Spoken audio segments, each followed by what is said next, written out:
All right, good morning. Good morning, good morning. Welcome to the show.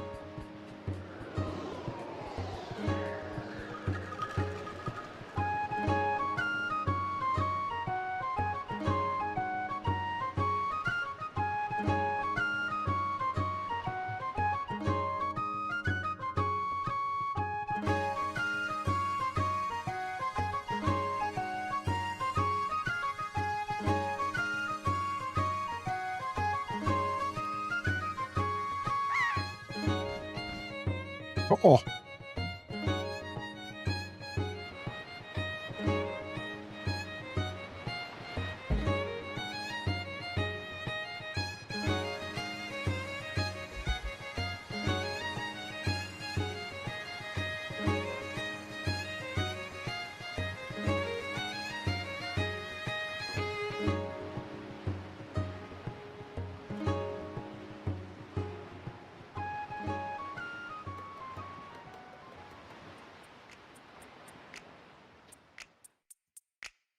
all right.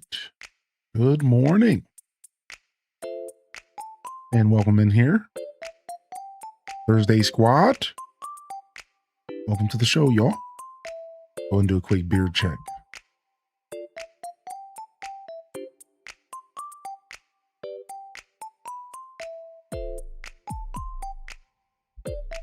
Okay. All right. We're back to continue what we started yesterday. The Mad Scientist Lair. Mysterious deep ocean. Mad Scientist Laboratory. Laboratory. Or something like that. Something like that. Yo, what's up? Welcome in, early birds. That's right. Tell them. Tell them.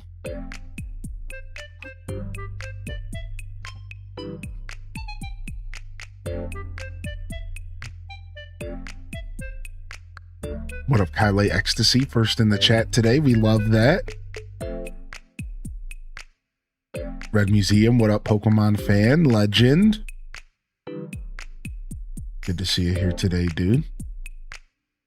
What up, Brielle Basor? What up, Vanessa Quick? Majinx, Albino Black Bear. Good morning, Miss Spankum Nasty. We got Abyssons in the house. Chell Dog in the building. Good to see you, Tricera. What up, Briovitz? What up, Ham Labs? Admiral Acmere. Good morning to the YouTube gang. Ghoul Protocol. Brit Police. What up, Woolly Socks? Good morning, LPK.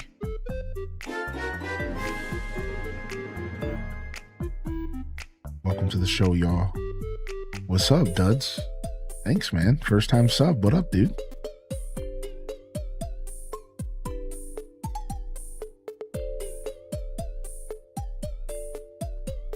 Now, I know we can sound off louder than that for a first-time subscriber. What you got, chat? What you got, early squad? Good morning, man. Thank you so much, dude. Welcome to the show. Ooblet jams, you know, baby. You know, welcome in. What up, Tectonic? What up, Tectonic? We're back. We're back to continue our design. Our design got cut off yesterday. We were in our groove. So much, in fact, that we lost track of time and we had to rush to our future game show. So we're trying to get back into that groove. Let's see if we can find that groove again. Get back to our designing here. Playing Ooblets this morning.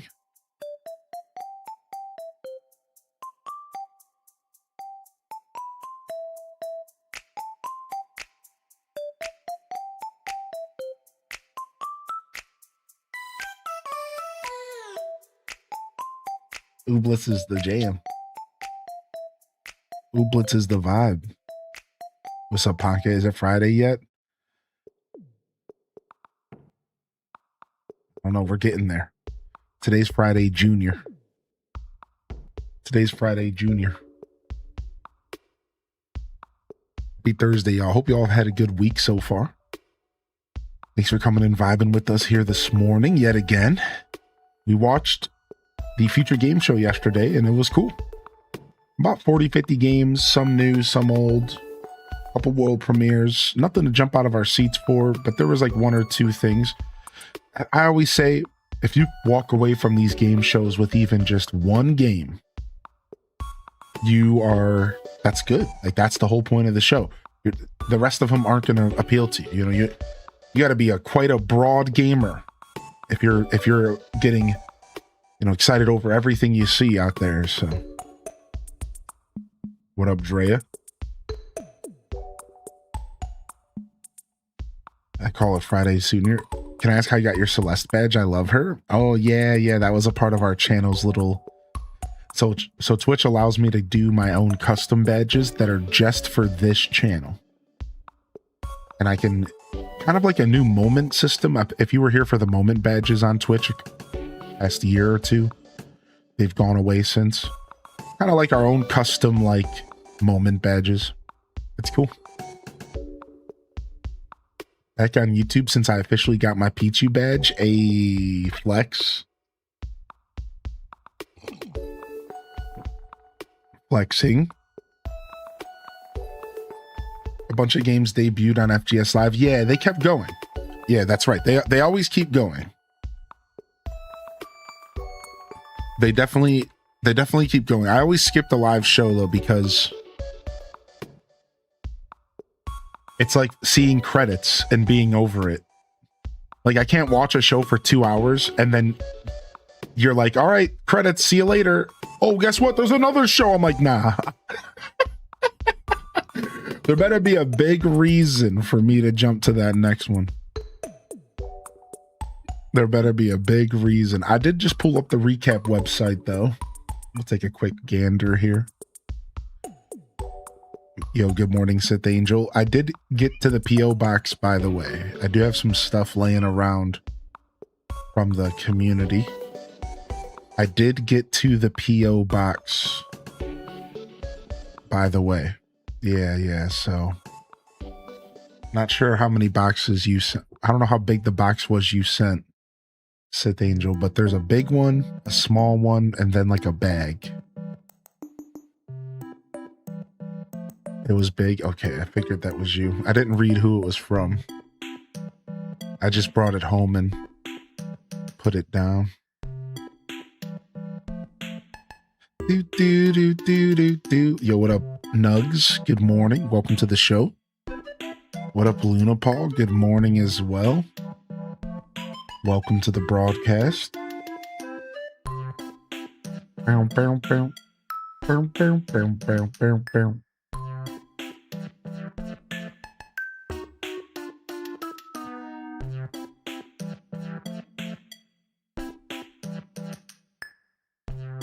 All right, let's jump over.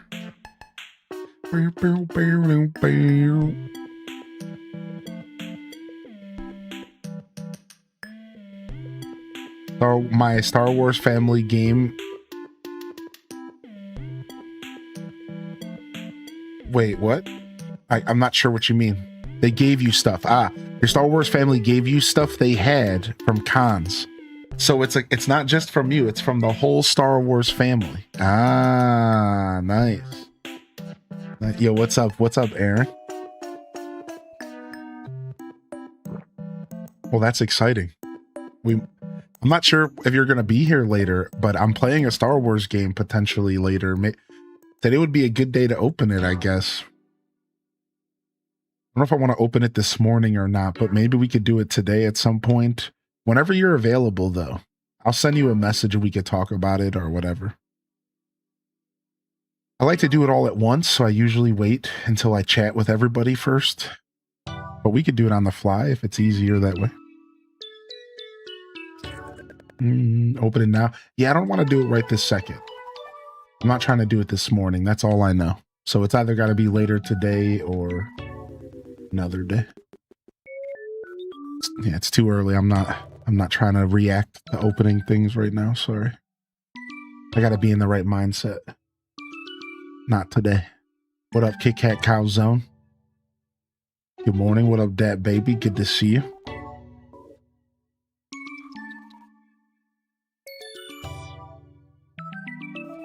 right, let's get back to our build.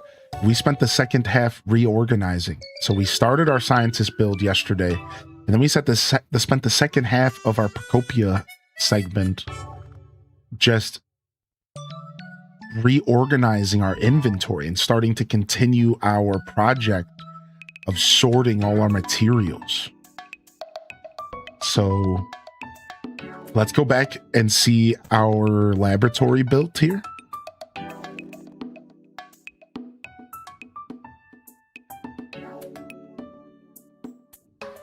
And then let's get our sub built as well.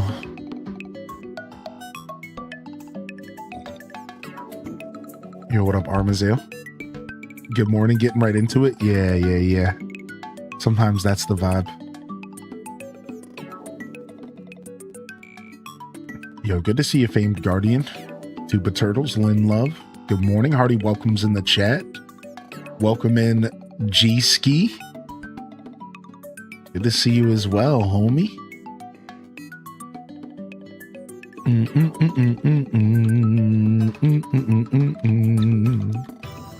Still need to get the DLC, but I want to finish the main game. I think that's probably your best bet. I think you should wait. There's no reason to rush. Did you see Graveyard Keepers on sale already? Yeah, I guess. Pre-order or something. I don't really buy into that kind of stuff. So I didn't pay attention too much, but I did hear about pre-orders. I did hear about that. Last day for Phoebus, by the way. Oh, last day for Phoebus. You started Adventures of the Elliot? Oh man, I was just staring that game's card down on my Switch the other day, thinking about how I want to go back and get the other endings and stuff. Feels like a millennia ago. I had coffee ice cream cake for breakfast. One of the luxuries of being an adult, I suppose.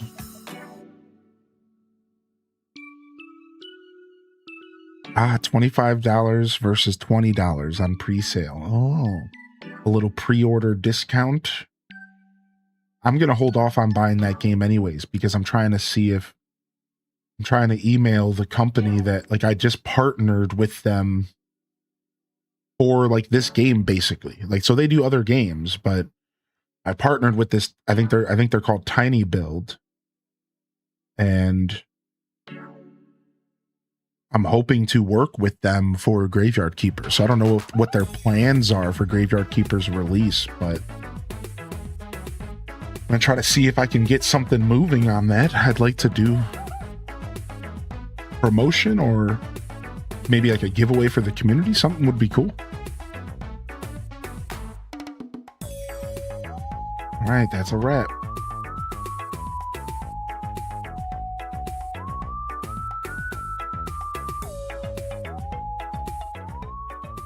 Ready for the big reveal? Oh yeah, we are, baby.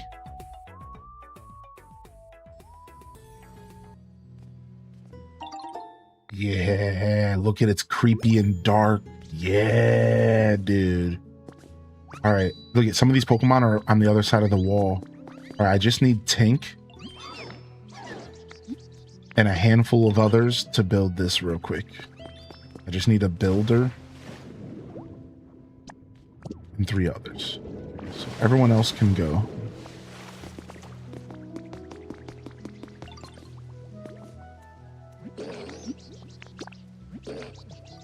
You'll follow me.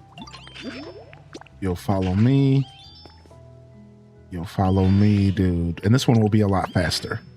This one's like 15 minutes. Yo, what up, Spidey Billy?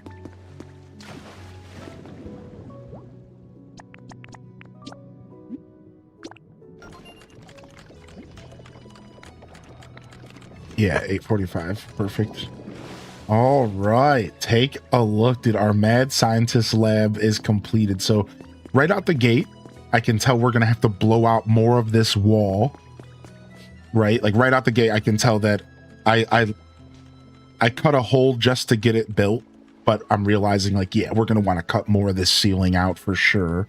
That's gonna be a little bit of work because there's no water in here, so I can't like float up there with Lapras. So either pulling out the Joy-Cons or going up there is going to be the play with Magnemite. But we'll make it happen. Either way, look how dark it is. It's dark and creepy in here, dude. Oh man, it's going to be so sick. Let's go up. Oh. And look, it's right on the cusp of the deep dark. So up here, it's not in the deep dark. And instead, we're in this like hazy, like weird space. Look at that. I can just pan my camera. Look at that. Deep dark. Not so dark. Deep dark. Not so dark. Yo, sick.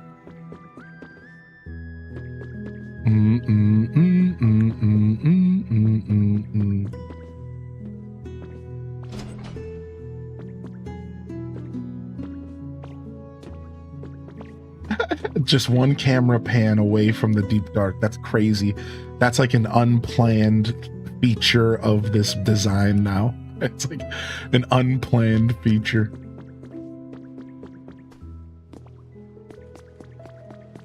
All right, and then if we want them to live there, we're going to have to build a staircase up to the door. And I do want Sableye to live in that building. We're going to have Sableye be our mad scientist, and we thought about maybe adding Mewtwo. That would be cool, maybe. We'll see how we feel. Yeah, the darkness is still there without the water. You just can't tell because we lit this cavern up. But the deep dark is all around us right now. We just lit this place up a little bit. So we could work, so we could see what's going on. Now we got to string some lights up and stuff. So most of this cavern is going to be naturally lit with coral and other like ocean things. And then I think up as you get towards the top of the laboratory here, I'll put some string lights up, I think, maybe alongside the cliff walls. We'll see. Either way, now we know what we're working with here. So let's start off by just clearing out more of this ceiling. It's a good place to start. Yeah, Mewtwo might not fit, right? I don't know. I don't know how big he actually is. It's only like a one door establishment. That's why I think that just Sableye is gonna be fine. I've been thinking that the whole time anyways. Mewtwo was a good idea, but I think just Sableye working in here as our mad scientist would be the cutest thing ever. And I'm even gonna lean into it because I'm gonna put some of his crystals. I have Sableye's big crystals still and stuff from his event. So I've already decided that's going to be a part of the aura in here. And that's now the story of this cave, is that Sableye found this cave because it was loaded up with those red crystals. So I'm going to have some of those red crystals in here as a natural part of the cavern. And then maybe like we'll somehow figure out how to make it look like he was here mining them or something. So it's going to be pretty cool. I'm pretty excited about it. But I was thinking about it in the shower this morning. How Sableye is the perfect character for this build, and we're going to lean into it. We're going to decorate with his red crystals, and we'll put his little campsite in here. We're going to put his little tent in here and everything, I think, as well, and like really make it seem like he's been exploring these caves or something. I don't know. It'd be sick. We're going to figure it out though. The crystals emit a soft glow. Right, that was actually what got me thinking this in the first place. Is I was thinking about all the items that emit like a glow, and then the crystals came to mind, and I think they do. Right, at least that's what I thought. What's up, Ayame? Good to see you. I had a no-bake pumpkin pie cheesecake. It goes so good with me coffee. I'm kind of jealous, actually.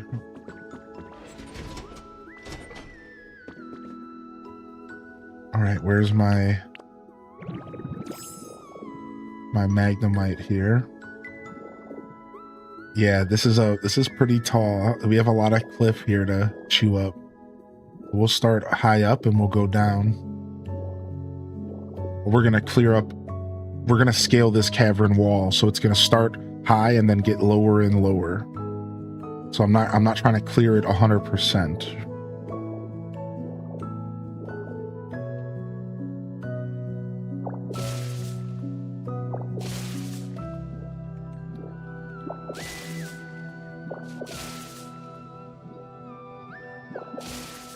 Hey there, what up, Sassy Slaw? Boom, boom, boom, boom, boom. I posted some deep dark builds that used colored lighting. Nice. The colored lighting is cool. What's up, Nick82? Hearty welcomes in the chat. Good morning. Welcome in here. Good to see you into the building.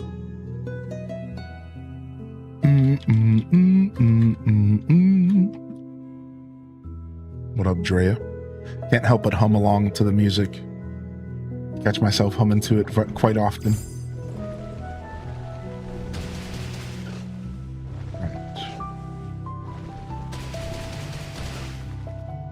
Again, let's not go too far here.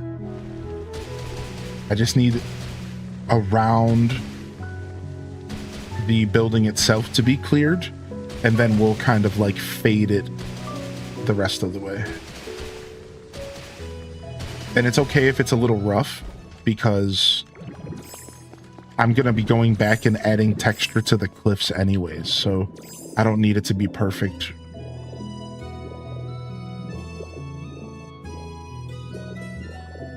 It's been stressful at work lately. Sorry to hear that, dude. Have you ran into a Ralts? I don't think Ralts made it yet. I don't think Ralts is here yet. What's up, Mag? Welcome in. The ragweed is running rampant here in Wisconsin. Oh, dang. Ragweed season gets me pretty bad here in Ohio. That's the only time of year that I get, like, any kind of, like, allergies. Gonna be a direct today? No, I don't think so. Not that I've heard of. Maybe, though. That'd be sick. Wouldn't that be sick?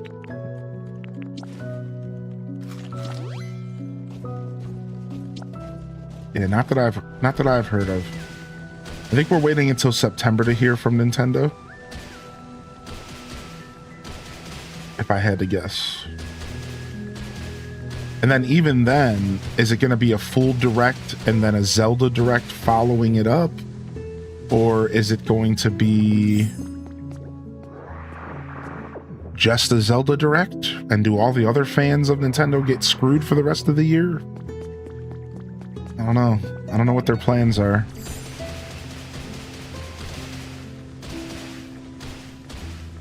Because as excited as I am for Zelda, there's a lot more than just Zelda fans who own Switch 2s. You know what I mean? So, like, my question is are they really going into the end of this year with the Duskbloods and Zelda as their headliners? Is that it? No Pokemon, no Mario, no Splatoon, no Animal, like, no, oh, is that it, huh? It would be fine. Like, they would make their money. People love Zelda, but there's a lot of people who aren't Zelda fans necessarily. So I'm curious what they're going to do. I still feel like they could shadow drop some news. I still feel like we might not know. Another way to word how I feel is I still feel like we might not know everything that's on the docket for this year still. And I think that where we're going to get surprised is Pokemon, I think Pokemon still has some stuff in store, and some stuff from leaks makes me feel this way, so I'm not going to talk about it too much. And then some just speculation on my part on things I think that they would do at this point. But so I'm not going to talk about it too much, but I think that the company that's still got stuff in the tank this year is Pokemon. I think that there's still something that's unannounced from Pokemon this year. I don't know what it is. It could be small, it could be big. Speaking specifically about, like, for video games. I think Pokemon's got something left in the tank from us. But again, I don't want to talk about leaks and stuff, so we're gonna move on. Do we have a game set to launch in October? Good question. So we have September is Fire Emblem. We don't have a release date for Zelda, but everyone assumes it's November. We don't have a release date for Duskbloods, but everyone assumes it's December. So I think October is the 1 month that is empty right now. as far as first party Nintendo goes.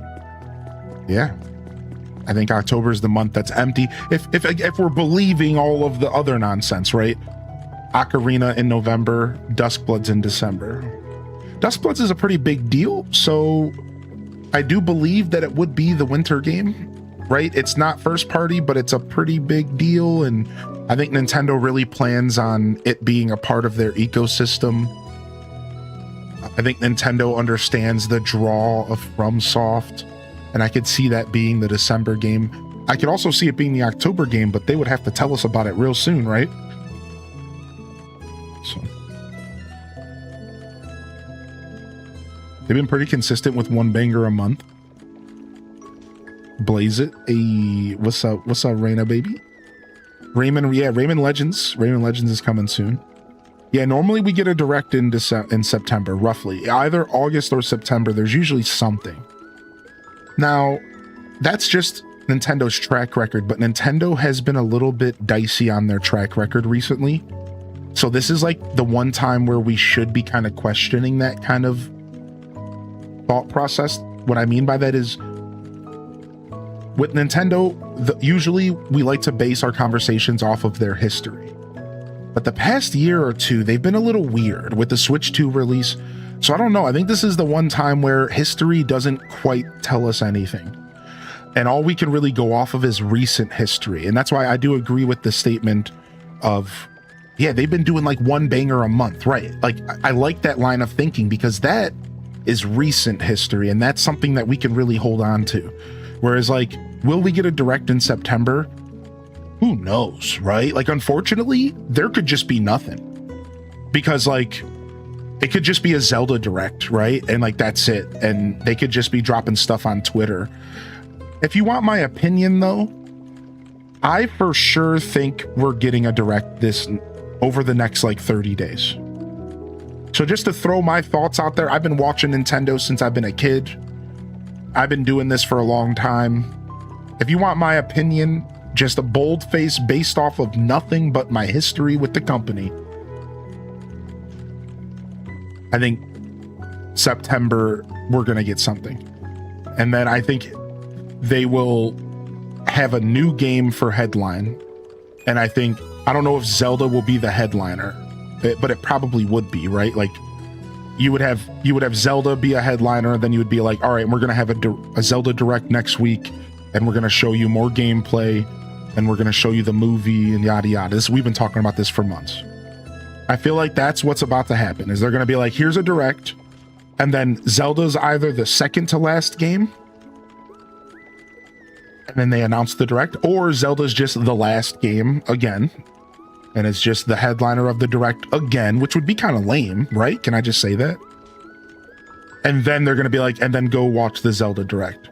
Either way, I'm really stupidly convinced that there's a Zelda 40th anniversary direct, no matter what. I am like so blindly convinced of this, and really I have no reason why I should feel this way. Like, I'm so blindly convinced of this anniversary direct. So I just don't know what a regular direct would bring to the table, right? It's like, so if they do a regular direct first, how do they close it out? Do you close it out with Zelda again? Or do you close it out with the trailer, Animal Crossing, New Galaxies? I don't know, right? Like, I feel like if you do another direct this September, you don't close it out with Zelda again. Because like, you're good. I don't know. Like, this is how I feel. Like Mario Galaxy 3. More information 2027. Like, I don't think you close it out with Zelda again. Like, I don't know, man. That's just my opinion, because we already know about Zelda. It's not going to be as hype. There's no way that it's ever going to hold up to the first reveal, especially if they have an anniversary planned. So I don't know. I'm just spouting off the mouth here, though. Anyways, I should probably stop. I'm getting myself all built up.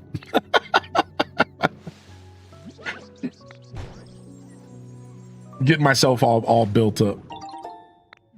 All right, here we go. Let's see how our sub looks. All right, let's see how our mad scientist sub looks. Here we go. And boom. Nice, dude. It looks great. So there it is. It's parked. So I'm probably going to clear this wall up. We're definitely going to clear this wall to the side up. I thought it was going to be a little bit closer to the left. So I'm going to have to blow that wall on that side out a little bit more. I want there to be more water around it by just a little bit. Yeah, I wasn't expecting it to be so close to the wall. So my calculations were slightly off, but it's hard to gauge this stuff sometimes.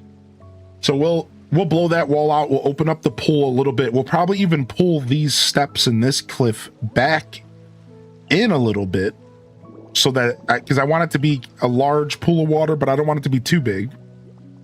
And then we'll have a little piece of land going from these stairs over here. Our secret lab. We're definitely going to have to get some lights and stuff around this. We'll figure something out here. All right, cool. Let's get back to finishing this project. We're almost done with this.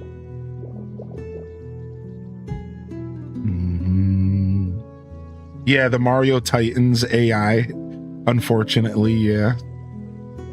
Back to the grind. Salutes to our grinders out there. Salutes to our grinders out there. Oh, Switch Sports is the October game. Oh, Switch Sports Resort comes out in October. We do have an October game. Wow. Dude, I feel like Nintendo could just be good for the year. What if we don't get a Direct in September? Hey, what if they're just good? What if they just sell us Zelda? Dang. I guess we're going to find out. No reason to sit here and rack your brain too hard. Again, you never know. Nintendo could show up next week and be like, here's a brand new Mario game. It's coming out tomorrow. And at this point, I would not even be surprised. Because, like, they're just that funky right now. They're just super weird. I don't know what their plans are. They're so confusing. Like, you know, while we're sitting here talking about Zelda's anniversary, you all realize that I think it's also Metroid's anniversary right now? If anybody wants to confirm that, I'm pretty sure this year is also like the 35th or 40th anniversary of Metroid. And we haven't seen anything yet. And there's rumors of a brand new 2D Metroid out there, similar to Dread. There's rumors of a remake of Super Metroid out there somewhere coming to the Switch too. And we haven't heard any of that. So, like, they could surprise us. They could show up in September and it could be Super Metroid heavy with a Zelda Anniversary Direct afterwards. Right? And we have no clue, right? They could be cooking right now. So I really don't know what to expect. I feel like they're just Nintendo's in a really quiet, mysterious position right now, I feel. Yeah, Metroid's 40th was August. So now they never celebrate Metroid's birthday, as the chat has said here. For some reason, they just ignore Metroid. But what if this time they don't, right? Like, that's the whole point of the conversation. Right? Like, what if they don't? We're overdue for a new Kirby game, right? And I am inclined to believe that the next Kirby game is going to be another remake from the 3DS era. That they're going to bring like Kirby Roboto over or something like that. That I've been feeling like they were going to do that for a while. So, yo, good morning, Alto Girl. You got your Charmander and Pichu badge. Nice, nice. Y'all flexing your new badgies. I want Kirby anything at this point. Waiting this long for a remake would be a bummer. Yeah, I feel like I'm inclined to believe that they're going to be bringing the 3DS games over. I've been feeling that way for a while.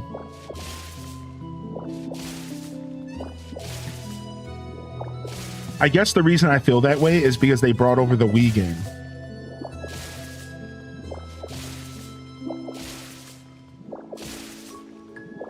Yeah, hatch this one.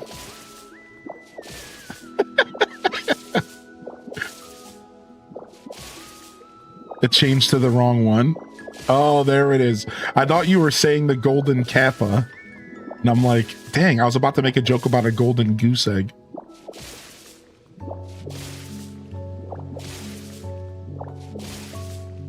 Oh, wow. You have Charizard.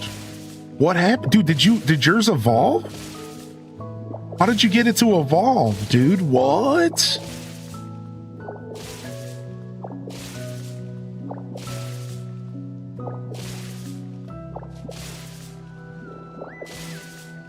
That's a badge from the Unite event. Oh, so they have separate badges for different events going on. They're going on. They're going hard, dude. They're doing all sorts of stuff. I'm lying to you. Sorry, it's an old badge. Bamboozled. Dang, my own shtick used against me. Touche, my friend. Touche.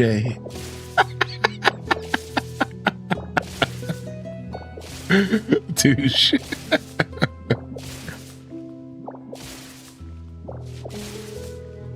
Can we get a ban, please? Hey, no. Raina B, the chef, can lie to us every once in a while. We're okay with that. She gets special privileges. What's up, Enchanted Ascari? Good morning.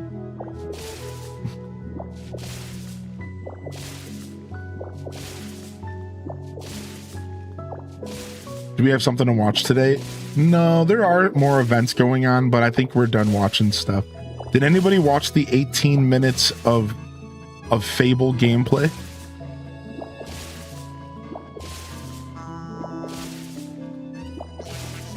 You did? What did you think? Looked pretty good. Looked pretty Fable-y. I'm not mean at meet money mo. Yo, Princess Yanaro with the 6 in advance. The 9 months. Bringing in the old school 9-monther. Love in the chat. You're watching it right now? Nice. Yeah, it looks pretty Fable-y. I don't have like much to say about it. I'm not like... I wasn't blown away by the gameplay. I thought that what I liked most about the 18 minutes was the environment. And like when they went into like the building and like the details. And of course, I like that it had some of that Fable humor, right? That classic Fable humor. So I really enjoyed kind of seeing little glimpses of that as well.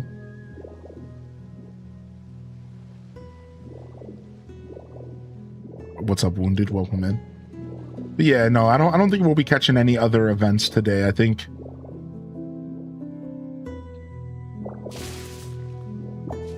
that's it for the Gamescom stuff. And there might be some other stuff going on. So maybe we'll have more to talk about as we go into our Friday tomorrow. So you can definitely stay tuned on that. But otherwise, I think we're done watching stuff. All right, let's keep going with Magnemite for now. I want to trim this so it's not so straight. Yeah, Rayman and Kingdom Hearts. I'm not sure about Kingdom Hearts. You might be talking about the 1, 2, 3 package deal or whatever. Maybe that's what we're talking about. But Rayman's for sure in October. Yeah, and I think I'll be checking out Rayman. I'm wondering if maybe I'll be able to snag myself a promotion for it. That would be super cool. So we'll have to see. I'll definitely be reaching out to Ubisoft to see what's up. What's up, Spicy Sinbum? So I think regardless, we'll be checking out Rayman though. I haven't played a Rayman game in years, and I'm actually pretty keen on checking one out after years. I think it's gonna be cool. I actually enjoyed Rayman games growing up. I truly did enjoy them, and I think it'd be super cool to check them out after all this time. I never played the original Legends either, so I haven't played a Rayman game since the PlayStation era. So I'm actually really interested in seeing like where has Rayman gone over all these years from when I was sitting there playing on my dad's PlayStation 1. Like, where has Rayman gone, dude? I rented those games. I never even bought them. So yeah, I'm excited to see like what's it like. And I love platformers, so it's definitely something that's already in my ballpark. I'm a big platformer fan, if you didn't know that about my channel. I might not be able to play them as often as I would like, but I've always been a big platformer fan, so. All right, let's go ahead and blow out this cliff a little bit further. And we'll start off by going with Lapras here. Perfect. We're just going to cut in right here. Haven't played Rayman since I was a kid, yeah. And I don't think it's going to be a full price game. I think it might be like only 50 or something like that, which would be really nice. I have to get back into this game. What's up, Wounded? Have you came back for the DLC yet, or are you still taking a break since the release?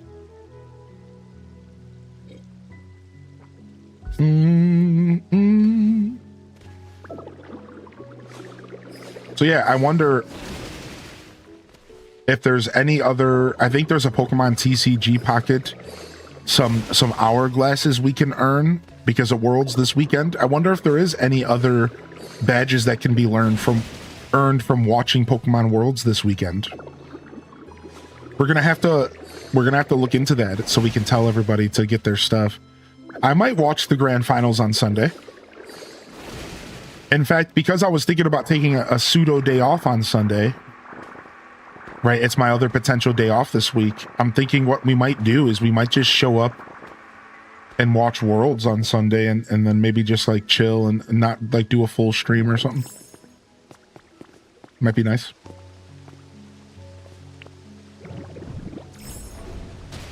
But it's in California, so it's not going to be till late. So here's the problem. It's not in Japan, which means it's not like during the day, which means it's going to be late. Like, it's probably not going to be till 8 p.m. if I had to guess. I'm just going to straight up guess that. Like, the actual grand final ceremony might not be till like 8 p.m. So it might not be the kind of thing that we're looking to watch anyways. Like, just due to time. Little nightcap stream, you know?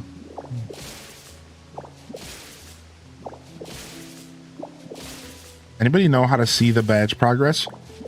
Yeah, there's a little eye. You can like click on go to the treasure chest at the bottom of the chat and then click on the eye for information. I think is what we've been telling people. Whoa, slow down, dude. I let go of the button way sooner than that stopped.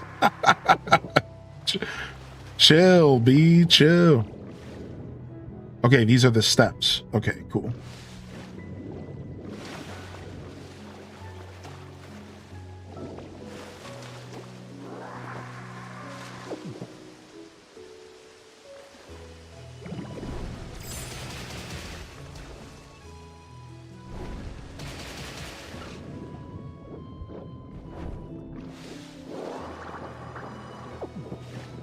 Do, do, do, do, do, do.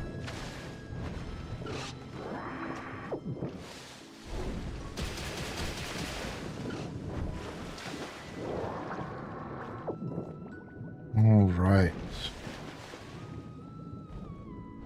Just opening up this wall here.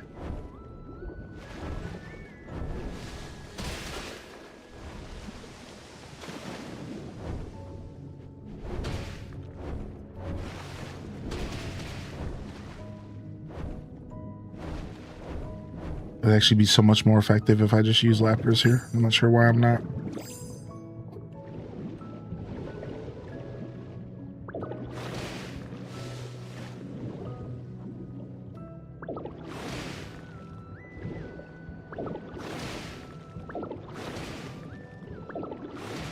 No, Crystal Alpaca, they're separate. The starters are just for gift subs. The Pichu was just for regular watch time as an offer for people who don't want to pay any money or anything. And yes, you can get both. You can get, I think you can get them all. I think they're kind of trying to get people to try to get them all, I think is their goal. If I had to guess.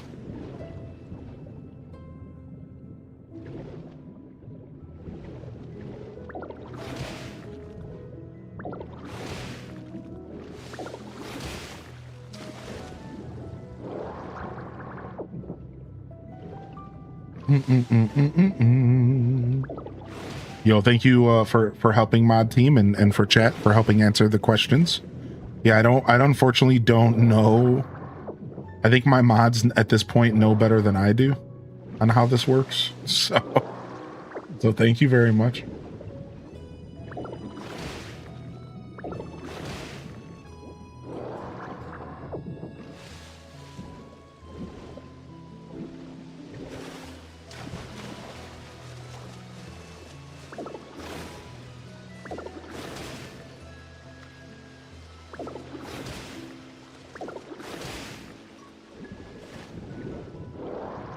This got messy, but it is what it is. They do this right when people are letting their subs lapse to take advantage of September. Oh, Twitch. Oh, you. Oh, Twitchy. Twitchy Twitch McTwitcherson.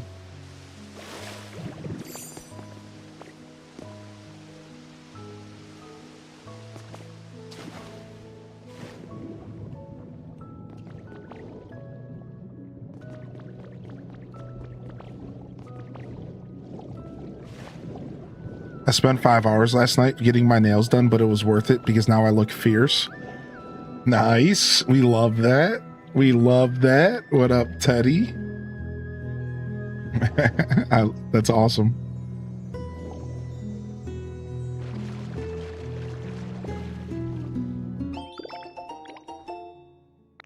Ooh, the curry print.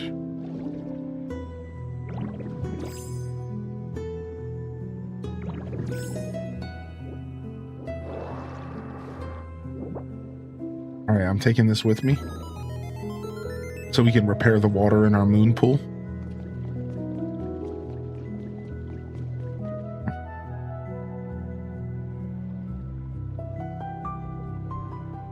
I'll post nail pics in Discord in case anybody's curious. How you doing today, Bama girl? Welcome to the show. Thanks everyone for the tips. Yeah, of course. No problem. Y'all are always welcome to come and ask that stuff. Like, don't ever hesitate. That's what we're here for.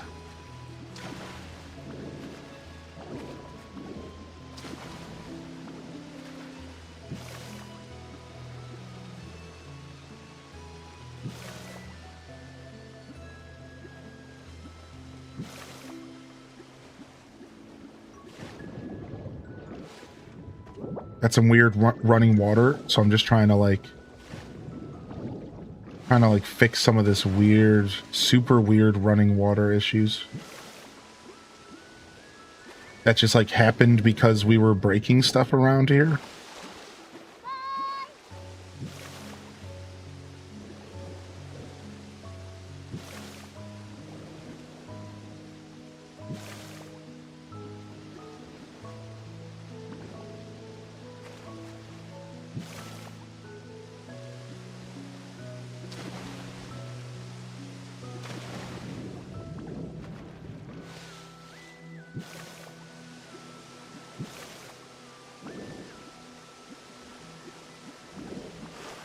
Chill Monday work stream.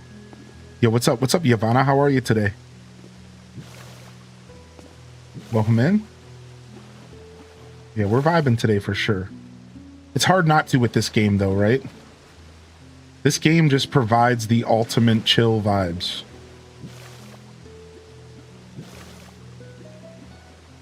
Oh, can't see. Got it. All right, fixed all this water. Hey, now, Fireball, thank you. This is epic.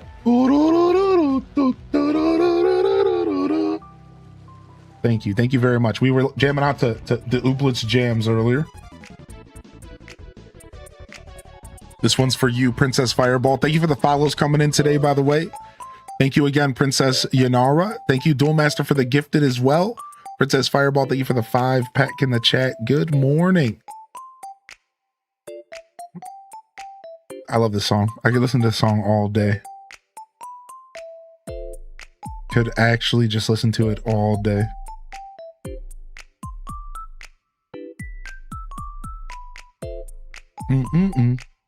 Do do do do do do do do do do.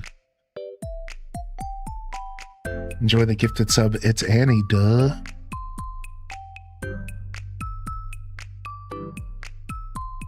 All right.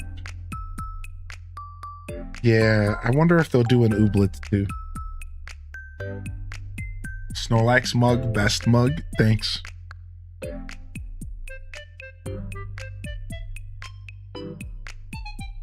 He's chilling. He's chill. He's big chilling. Do do do do do do do do do do do do. All right, so we bust out a little bit of that cliff, so now it's kind of actually parked. We could even open up more of the cliff there, but I'm okay with it being kind of tight there. That's good. And then we got to get some light down here so we could see. I think this cliff down here is a little messy, but that's fine as well. We didn't need as much space below, but I wanted there to be more because I want you to be able to picture the submarine coming in here and then raising up. So there had to be a lot of space down here, and I'm gonna have to blow out this whole wall right here as well to make it look like it came from somewhere. So I will be doing that.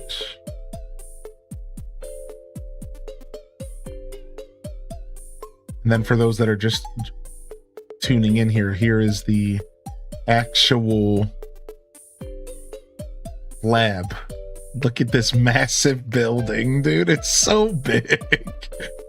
It's kind of crazy. All right, let's go ahead and build that staircase up now.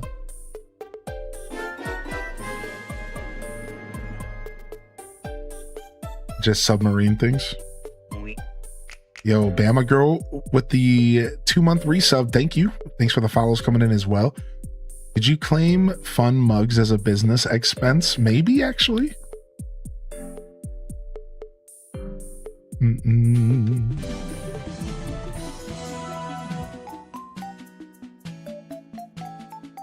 Dude.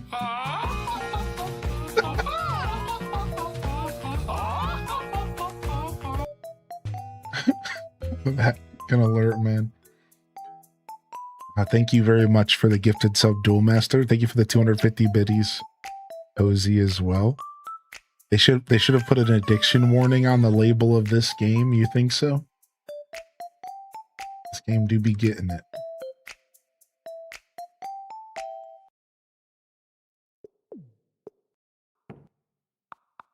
Hold on, let me get one of my favorite songs. Put some love into it. Yeah, dude. Get some love into it, dude.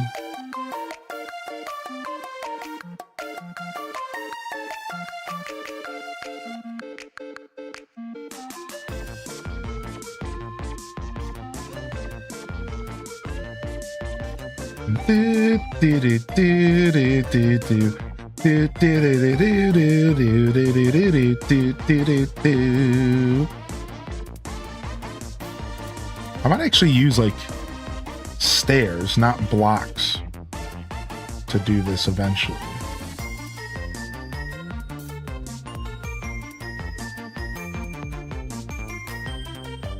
Maybe like metal stairs would be perfect.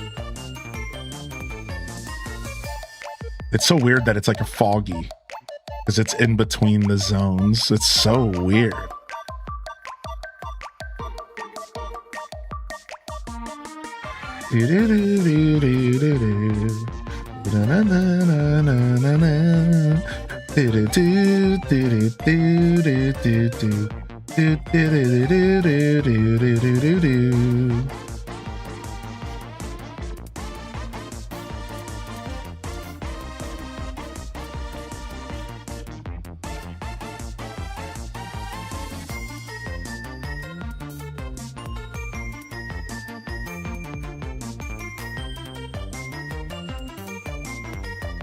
What's this from? This is from the Ooblets game. Can I not put this on the side of a cliff? I guess not.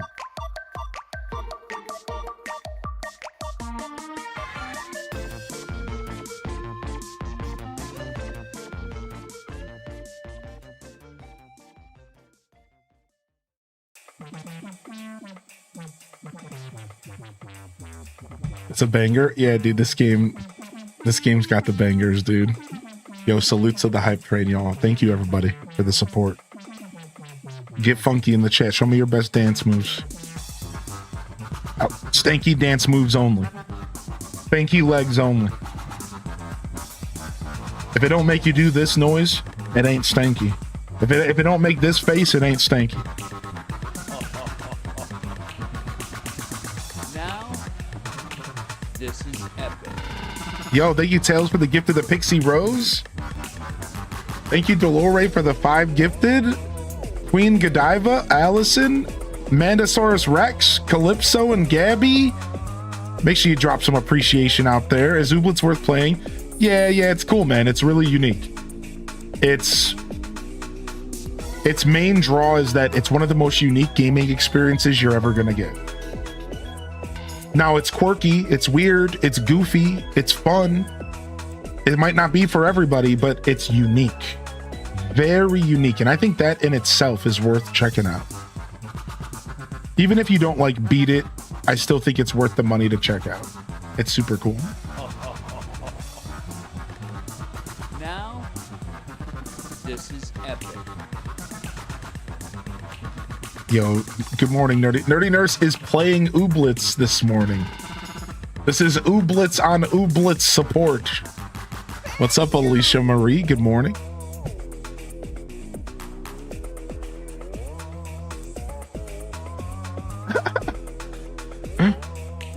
Do do do do do do do do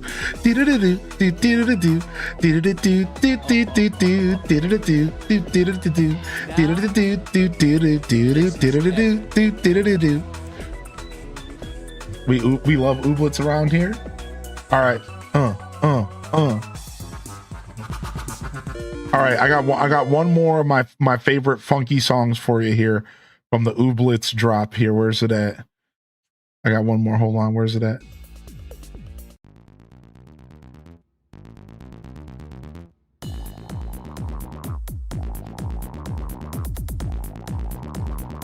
This will shake the funk out of your butt real fast.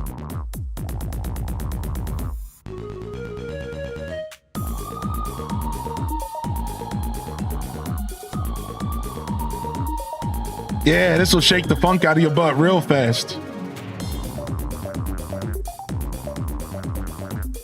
Yo, thank you, Dr. Cole. Thank you, man. Thank you for the gifted. Thank you, Spicy Sin Bun, for the 5-pack as well. What's up, Pixie Dust, baby? Good morning, dude. Hope you have a great day as well, man. Cheers.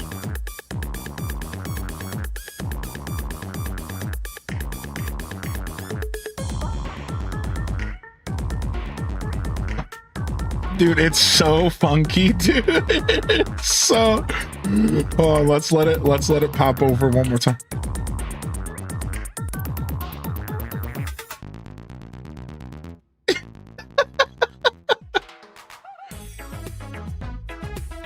It's so great. It's so funky. Yo, what up, Pico? All right, nice. Here's our mad scientist lab.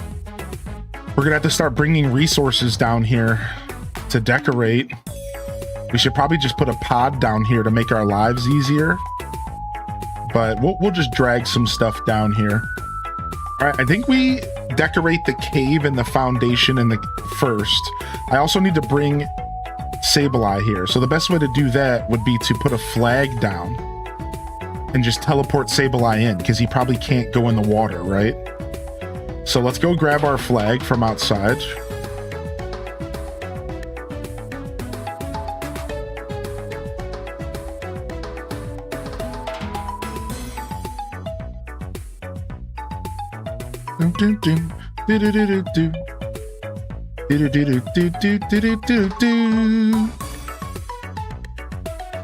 What up, Ultimate Quack Quack? Hey, welcome in. Welcome to our little Pokopia stream. How's that lovely Midna? She's good. She got some love from me this morning. She's off into Dreamland right now. She's off to Dreamland, dude. Oh, this is the Little Lindy song. Yeah, hit him with the Little Lindy. Hit him with the little Lindy. Yeah, dude, this is the jam. Flip floss.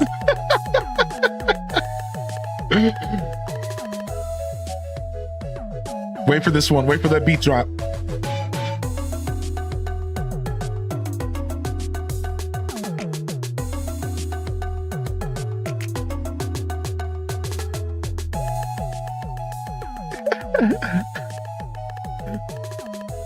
Yo, thanks for the first time sub. What up, Jamango? Nice name. I could go for a mango. Welcome to the show. Yeah, this is Ooblet's soundtrack. Thank you so much for the love. What up?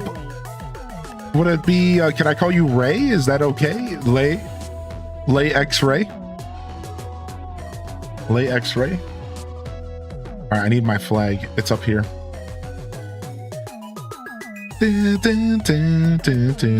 Yo, thank you, Lay X-Ray. Thank you so much for the 3 gifted subs. Thank you, Mary, for the 68. Good morning. I hope you had a good birthday, Mary. How did you end up spending it, dude? Thank you, Cozy, for the 100 biddies as well.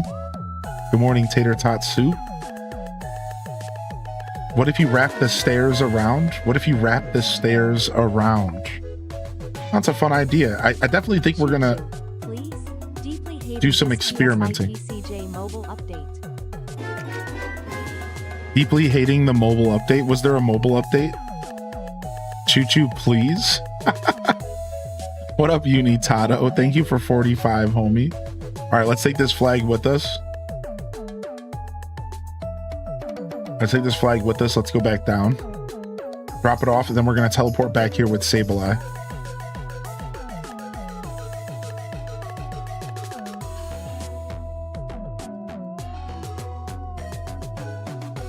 Yo, Starbeard, hey, we like that. We like a beard in our names here. We like that.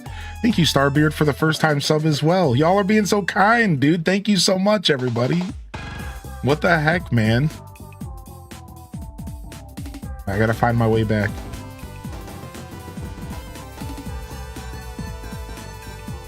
Here we are. Armazale dropping a 2-pack in the chat, hitting us with that Sonic fanfare. We like that. Random with the gift of the victory. We still chewing. I know I love that alert. I love Sonic so much. What about a hidden elevator that goes from the underwater to above? That could be sick.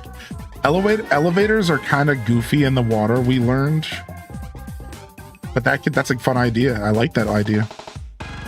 We discovered that the elevators are kind of weird with water. Not bad, still usable, just kind of weird. Why they goofy? It's hard to explain. They like, when you get into them, they like, the water displaces and it's like raining inside of the elevator, and then you like, when you go in and out of them, it's like the water gets all weird and I don't know. It's like not a bad thing, it's just weird.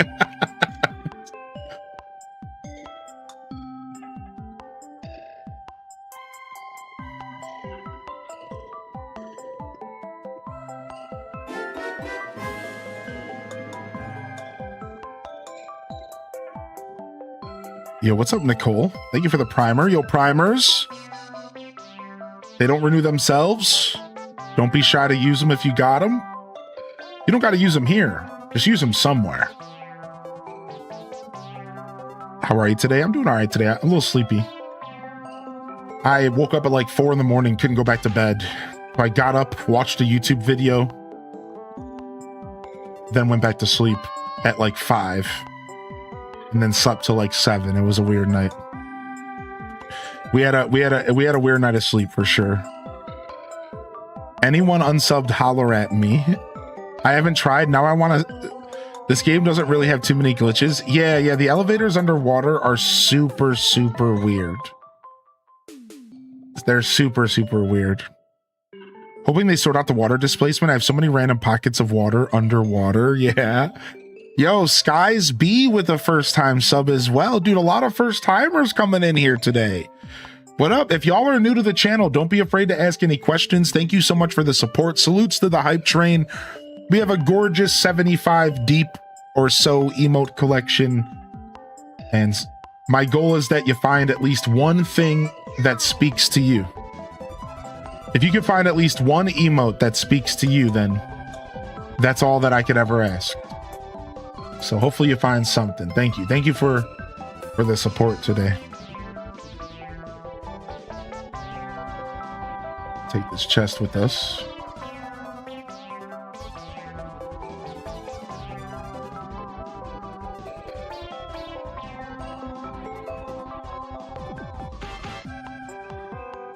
Trying to clean up some of these chests. Coffee Sean is sniping, dude. What's up, Ascendant Hylian? Welcome to the show. I've met my internet.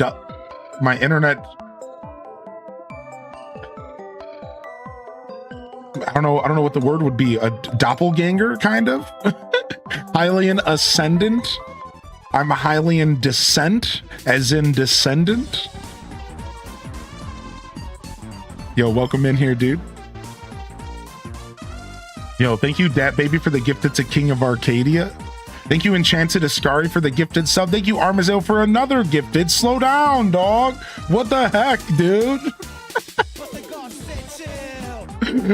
Thank you so much. Thank you, Nicole, again. Thank you, Tales from the Fandom, for the gifted over to Sarah Marie as well. Thank you so much, Coffee, for the 3 gifted. No Tingle the Elf emote. We have a BTTV Tingle emote, and I personally think that's enough. That's enough.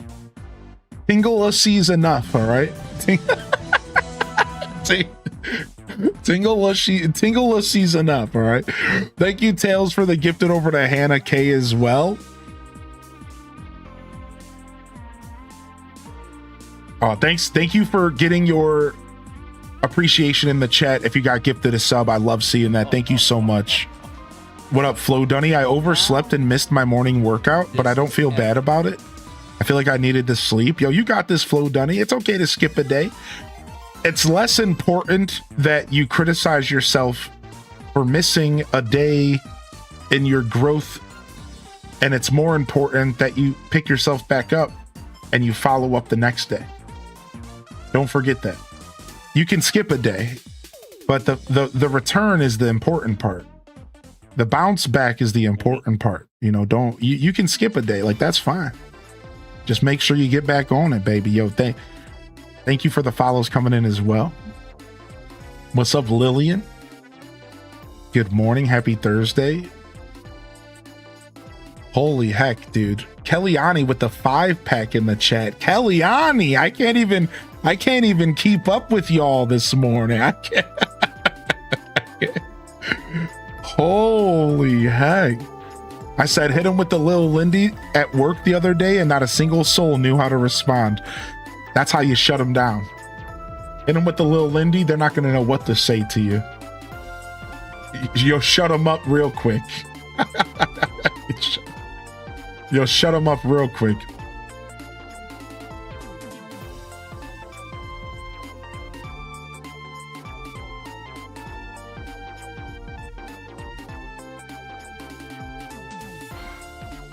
Okay. Let's organize some of this stuff here. Yeah, hit him with the Lil Lindy. Shut him up, then break it down. Y'all are a bunch of hooligans, man. Yo, good morning, Big Doggo. Thank you so much for all the support coming in. Y'all are absolute hooligans today. Thank you, Tales from the Fandom, for the gifted as well. Holy heck. I'm not sure if y'all sent me something to the P.O. box. Make sure y'all let me know. I did go to the P.O. box. I got 3 packages, and I know where one of them's from. And I know there was a couple people that sent me some messages. I got to catch up on my DMs. So just throwing that out there because I talked about it real early this morning. And so just in case you missed me talking about that. I need to mail your Japan stuff to you. Okay. Yeah, no worries. You don't need to do anything for me, but thank you very much. Appreciate you.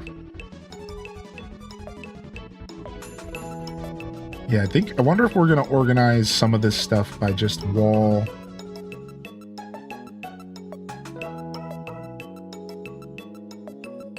don't know how much. I don't know if I need the gold wall to have its own separate box, but here we are. We're doing it. Cozy gifted a sub to Tingle Butt Fart. Okay, all right, calm down. What? I don't. What in tarnation? Hell yes, Raina B. You can't be jumping in and supporting that. Get out of here.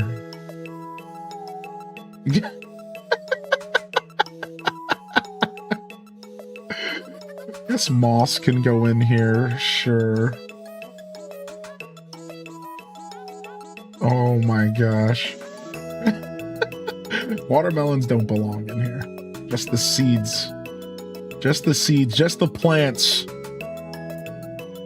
I don't know, I guess coral should be kind of its own thing, huh?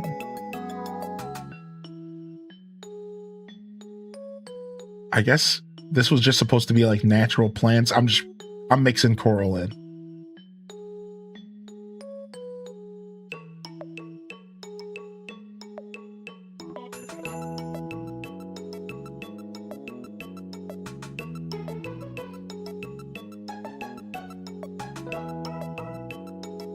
Where do y'all have these badges from? There's all sorts of stuff going on here. If you're talking about some of the Pokemon badges, there's like a big event going on right now. I know I am hardly here anymore, but I do lurk when I can.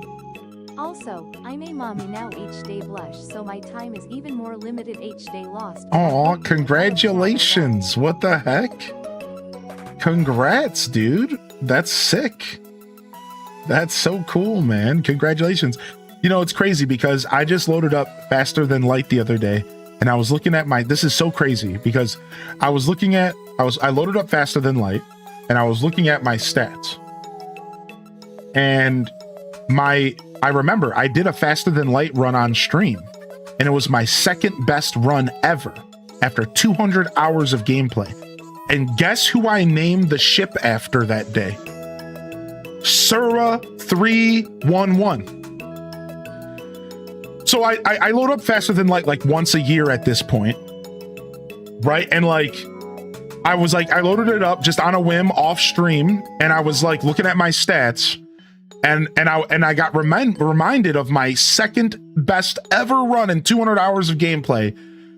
And I was like, wow, oh yeah, we did that on stream. And it said Sura 311. And I was thinking about you. And I was like, oh, I thought to myself, I hope that they've been well, right? You know, you get missed in this space. Missing happens between humans, but it's a good thing. It's a good miss. It's just a representation of your presence being missed. It's never meant to be something that you should feel bad about or guilty. And so, yeah, that's cool. It's cool that you popped in. No worries about being here. Just pop in whenever you get a chance, even if you just got a couple minutes, dude. Thank you so much for 62. Congratulations. Can we get some love in the chat on the new baby? And holy heck, a massive hype train. The biggest we've had in a long time. Thank you, Gunblade, for the Gigantify emote, by the way.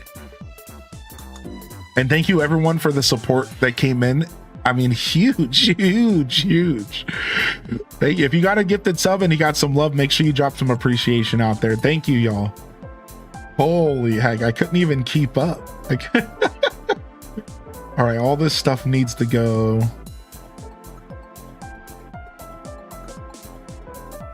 All right, cool. Trying to keep things somewhat organized here. This is the table chest where we put anything that's like a table, like a stand or a desk.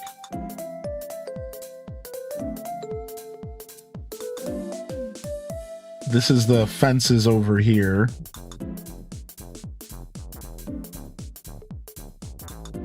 And then stairs. Was I doing stairs with fences? I was. Yeah, get all this stuff out of here.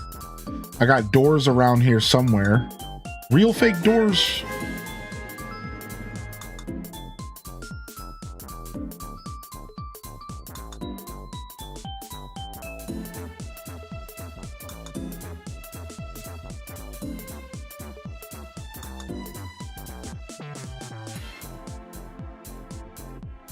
Yo, what up, Hylian Hero? Thanks for 26.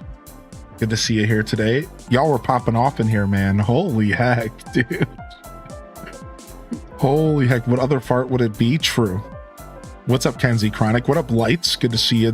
Good morning. Welcome to the show, Lights. Again, Tater Tot, welcome back. Cloveran Crossing, welcome back. What's up, Espanto? Good to see you here as well. Just found you scrolling through and your subscriber badges are sick. Love the Legend of Zelda franchise. Oh, we're big Zelda fans around here, dude, for sure. Do do do do do do do do do do do do do do. Oh yeah, we're big Zelda fans around here for sure. Amongst other things, we like our Zelda, we like our Nintendo games. For sure. Not that I could speak for everybody. I'm sure there's a couple non-Zelda fans hanging around us. We have a pretty diverse community, as you can tell here. So maybe there's maybe there's a couple of y'all out there. And I mean, we're not gonna blame you. It's okay. Sometimes you just gotta be wrong about things. And it's okay to be wrong about the things that you like, you know.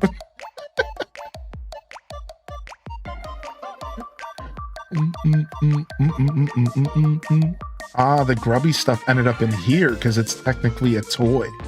All right, we're gonna take all the grub stuff out of here and the broken stuff.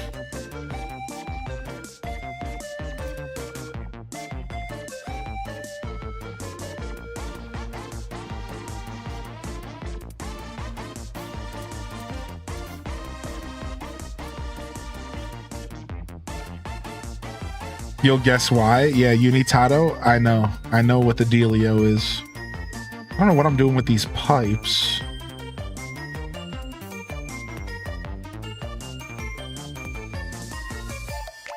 These are decorations. What about this stuff?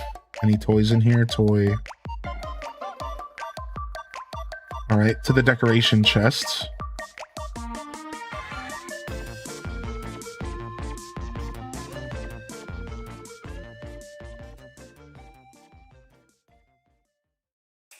Yo, good morning, Lazy Stoneheart. We love our Animal Crossing as well. Zelda, what's that?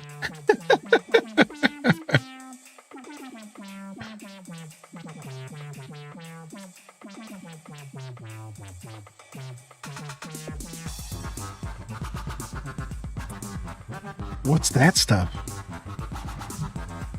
Oh my gosh. Press A to attack. Closes game. Why do I believe that's exactly how that goes for you?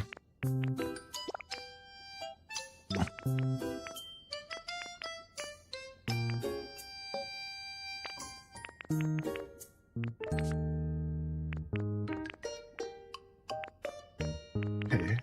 Everything else that's in here can stay in here.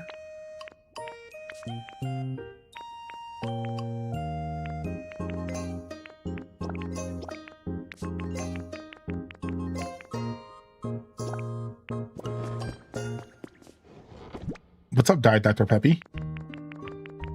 Okay, and these tables are only tables that don't have any other labels. That makes sense. So if it's a decoration item, it belongs in the decoration chest, period. That was my style of organization. I'm just trying to like remember what I was doing. That's why the grubby stuff ended up in the toy section, but I am going to change my mind on that. I think all the grubby stuff and all the broken stuff should just be in one location so that when I'm looking for that vibe, it's there. I'm not hunting it down, so. All right, back to the decoration chest here.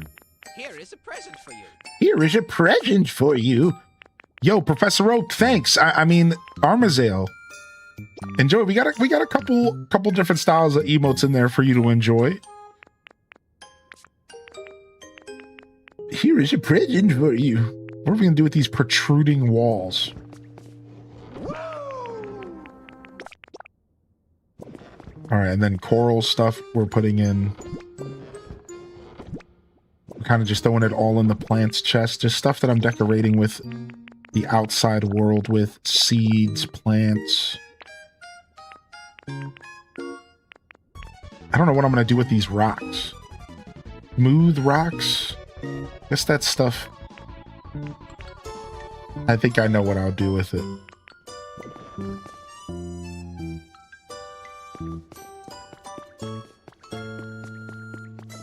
Alright, what's in here?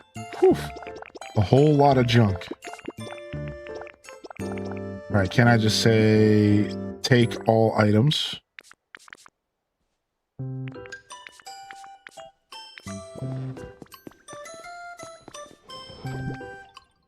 Today's a special day. I haven't slept in 2 days. Oh my gosh. Well, I hope you get some rest. I'm just going to throw that out there. I hope you get some rest at some point, all right? All right, damaged wood flooring for sure. Damaged tiling for sure. Waste paper does not belong in there, even though it's technically trash. Go to sleep, chat says. Chat. Oh yeah, we were thinking about just throwing all the road stuff together, weren't we? I think we were. Just anything that was labeled a road at one point, I think we were going to put that together.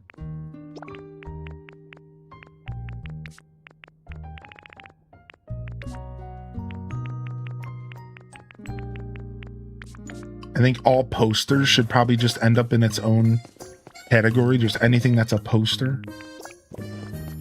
Do, do, do, do, do.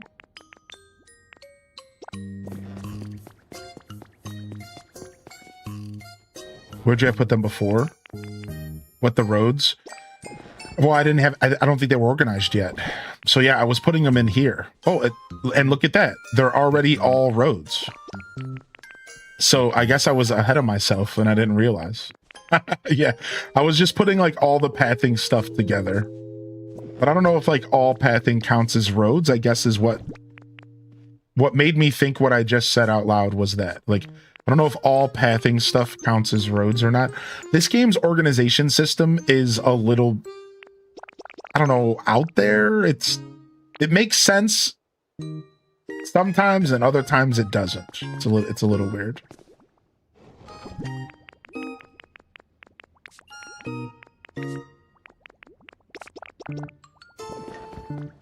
Mobile won't let me see my hype emotes. Freaking mobile. It makes sense if you squint at it. That's kind of the vibe. Yeah, yeah. It's less the organization system, and I'm speaking on like how they label things. The way they label things is a little bit goofy in this game.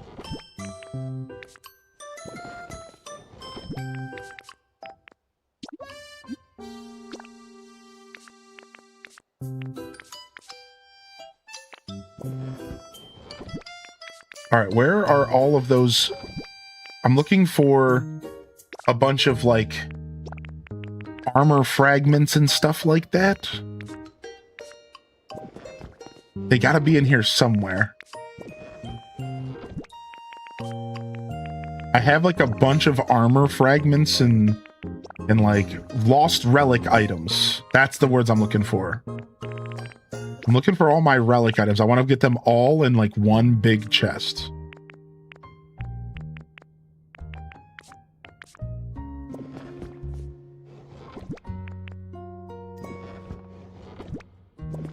They're around here somewhere.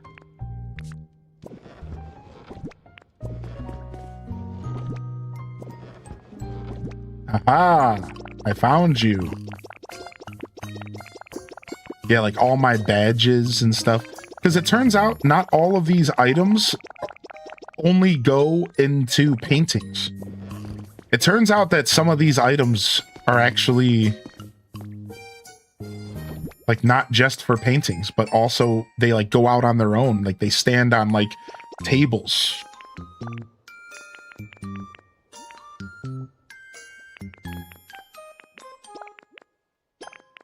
So I'm trying to get all this stuff together and see how useful some of them are. Obviously, we need a place to put all of our badges. Has anybody displayed all of their like Poke badges? in like a building? Did you make your own gym or something? I don't know, man. I think that's all stuff that I gotta play with. Wow, that's almost a full chest of just nonsense. We can't like dump everything in here. This needs its own section. Yeah, we need the separate. We need this needs its own section. Give me everything. Yeah, we for sure. This needs to get its own section. There's not enough room.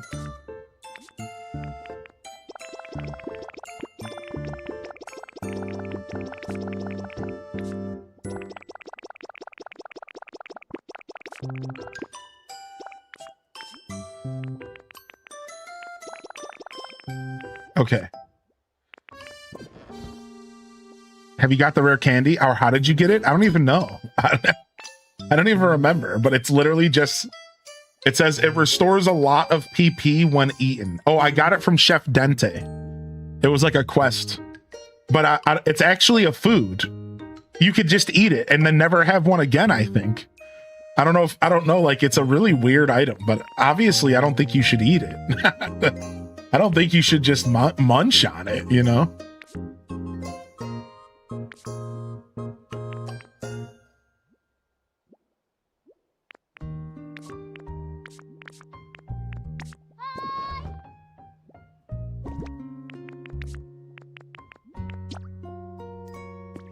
What's your Cloud Island? I gotta pull up the code and stuff. The Cloud Island is on a hiatus right now. Sorry. We had somebody, I think somebody trolled it or something. So we're going to hold off giving out that information for now, and we'll figure that out later. The chef will give you another one sometime. Okay, cool. Yeah, sorry. I'm not giving out Cloud Island information for now because something happened. I don't know for sure, but we're not doing that right now.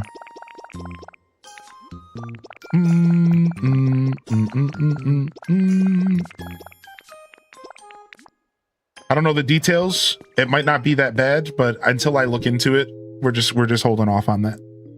I don't know. I don't know at all. All I know is somebody reported to me that there was an issue on the Cloud Island, and until I get a chance to take a look, I'm not looking at anything. So we'll just hold off on that stuff. We'll figure it out once I get some time. I just haven't had a chance to go take a look.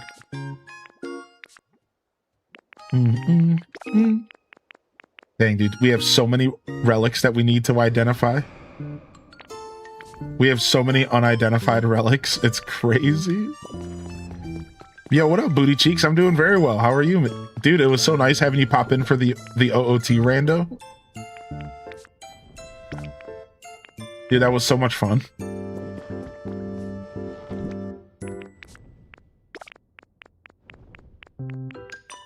Nah, you can ignore the chat. You can just come say hi to me.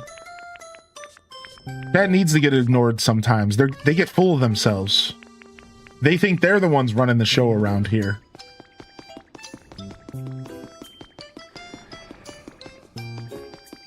Sometimes we gotta cut them down a notch. We think, yeah.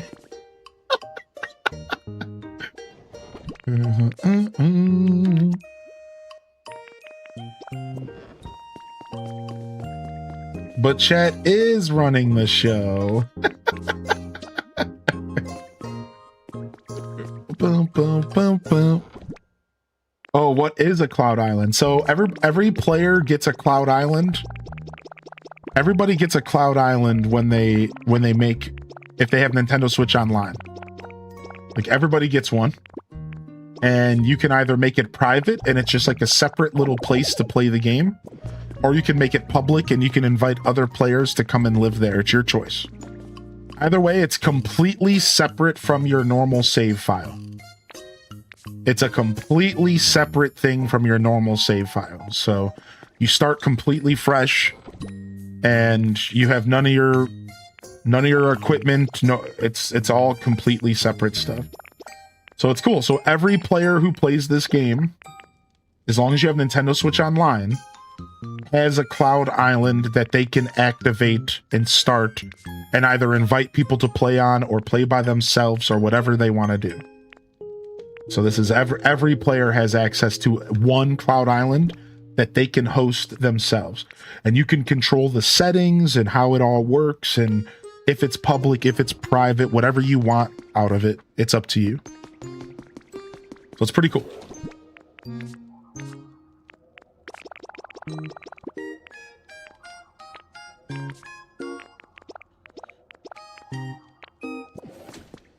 That makes me sad. Yeah, I don't know. I don't even know for sure if it was true. Like, Herbu said that he was on the Cloud Island and it didn't look like anybody trolled it. But then another player said that their stuff got stolen or something.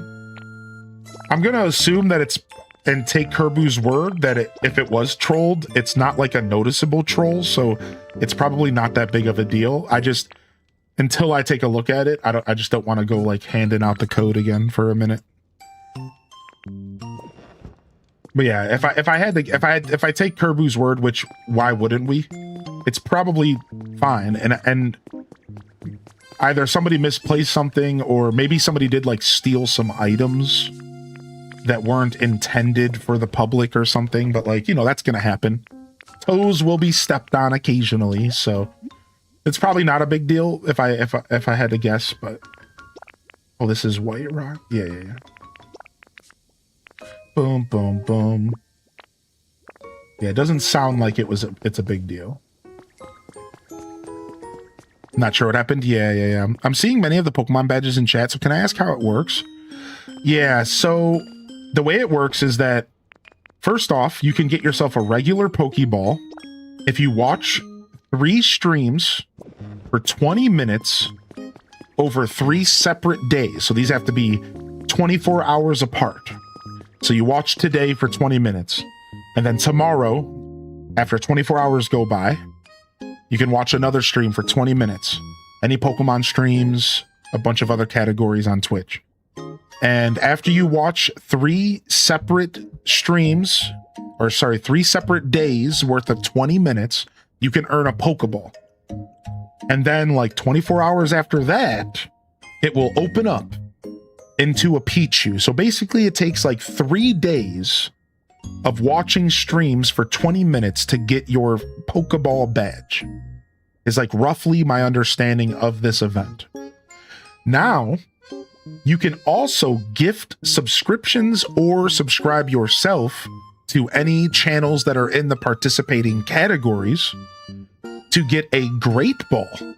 And if you get a Great Ball, you can also go through the process of watching a stream for 20 minutes for 3 separate days to open that Great Ball up to get yourself a Pokemon badge. Now, I believe it takes 2 gifted subs to get a single Great Ball. Am I correct about that? So I don't even know if a single gifted sub will get you a Great Ball. I think it takes 2. It is just 1. Okay. So 1 gifted sub equals a Great Ball. But keep in mind, no Pokeballs can be opened for the Pokemon badges without watching 20 minutes on 3 separate days. This is the part that's confusing. So let me go ahead and reset one more time. In conclusion, there is the free regular Pokeball that you watch 3 streams on 3 separate days. Doesn't matter, it could be the same stream, whatever, for 20 minutes. And after that third 20-minute session, you're going to get yourself your Pokeball.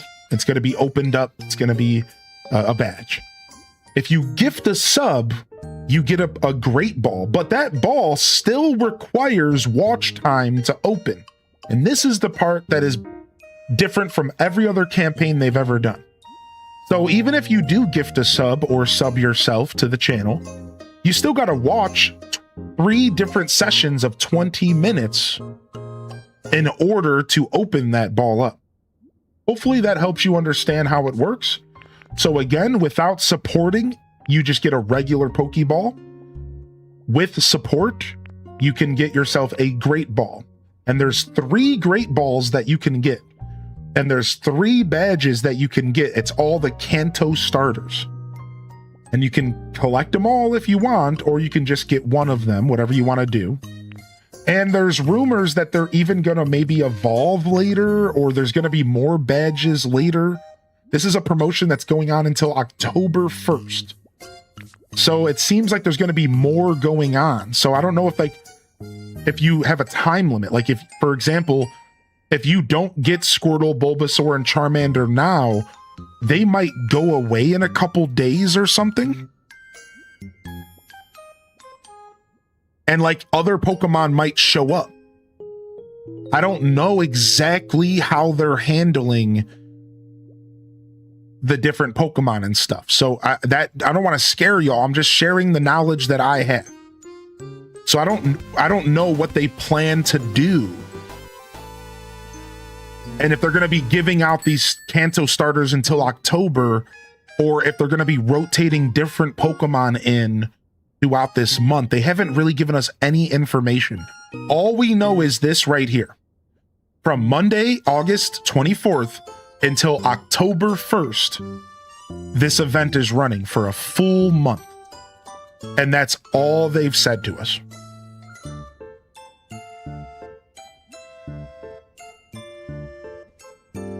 So hopefully that answers any questions there. And don't be shy to ask. If I don't know the answer, somebody else might. All right, so thank you for the 2 gifted subs, Brielle. Thank you so much. All right, for those just tuning in, we're working on our Mad Scientist lab today. However, I'm just doing a little organization session because I'm trying to get all of my stuff organized as we go here, because I unfortunately kind of let a bunch of junk drawer kind of chest build up around here, and I just want to get some of these junk drawer chests cleaned up and sorted, right? So get all this paint and stuff that doesn't really have a home this moment separated here. And this crystal I plan to copy. I'm gonna hold on to that. All right, and these protruding walls and roof tiles are gonna go kind of into its own thing. So any of this stuff, I suppose roof supports count as roof tiles. House partitions, all right, I know where that's gonna go. Pillars, I suppose that can go inside of like fences and stuff. That kind of makes sense to me.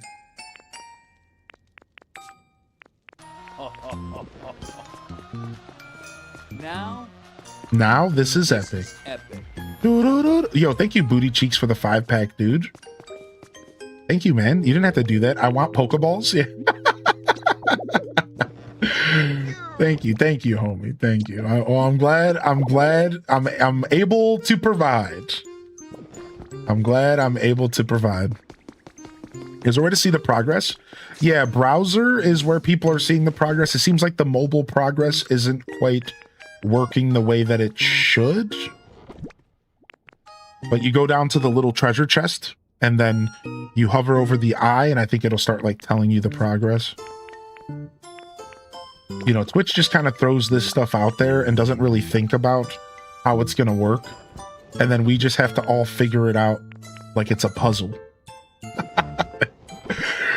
They just kind of throw this stuff out there, and then we just have to kind of figure it out. Like we're solving a mystery. We're Scooby and the gang out here solving a mystery. That's what it feels like trying to figure out Twitch's new event. Don't call me Shaggy. Ruh-roh Pokemon badges. I don't get it.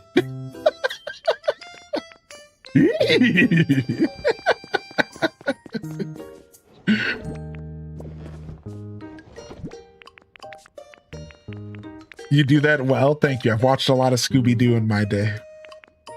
Proudly. Was that Scooby? Yeah. I don't get it.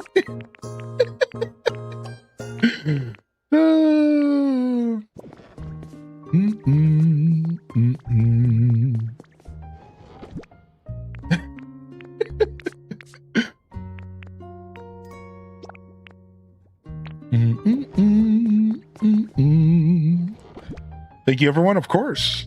Of course. Just a quick question. Would anyone happen to have a list of foods and smoothie recipes? Yeah, I do. 1 second. I got you. Let me pull it up. Pokopia foods. All right, so there's 2 different lists that I can give you, but here's the one with every recipe in the game. That's the one you're probably looking for.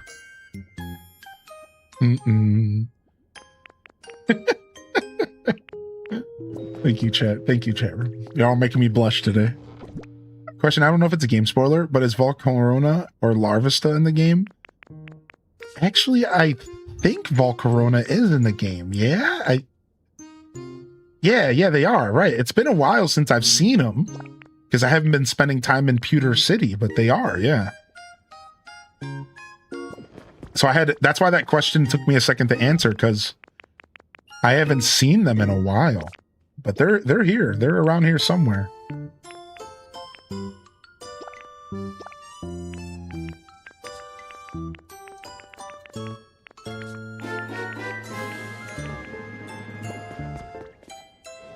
Yo, what up, Celestial? 61. Hello. Holy heck. Has it really been that long? The journey, huh?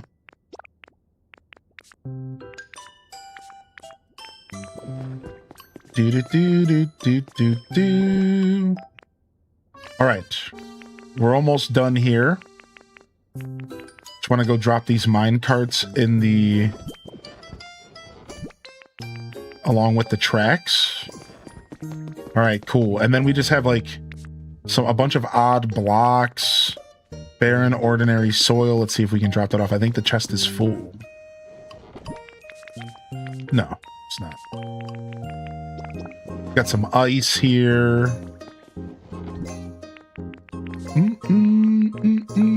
Some grass.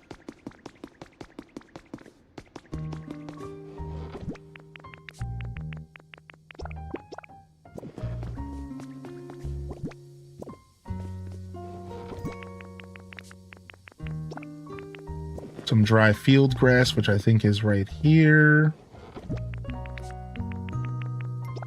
Okay, and then we got some spotted cliff rock.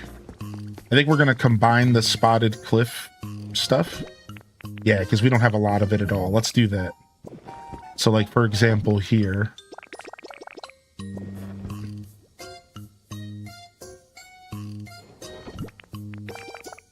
All cliff rock is made the same here. We don't need to be separating it.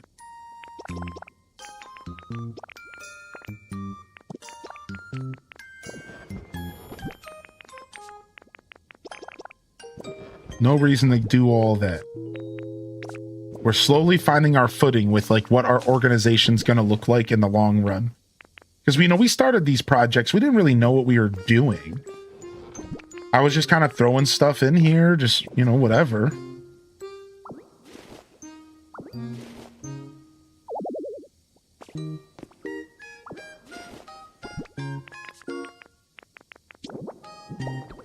Figured I would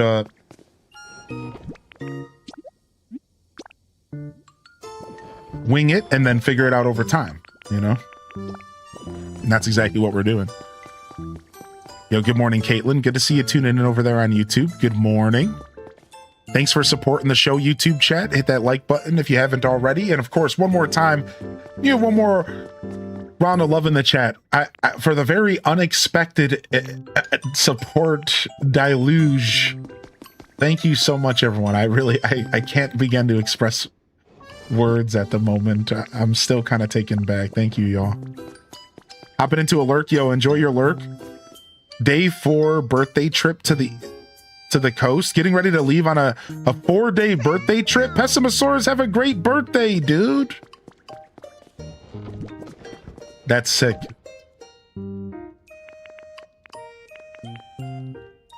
All right, some of this stuff belongs in here. Not this.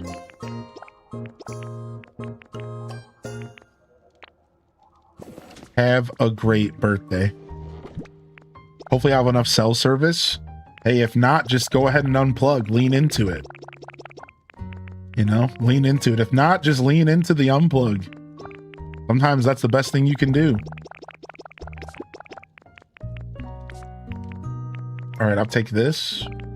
Take this red paint balloon, drop it in here. Wait, never mind. That was the right chest. Whoopsies. All right, I'll take this food upstairs, and then we came here for Sableye, and we're gonna have to do some copying of red crystals while we're here. So we do have some red crystal fragments we could probably use to decorate with as well. So I'm gonna grab these. And then we need the red crystals, clusters.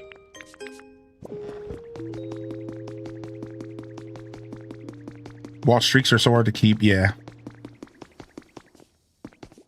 And then where did I put... Oh, it would be here. So I don't know. I wonder if I properly separated all of the items from that event. So I think I want one of the tent kits here. I wonder if I properly separated all those items from the event, or if they're all in a single chest somewhere. I'm kind of hoping that I did not organize them this time. And I can find all the Sableye stuff together. I'm kind of hoping. I think they might be somewhere in a dump chest. They might be in a dump chest somewhere. Yo, what's up? What's up, Raiders? Astral Dragon coming in? From the astral planes to the serene surroundings, we have chosen to raid and rest with you. Oh, well, the honor is all mine. Hey. What's up, Anna? What's up, Astral Dragon? Good morning, Ice Baby. Oh, y'all were doing some Pokopia as well. Welcome in. We are currently building a mad scientist laboratory. And I'm trying to kind of weave some organization in between. So we just finished a little mini organization session. And I'm looking for some Sableye items because I want to use some Sableye items in this build. I think they're going to be perfect. I do want some of these string lights as well, I believe.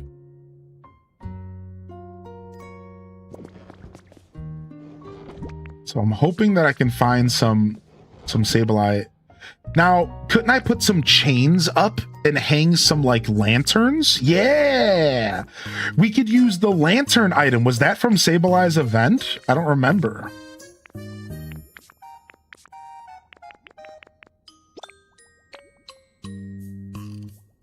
How's your day been so far? It's been good. Thank you for asking. That was very kind of you. Welcome in, Raiders.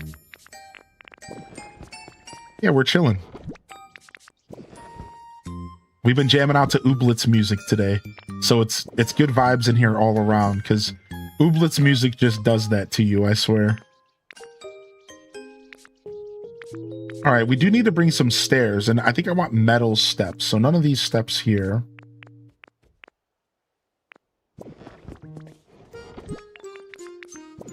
We're going to bring some music. We're going to play super creepy cave music. Or Team Rocket Fortress music down there, for sure. All right, I do have some iron steps. Unfortunately, I don't think I have any busted iron steps. That would be so cool to add to this. But I think I kind of messed any of those up. All right. Knew I recognized the music. Anyone seen the first 2 episodes of Lanterns about Green Lantern? No, I'm not hip. Are you planning a split? I think we are, and we have not talked about it yet because I don't know. So I'm glad you asked. I'll be real. I don't actually know what I want to do yet. So here's the thing, though. I can kind of choose on the fly because I do have the game preloaded, so they let me preload the game, thankfully. So the worst case scenario is I just have to do like a quick patch. So it is installed and ready to go, and it goes live at 11 a.m., I think.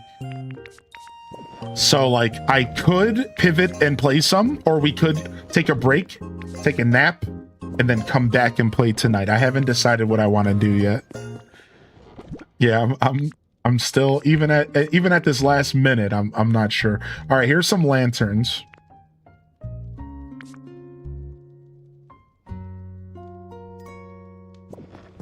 What other items came from the Sableye event? Can y'all refresh my memory on the Sableye event? Here's some more chains.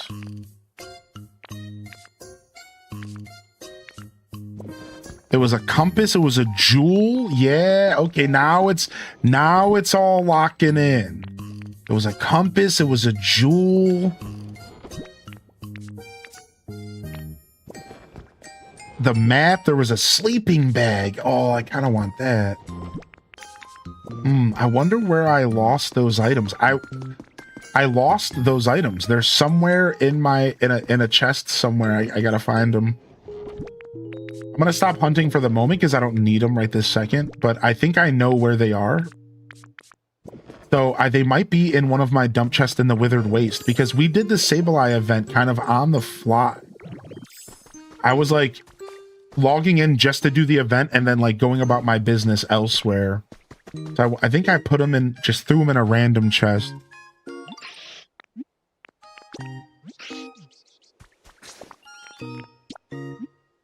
All right, let me quickly go to Withered Waste. Oh, thank you, Sith. Yeah. I know I for sure got at least one of everything so that I could do my own photo printing. Yeah, so if you miss an event, can you go back? So far, I believe the answer to that is yes. I believe every event you can time travel back to if you so choose. I believe that is the case. Oh, thank you, Kerbu. And thank you again, Raiders. Yeah, welcome in. I hope y'all are feeling good today. And I really appreciate y'all popping in here for the raid. Thank you. Very kind of y'all. The Sableye items were so good. Yeah, I made a point to get at least 4 of the tents, because that was the one that can't be photo printed, even though I could have saw myself getting more. Oh my gosh, I just remembered where all the items are. I put them all on the ground outside so we could look at them. They're sitting outside at Castletown. I admit I know nothing about Pokopia. Nothing's wrong with that. Nothing's wrong with that. I just remembered, dude. Yeah, we have them all outside displayed so that I could look at them. I think I even built a tent. What up, Ghost Bellies? The Castletown yard sale.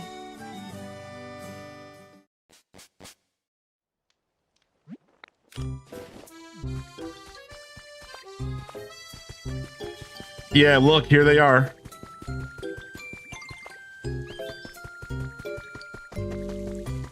Here. I put them all here. Here's the book bag. Here's the pile of diamonds. Here's the canteen that cooks. Here's the bed. Here's the sleeping bag. Here's the compass. Here's the super sick lantern that might hang from a ceiling. And a random digital camera, which I kind of forgot about. All right, grab all this stuff.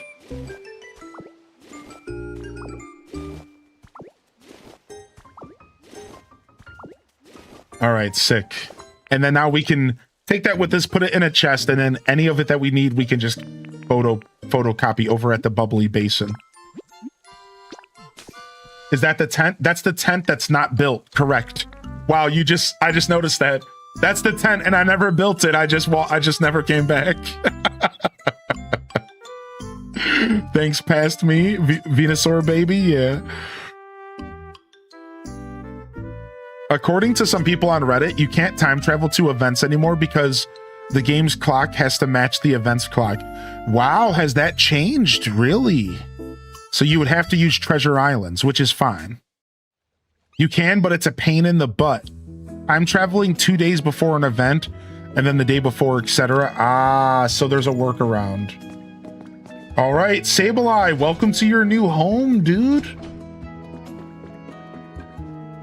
The mad scientist lair. I know it's a little hazy around here, but I think some lights will help.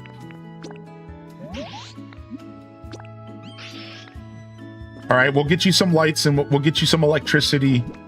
I think some lights will help.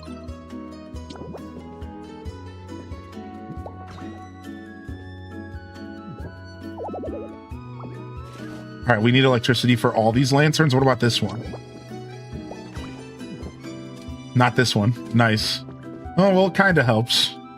He's living in a pretty foggy life here. I didn't think that the transition between the dark realm and the light realm would be foggy, but it is. It's kind of cool. You got this guy living in hell or something? No, hold on a second. All right, let me show you. He's a mad scientist and he's living in a mad scientist lair. All right, here's his submarine that he uses to get here. And we're going to fit the submarine out, maybe even have another Pokemon live in the sub with him. I actually might move him into the sub and then just let the laboratory be nobody's home. And he can just use it as his lab. I haven't decided yet. Oh, wait, never mind. I can't have him come in here because he can't go in water, I don't think. So never mind. He probably has to live in the lab. Anyways, I'm just yapping. Yeah, there's submarines. Yeah. So look at that. So this is our mad scientist lair, and it's a cavern, and we're going to turn this into a mossy covered ancient cave full of all sorts of coral lighting the place. It's going to be rad, dude. We're going in on this build.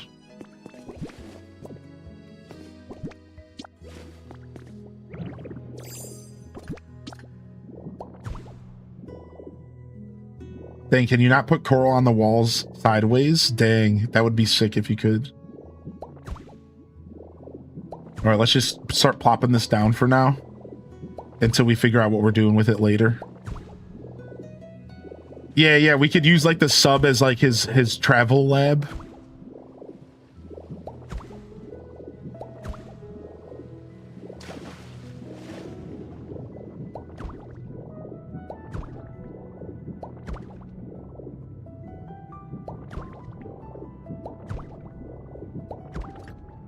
All right. Our first batch of coral. Quick hello before the chaos at work starts. Hey, you got this today, Taco.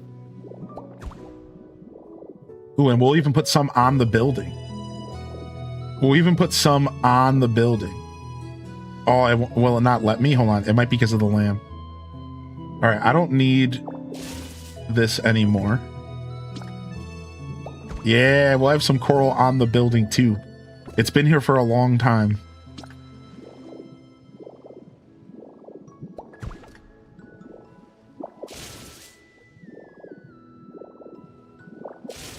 What's up, Lillian? Hey.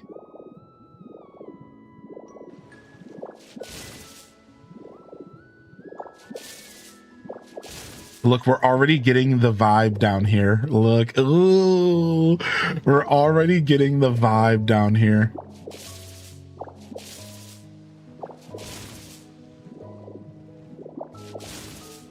Oh, it's gonna be the vibe, dude.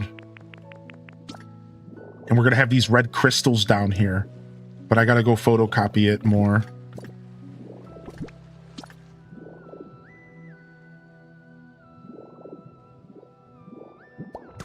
Ooh, the red glow. Oh, that's sick. All right, I don't know if I have any pictures of this, so let me take one now real quick.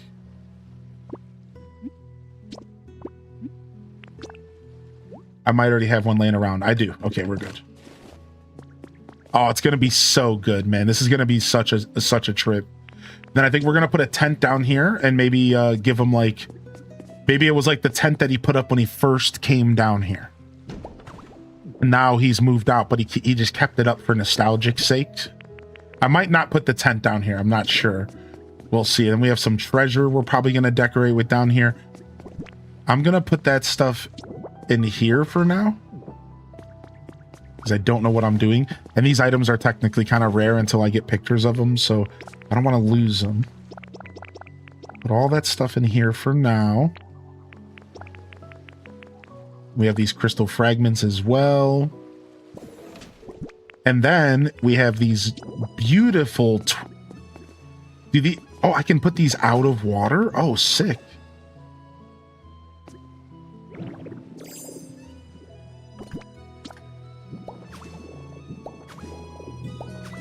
Nice.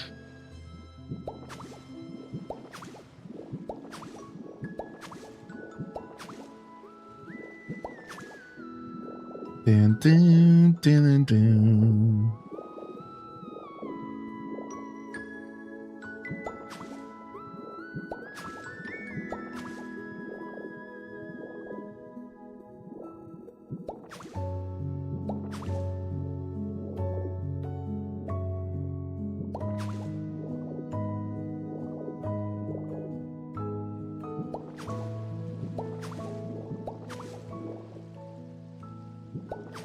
Gonna have these things hanging all over the place, going up, going down, whatever we want to do.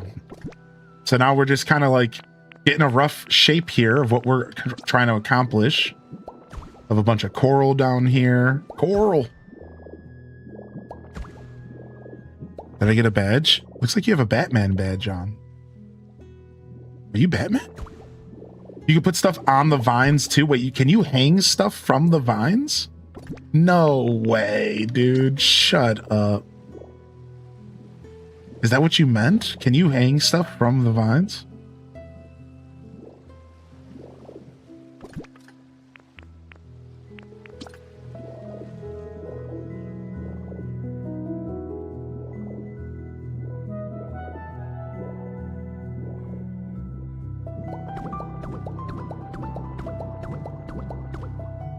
Some lights out here. I don't know about hang, but you could put a flat coral on top of a vine stack. Oh, that's cool. Okay, I see what you're saying. I like that.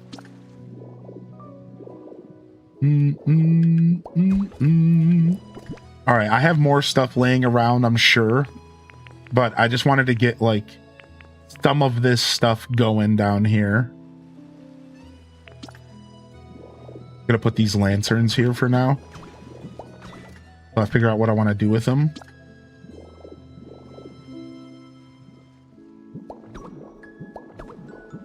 Maybe we'll put some lights on this lower section. Maybe not. I probably won't keep those. We're gonna have to get electricity ran down here eventually.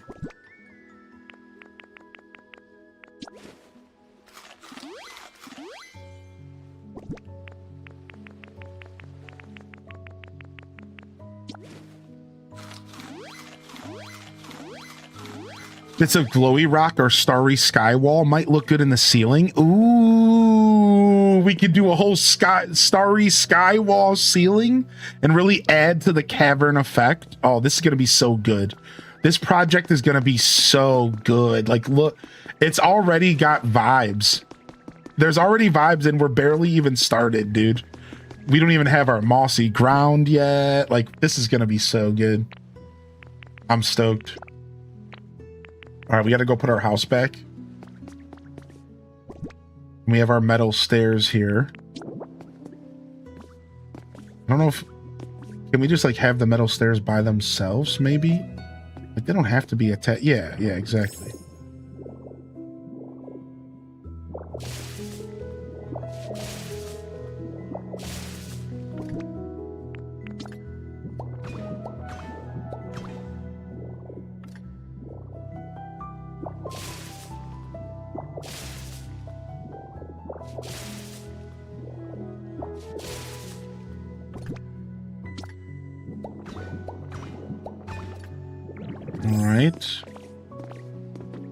Beginning. Stabilize passed out. We got to get him some lights down here. We got to run some electricity around here soon.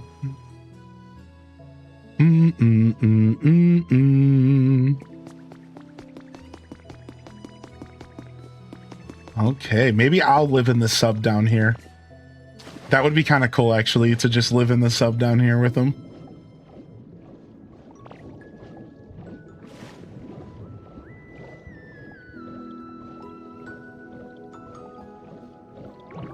Just got your Pikachu badge. Nice. Yo, appreciate the follows coming in. Thanks for the love. Some subscriptions on YouTube as well today. Thank you very much, y'all. What's up, M Word, by the way, if I didn't say hi to you officially. Got the badge. Hey, we're badging out here. We're badging. Yeah, glowy stone would look so good in there. Oh man, there's so much potential. So much potential. The Mad Scientist Lab's coming together. Let's go to our Dream Island so we can strip it of all the different coral. Let's go to our Dream Island so we can go strip it of all the coral.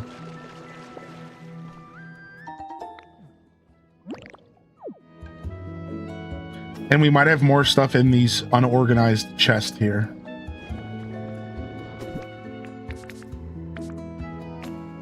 What else do we got? Yeah, look at that. 29 tall coral here. Oh yeah, we've been stacking.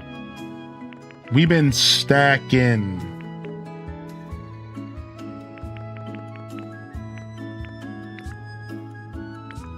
Maybe some, like, mining excavation equipment would look good down there.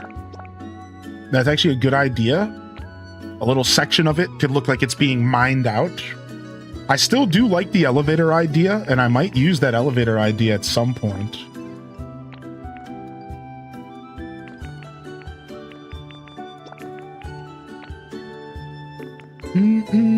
Oh, here's my wireless power transmitters, so we don't have to craft more of those.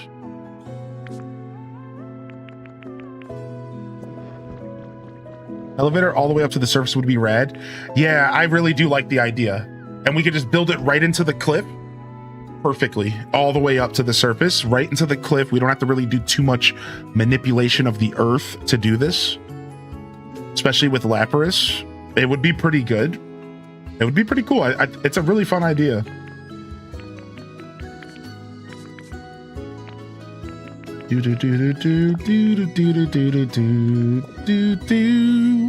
What up, Skylar? How you doing, man? Welcome. Oh, we'll grab these.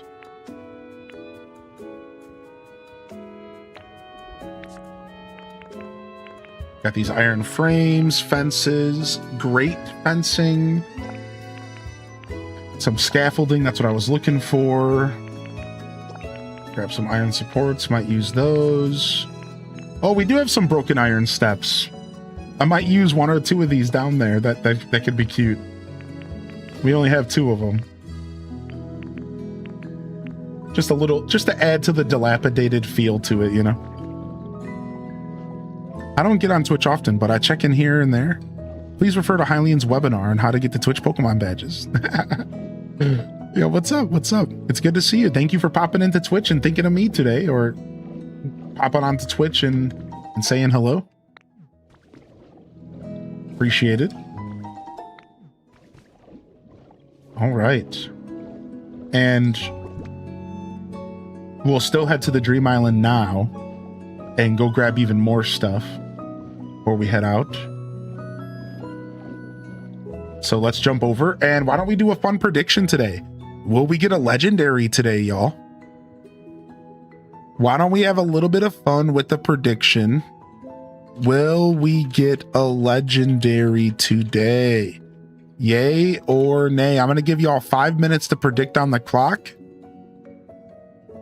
And I'm going to take a quick tinkle, grab the last of my coffee out of the pot, and then I'll be right back. All right. So thank you for your patience, y'all. And of course, since today's Ooblets Day, I'm going to leave y'all with a little bit of put some love into it. Show me your best dance moves. I'll be right back.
Will we find a legendary? Will we find a legendary? Y'all got some dance moves in here. Holy heck. Oh. Y'all got some dance moves in here.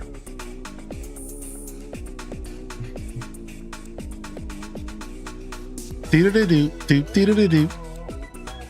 Do-do-do-do-do-do-do-do, do-do-do-do-do.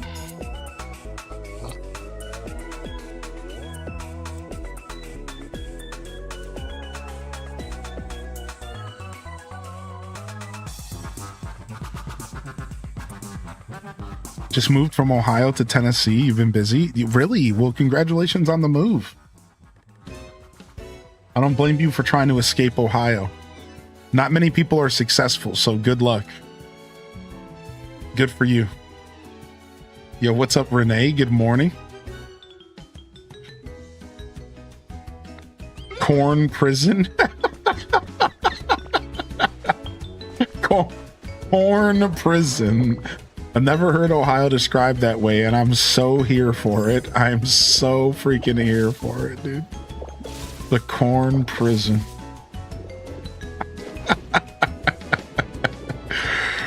Bum, bum, bam, na, na, na. Stay away from Ohio. Hated it so much. Don't go there. It'll consume you.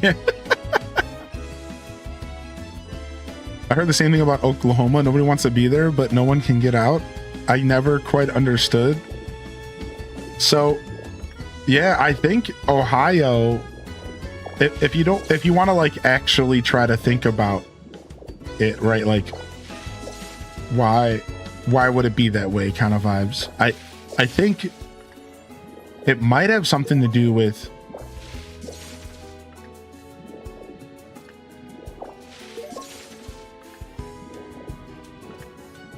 the fact that Ohio's living costs are so good. Right? So like imagine you live in a place where the living costs are nice and cheap. So moving somewhere else feels hard because like then you go look at the cost of everywhere else in the world or like in the country and you're like, wait a second, like I can't afford to live in any of these other places on the wage that I make in Ohio because Ohio's wages match the living cost.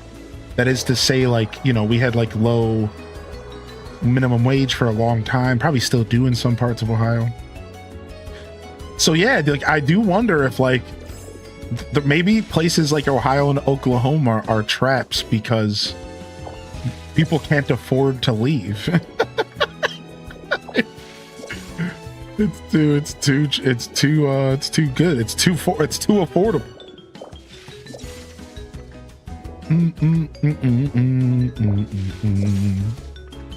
I love corn though. I'm back. I'm a protected species observer and we just had a pack of 6 orcas come into our observation zone. What an amazing day already. Dude, what a fulfilling sounding job. That's so cool. You observe protected species.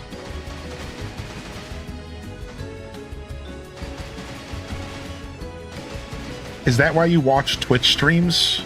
Are we a protected species? I had an old coworker that left Ohio for California, but he had a friend that made good money and roomed with him. I think sometimes certain people like the isolation of those states though. Yuck. I do. I like Ohio. Ohio's the perfect place if your mentality is to get off of the lawn, right? Like Ohio's the perfect place if you just want to tell people to get off your lawn. Yeah, leave me alone.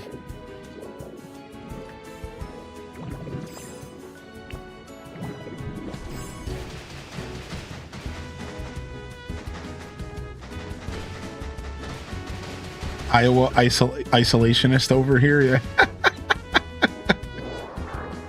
Whatever floats your boat.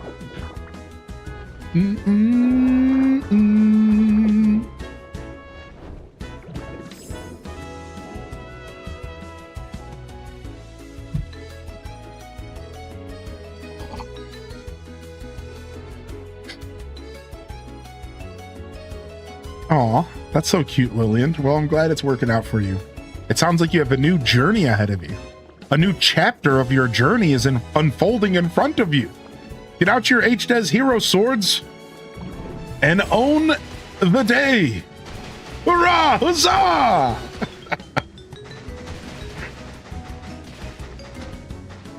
A new chapter unfolds in front of you.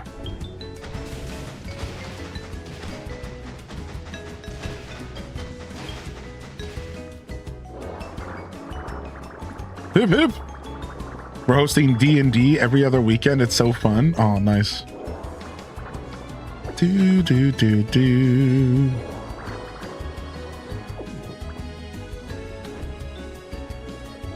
I'm too nosy. I'm all up in my neighbor's business. Yeah, I don't know. I don't know what the rest of the world is like, but I can tell you that here in the suburbs of Ohio, and to be even more clear, the suburbs of like the greater Cleveland area of Ohio, you don't talk to your neighbors anymore.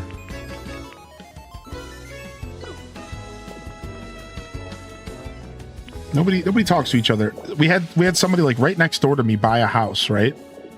They bought the house right next door to me. And I did chat with that guy. I was outside like doing some yard work, and he was like, hey, I'm just trying to get to know all the neighbors, like who's living near us. We just bought this house. I like welcomed him to the neighborhood, and that was the most conversation I've had with my neighbors ever. Now I do have like the people that live in the same building as me. We chop it up sometimes. We yap it up. But I think that if I had to guess, that's your average suburban experience here where I'm from. Like, ain't no one talking to each other around here. Nobody's. People want to be left alone around here. Now, I think that once you start buying houses and you get into communities where people are buying houses, you get that community interaction because people are creating like permanent experiences in their lives. So I think a lot of it is I grew up living in rented communities. And when you live in rented communities, people come and go a lot. And I think that that's a big deal. I think that's a big part of it, the conversation. It's like, yeah, sure, if you own your house and you live around other people who own their house, then you guys are probably all chum with each other because you like, you're permanently, you know, kind of like living in an area. Like you want to know the people around you. You bought a house. Right? Like if you rent, you don't give up who your neighbors are. They could be gone tomorrow. Why does it matter? Like it doesn't, like you don't really get to know people, you know, like, so I don't know. I don't know that perspective though, because I've never owned a house and I've never lived around a bunch of people who own houses. Like, I'm not sure.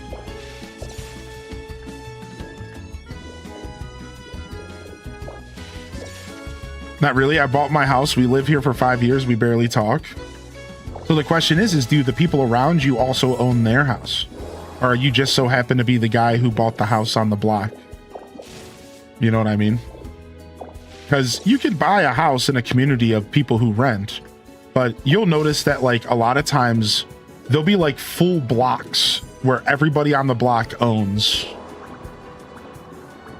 You'll see that kind of stuff a lot, right? Like where everyone on the block owns, and then like everyone kind of gets to know each other.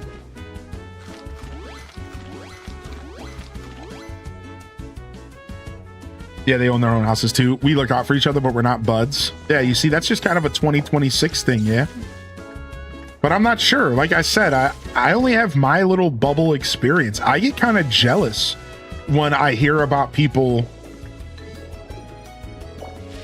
I get kind of jealous when I hear about like communities where people still have block parties and stuff and like still get to know each other and stuff. Like I get kind of jealous of that because I feel like that doesn't exist where I'm from at all. Out here, people are looking at you like you're about to commit a crime. Like nobody wants to do anything with you. Like no, ain't no one trying to talk to you. Like it's weird, man.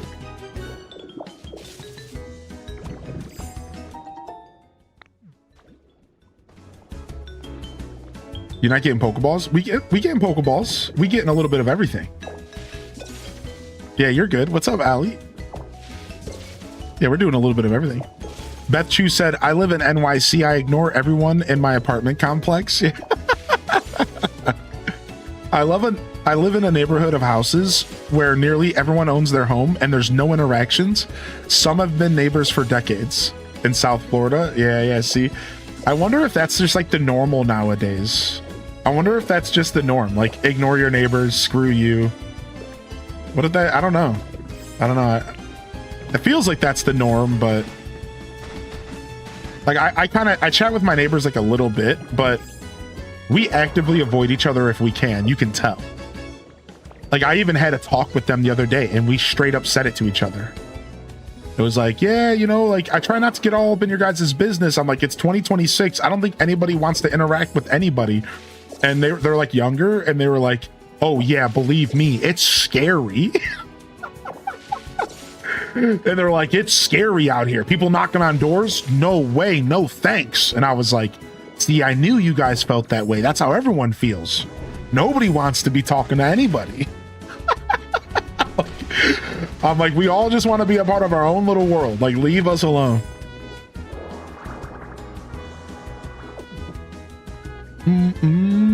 But we do like text with each other and stuff. And like, we help each other out with like the garbage cans, you know. So there's like some unsaid stuff.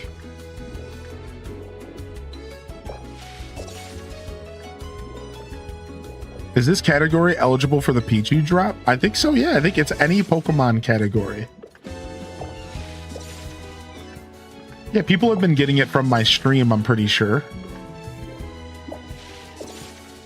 Yeah, texting's a thing, right? Like, we'll text each other and just, like, make sure that everything's okay. Yeah, that kind of stuff.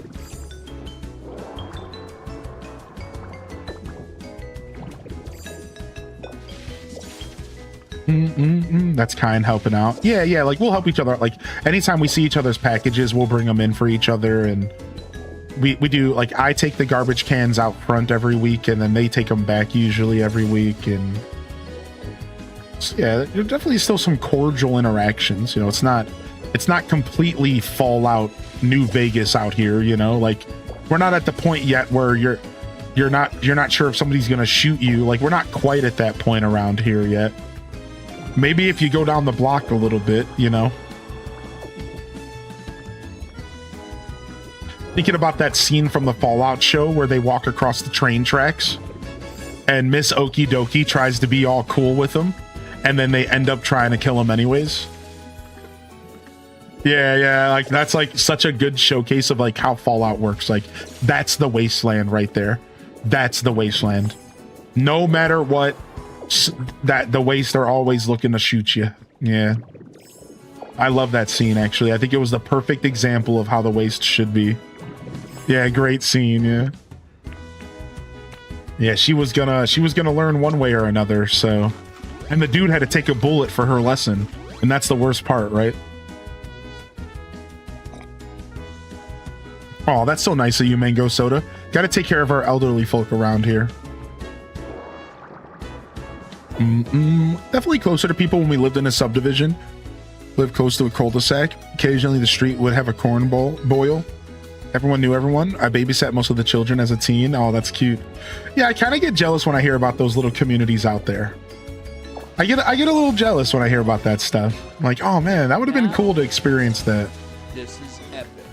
Even when I was a kid, nobody talked to anybody. Not really. The kids on the block would occasionally chat with each other, but even in my childhood, you weren't really running into kids on the street too much. Yo, thank you, Amber, for the 5 gifted. Thank you so much, dude. Thank you so much, Amber. What's up, King Boo? The Fiverr guy? Yeah. Now, this is epic.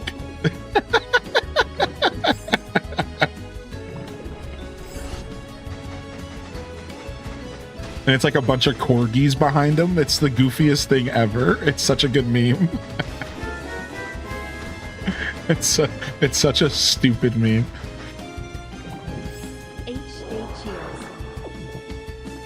Yo, Silver Knight coming in with 4. How you been, Silver? Good to see you, dude.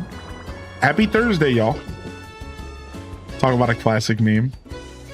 Bum, bum. Oh, we're definitely gonna need some seaweed down there.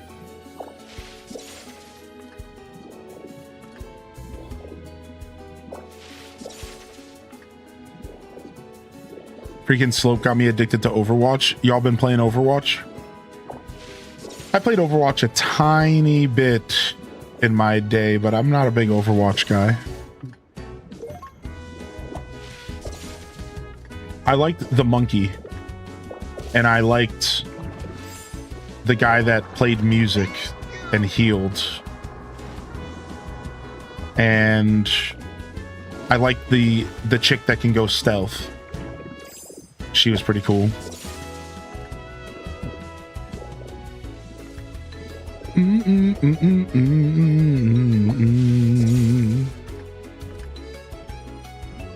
I wish Wormpool was here. Winston, Lucio, and Sombra. Yeah. Let me try the monkey now. Yeah, he's cool. He like jumps into the battle like a real ape and just goes ape escape on you. Winston Churchill. Yo, enjoy your day today, Bam Ben. Yeah, thanks for popping in. You can find the VOD to figure out what we do for Star Wars. If you were looking forward to Star Wars, I would check the VOD. And no matter what happens, I'll probably have the VODs. I'll probably separate the VOD by tomorrow so that it's a separate episode. So no matter what I end up doing with Star Wars, it should be available on Twitch. Poke through the VOD, poke through YouTube.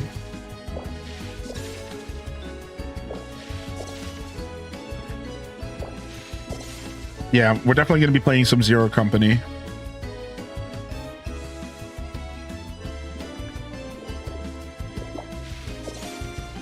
I mained Diva. I almost bought her jacket from a short film, but apparently it was cheap quality and real expensive. Ain't that how it usually goes? Despicable.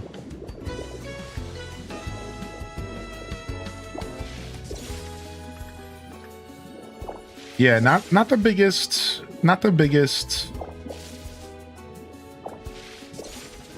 Overwatch guy. Here is a present for you. You know what it is though? It's team-based shooters. I'm not interested in playing team-based shooters too much.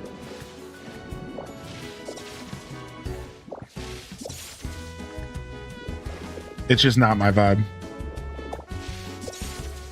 I've moved on from team-based games. Unless I have a team of people that I know and trust to play with. I'm good. Yo, thank you, Wolfbane, for the gifted. Yeah, I realized at one point in my gaming journey that playing team-based games without a team doesn't make any sense. It might make sense for some people, but it doesn't make any sense. I don't think that it makes zero sense to me, because all you get is a bunch of people interacting, and it's always negative, and it's always goofy and weird, and everyone is like playing the game by themselves basically, but you're somehow supposed to do team-based goals, and it just like never works out. So like the closest I'll get to that is like a battleground in World of Warcraft. I'll do like a BG.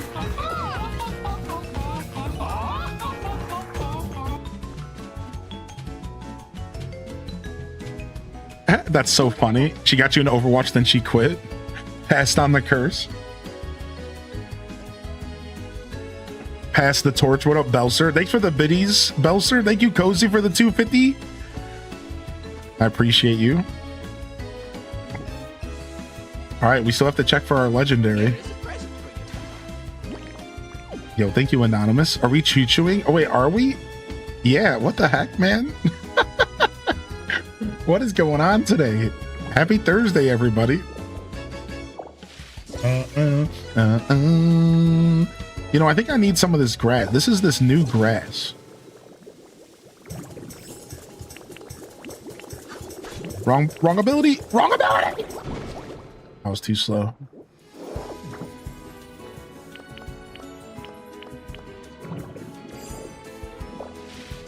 I need to steal some of this grass.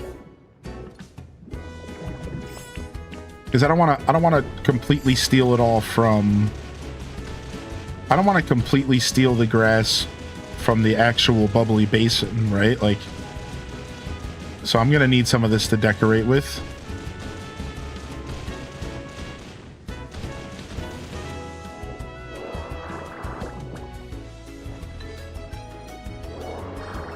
Chewing. Speaking of Star Wars, I see SWTOR is getting popular again. Is it? I have it installed right now, weirdly enough, but I don't want to pay to level my character up. Like, I can't go past... I can't level up anymore because the level cap is a part of the new expansion, and I don't feel like buying the expansion. So when I logged in, I was just running around the world collecting datacrons, and I found like 2 new datacrons. And that's like my favorite thing to do in that game. Weirdly enough, Star Wars The Old Republic for me is just a datacron hunting simulator. And I just go around the world and like try to solve these world puzzles basically, and like do platforming and just like look for datacrons. It's so much fun, man. What's up, mermaid? Viking Dynasty? I'm not hip. I'm not hip.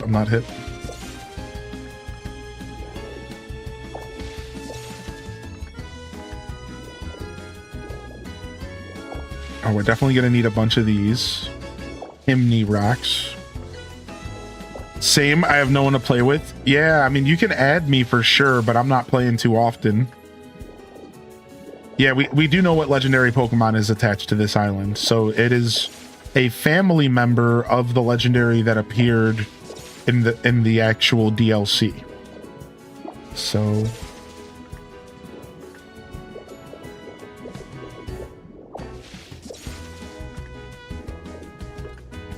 oh, nice. We got a balloon in the Twitch chat here. Salutes to the hype train. Thank you everyone for popping off in here again, of course. Never expected, always appreciated. That's the motto. Thank you.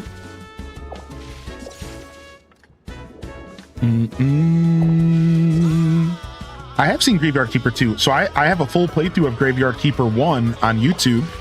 If you ever want to check it out, it's one of my favorite playthroughs we've ever done. Skullin with the 500 biddies. What up, Skullin? Good to see you, dude. Thank you, man. You absolute hooligan. Thank you, dude. Thank you. The rainbow scales are just from the islands.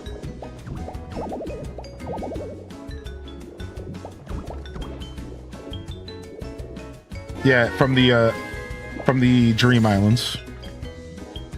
Yeah, Graveyard Keeper 1 is one of my favorite games of all time.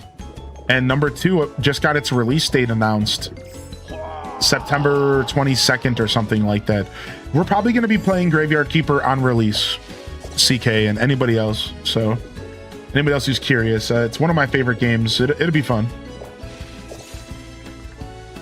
Thank you for the 169 biddies, Cozy. FYI, your voice is easy, very easy to listen to. Thank you. I'm blessed in that sense, I think. I think so. What up, Soul Spire? Thank you for the 8. Good to see you back in here, Soul. We're here stealing as much coral as we can. We need it for our decorations.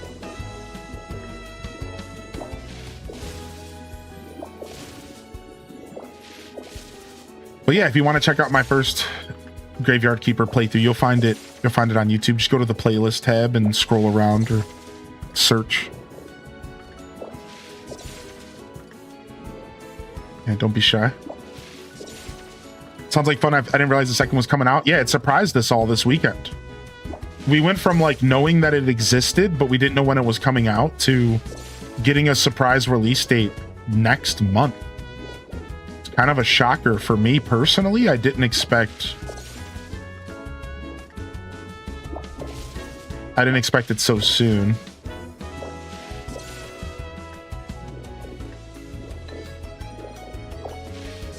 But sounds like they've been working on it for a while.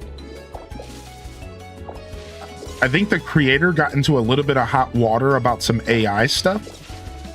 And I don't know what's going on with that or what happened, but that's something that I might want to look into. But yeah, like, I think he like basically came out and was like, he was using AI in some of the development or something. And of course, you know, nowadays, while I appreciate the transparency, because that is something I would like for all of my media, that is something that will instantly make people pissed off. So I don't know exactly what happened with that. I gotta go read about it again, but the last I heard about Graveyard Keeper 2, he did come out and say something like that or something along those lines. So of course people were pissed, rightfully so. So if I give 2 subs and I sub myself, will I get all the badges? I believe that means you'll get the Great Ball badges. Right, yeah, because it's 1 sub per Great Ball, right?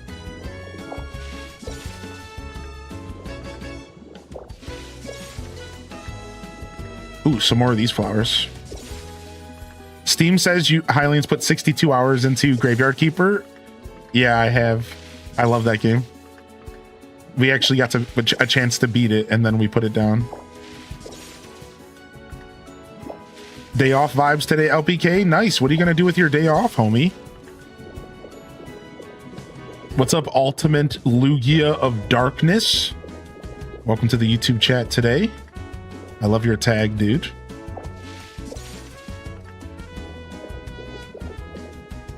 Yeah, there was a couple little mini world premieres and a couple showcases during FGS Live. Yeah, there always is. There always is. Yeah, FGS Live is just an extension of FGS, and it's just weird how they like break it up. Usually there's like more interviews and stuff, which is why I skip it, but unless I'm in the mood for like, you know, more interview type stuff.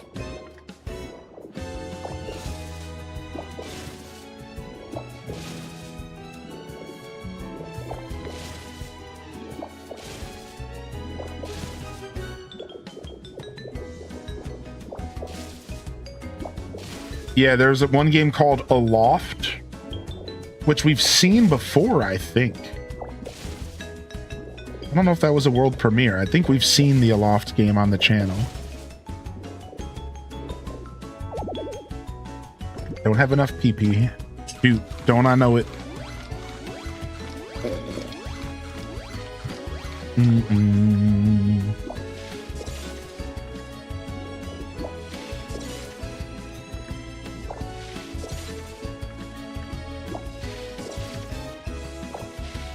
I'll just have to pop by more often.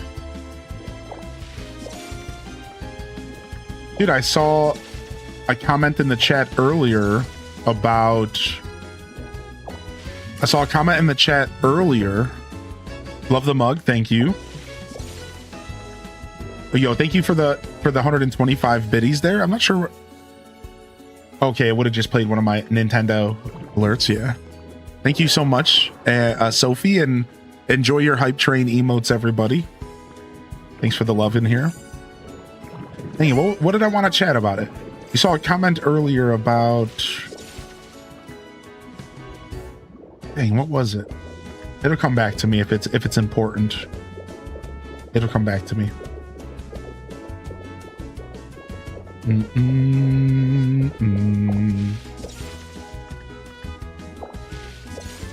All right, I think I've looted enough for today. I could keep going, but let's go check and see what's up with this legendary. Oh, there's still some buildings we need to check out, though. We haven't checked out the 2 buildings here yet.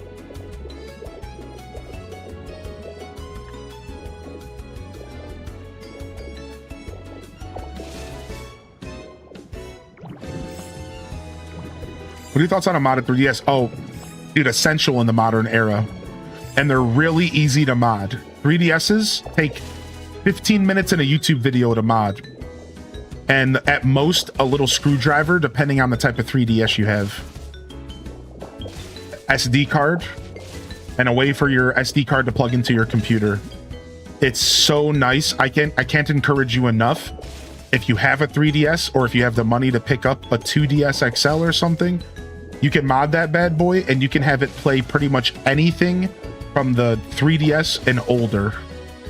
I think like the limitation is like PlayStation games, like that's not going to play on there, I don't think, but I think you could even get N64 games to run. It's pretty cool.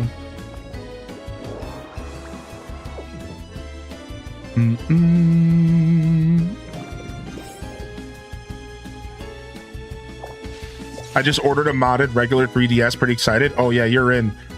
Is it that easy? Yeah, specifically the 3DS is a little bit more approachable without having a ton of tech knowledge.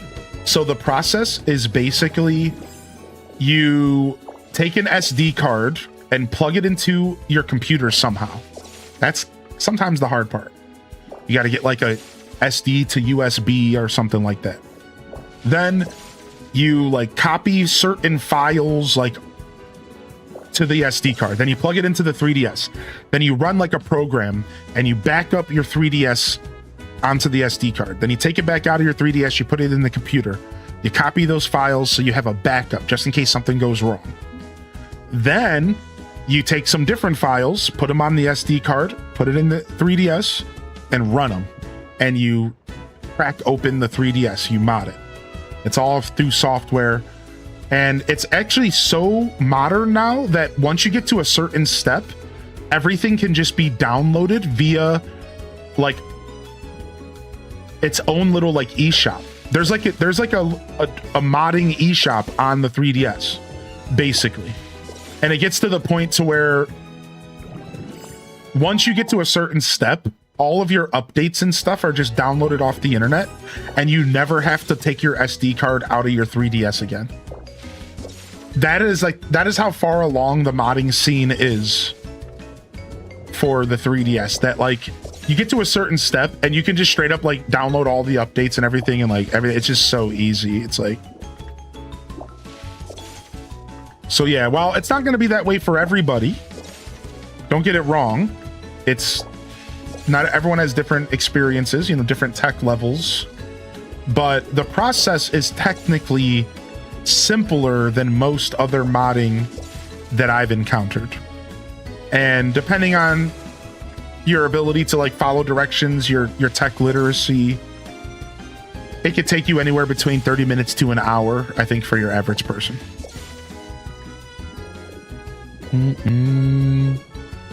Yeah, Phoebe, my capture card died for my 3D. I have a capture card at 3DS and it freaking died. So I gotta like open it up and see if like it's the soldering or what's wrong. Super tragic because they're kind of expensive. So right now I have to emulate my 3DS games for the channel, which is not my favorite. I do miss my capture card for my 3DS.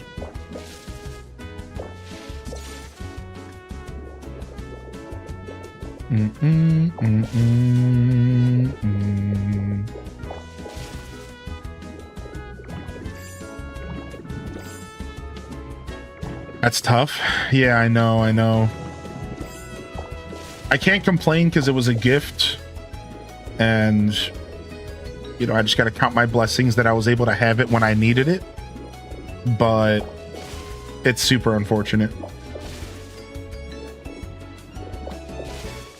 I'm good with emulator, so I'll report back once I get a chance to try it.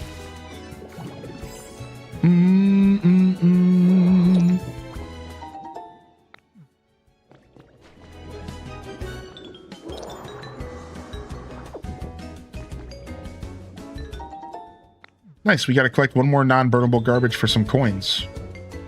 There's got to be something around here, yeah?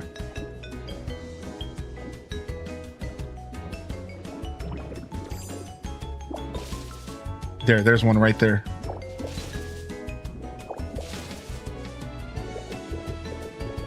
playing Pokemon games without spending so much is going to be nice. Oh, ain't it the truth, dude? That kind of pays for itself. Like, if you're somebody who likes Pokemon games, the capture card can kind of pay for itself just by playing the Pokemon games. Or not the capture card, sorry, the modding in the 3DS. All right, we're going into the caves.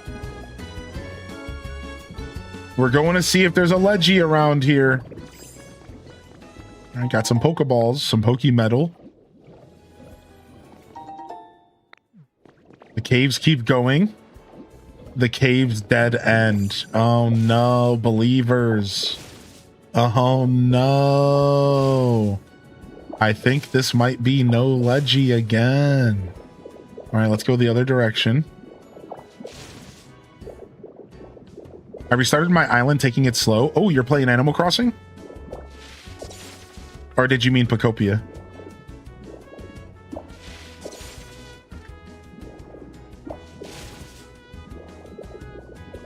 Oh, I got excited and then I realized it was one of the labs. And we're back at the lab again. And what a weird generation here. I can't even find the front door. This is so weird. This generated like in the wall. Kind of cool. What up, Sweet Pea? After decades of requesting interviews with a certain legendary trainer and former champion of the Kanto region, we finally managed to get an exclusive meeting. The photo he wordlessly showed us was a familiar and memorable sight, himself as a smiling young boy surrounded by his Pokemon. To the editing department, FYI, this reporter is personally a huge fan of the former champion and could not stop crying after the interview.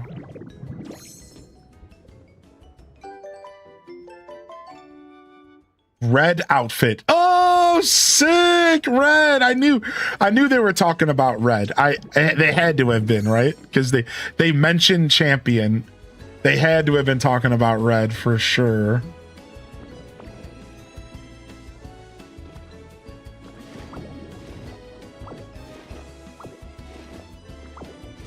When you start this game, is it the same for everybody? Yeah, so yes. This game does not have randomly generated story maps. The only thing that's randomly generated is, look at it, it's a wall, it's a door to nowhere, is these things called Dream Islands. Now, there are some things that are going to be different, though. Like, the Pokemon that you run into could very well be in a different order and different than how other people experience it. Also, there's like, just like Animal Crossing, everybody's save file has like a main fruit and then a side fruit. So like everyone's main fruit is Lepa Berry, but then the other berries can be random per your save file. So there are some interactions in the game that are kind of random, but for the most part, all of the maps that you go through story-wise are the same.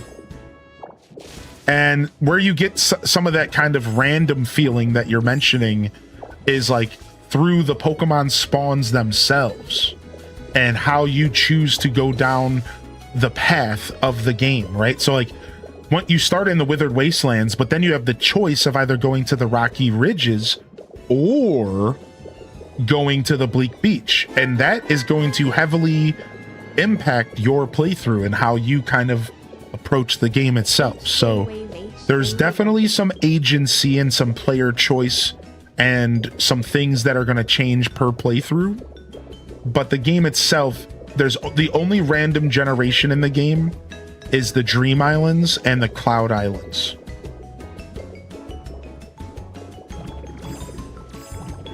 I also had Lums, yeah, but a lot of people had ass pairs and a couple other things.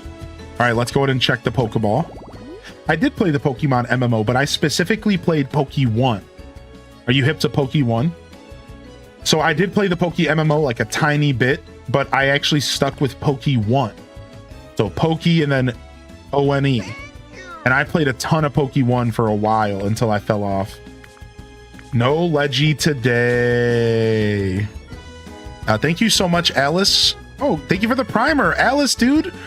Thank you for your continued patronage. You're always hitting that daily check-in. the fact that you're hitting that primer here means the world to me. Thank you, dude. But remember that just tuning in, you're doing enough, y'all. Just don't forget that, please. Just hanging out, tuning in, you're doing enough. Thank you. Appreciate that. Yeah, Poke1, I don't know if it's still around, dude, but it was really cool.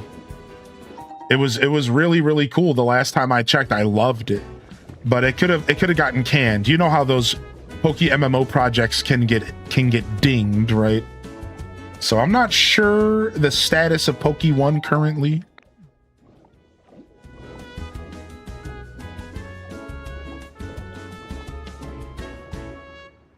Thanks for explaining. I don't have a Switch yet. Yeah. This game is really cool. This game's more of an RPG than anything else. If you're interested in this game, like, this game's more of an RPG than anything else. It really is. It's an RPG where you play through the story of the game, and the decoration and all that stuff is kind of the side note to the game. Really, what I would call this game is a post-apocalyptic town rebuilder RPG game, right? So it's an RPG. It has a story that it encourages you to follow. It has credits that will roll when the story's done. The story is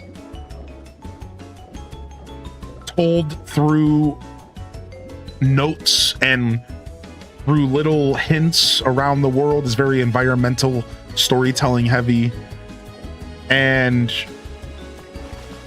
you're kind of tasked to rebuild Kanto from Generation 1. But how you rebuild it and how you go about that is your choice. So the decoration side of the game and stuff is kind of secondary, in my opinion, to the real focus of this game is like the story. And then if you want to rebuild society, like, it's up to you, right? Like, some people are doing their own thing completely, as you can imagine, right? Some people are kind of doing their own thing and completely turning these areas into blank canvases.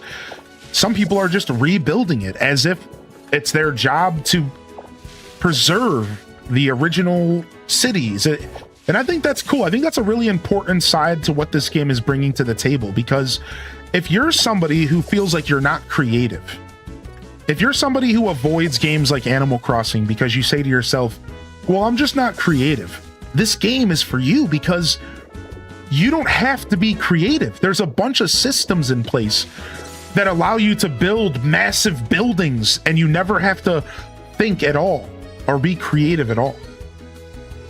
And that, on top of the fact that you can kind of just spend your days rebuilding society, you don't have to like really put your own creativity into it. You could just like rebuild the buildings and like just provide homes that are already there. Just, they need a little bit of touch up, you know? So it's cool. Looks like they had a tournament. Poke1. Yeah, cool. Poke1 was a lot of fun when I first got into it. I think I played it for this was like before I streamed. It was before I streamed. It was something I would play in the Discord with the community.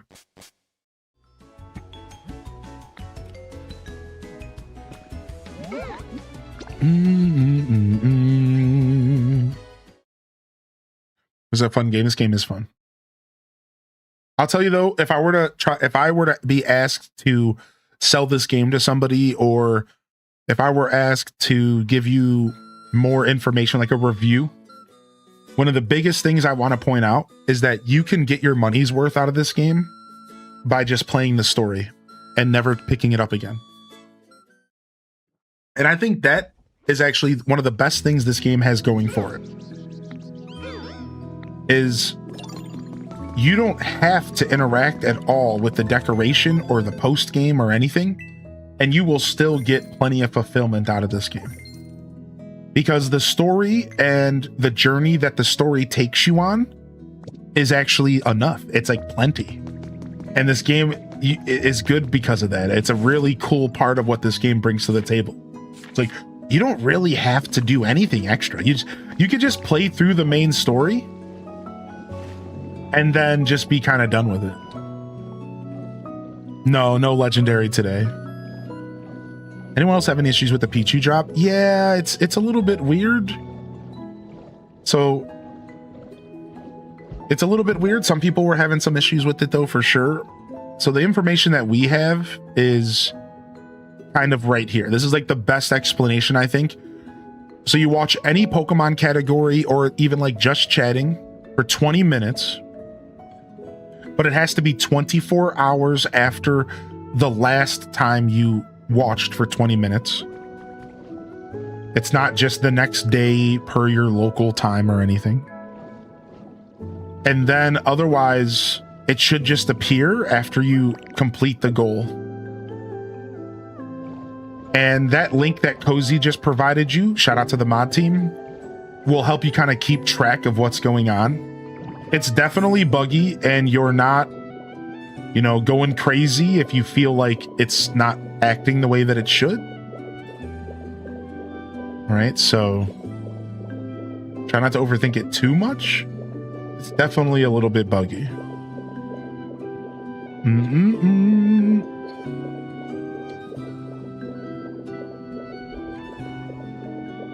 Nothing shows for me either, but I see it at the bottom of the page. Yeah, it ends in October, so hopefully they can figure out what the heck they're doing. Also, why is my game all of a sudden lagging a bunch? Is that just the game itself? It might be my capture card.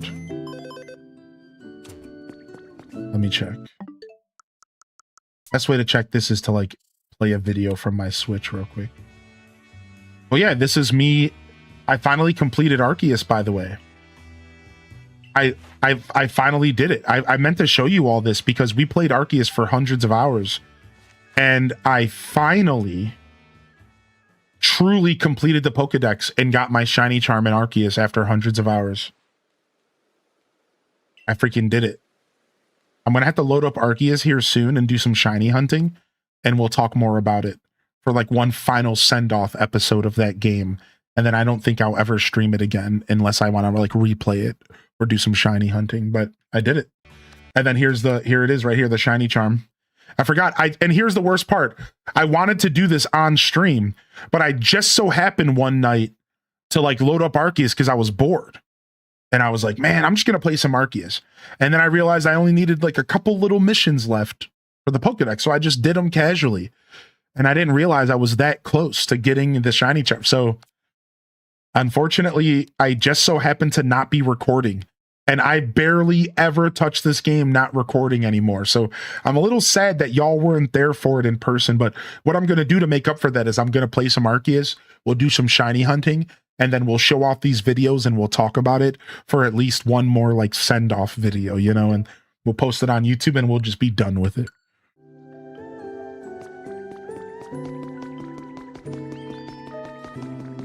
Seems like my game was just being weirdly laggy.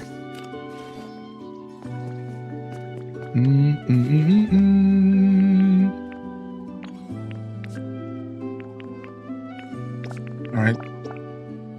Just dump all this stuff for now. Actually, I want this seaweed to decorate with. And I want these sturdy sticks to decorate with as well. Not the sturdy sticks.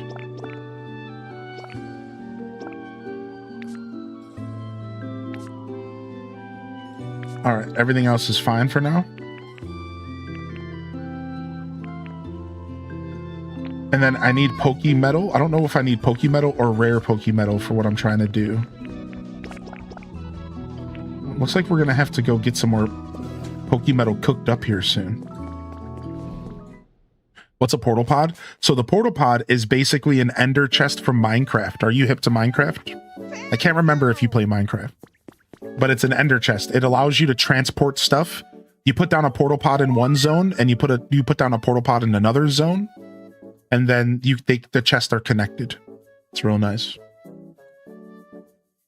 Yeah, it's super, super nice. Yo, thank you, Anonymous, for the 3 gifted subs. And thank you for the first time Prime from BK. Y'all are getting in here, getting these loots. Thank you so much, y'all. All right. Oh, this is rare Pokemetal. All right, we're going to need 10 clusters. Nah, let's do 11 for now.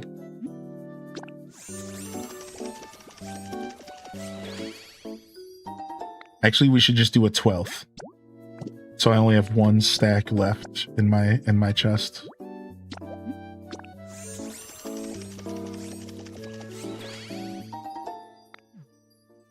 First time primer, mod check. Anybody know where I can get post to complete the mini museum habitat? Post. You mean like the poles? Yeah, you can get them from the museum itself, I think.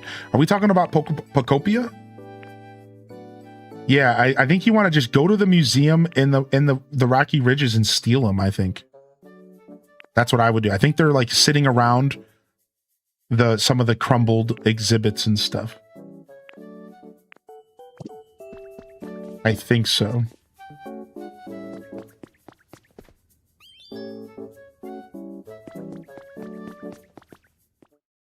Have you seen the special Mario Kart World theme performance on YouTube? Yeah. So we haven't watched it on stream.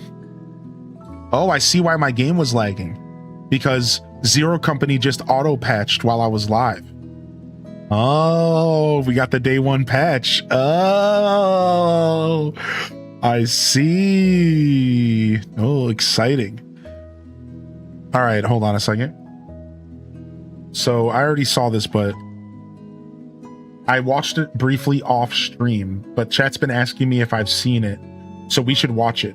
But we're not going to watch the title theme. We're going to watch Crown City, because the guy who does the little voice synthesizer is so cool.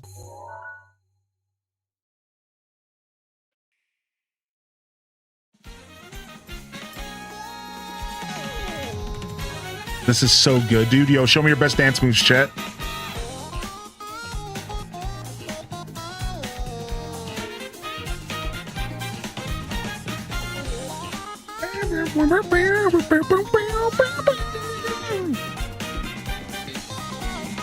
Do do do do do do.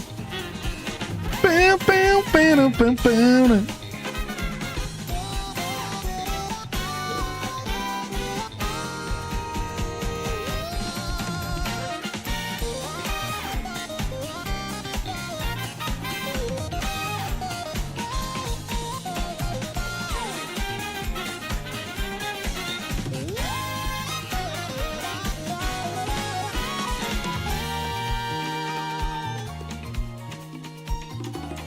Isn't this sick?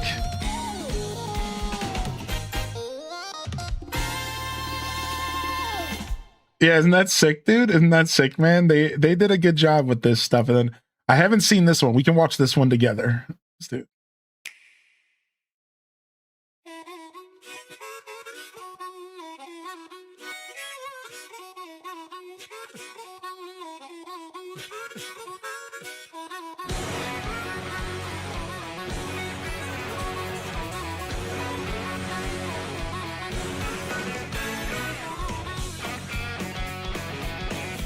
Oh, I like his bucket hat. What a legend.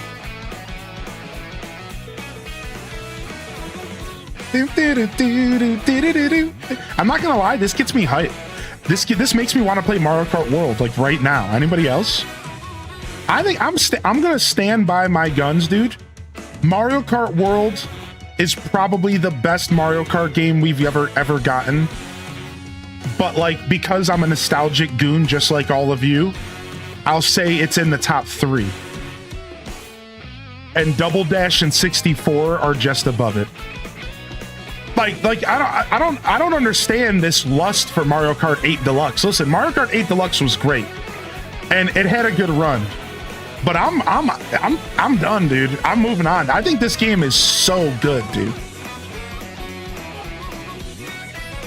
And there's so many people that disagree, and that's fine, man. Disagree all you want, dude. I love this game.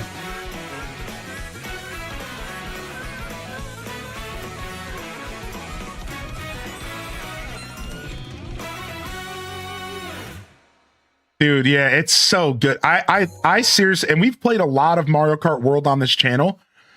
So like, of course I feel strongly about this because like I love the game, man. Like we've played a lot like since last year. Look, I'm at 110 hours and that's all purely multiplayer with my chat. There's maybe a single hour total that I logged into this game in my free time and ran around the open world for 10 minutes and I would turn the game off. Maybe 2 hours at most. So that 110 is purely online with my chat on stream multiplayer. So sure, maybe I'm a little biased. I'll admit it because I clearly love the game. Like I've played a lot of it. So like I'm okay with that, you know, like that's fine. That's my personal bias and it is what it is, but let's see your AC hours. I just scrolled past them. Yeah. I think my total AC hours are like 5K plus, but they're actually separated by different accounts because of my other Switch. So what's reflected in here isn't quite accurate. I think in here it's like around 4,000. Solution, all Mario Karts are good. Yeah, true. I guess the reason I made a point to like make my stance is because Mario Kart World has gotten a lot of flack since its release, and some of it's been deserved and maybe some of it hasn't, and that's not my point. The point is that you'll see a lot of Mario Kart fans who will claim that Mario Kart World just isn't as good of a game as previous entries, and that kind of surprises me. That kind of shocks me because I think World is as I said, like probably one of the best Mario Karts we've ever gotten. I think it's a really, really well put together experience, and that's just my opinion, of course. One guy's opinion, you know. Did my alerts just like die recently? Did we get the alerts from the 3 gifted? Yeah, they're not playing it all here. Let me refresh them.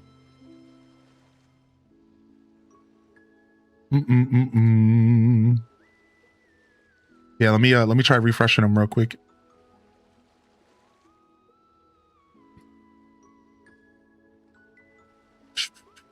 Mike, I stupidly left Steam open and Steam auto updated this game. And while that's fine in some cases, that totally could like mess with my stream, unfortunately. So part of me is wondering if that's what happened here. Yeah, there it is. Because it just like for a split second, it was probably chugging a bunch of my internet. Because I don't think I have any limitations on Steam right now as far as like how much internet it can take from me. So yeah, there they are. There's those alerts. There they are. Thank you, Anon. Thank you very much. I appreciate that. Thank you. Thank you very much.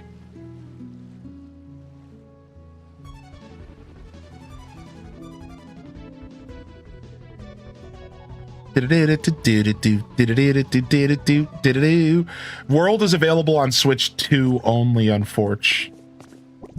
One guy's correct opinion. You said it, not me. No, I get it. I get it. I'm a very open-minded guy, so that's why you guys don't even see me make those types of like, here's my stance moments, because I don't really care for being right. Like, I'm just not that kind of guy. I wonder if these should only be hanging from the ceiling if I'm not underwater. Is that maybe like the better? Do you think these look better hanging from the ceiling? Because like otherwise they're kind of defying gravity, are they not? Maybe just one level on the ground? Crying, maybe I do need to switch too. That's a tough one, yeah.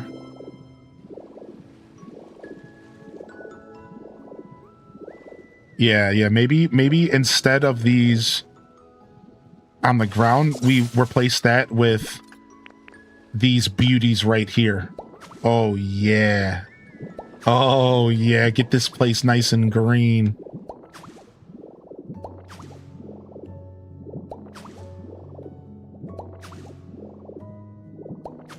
Finally committing to my Switch 2.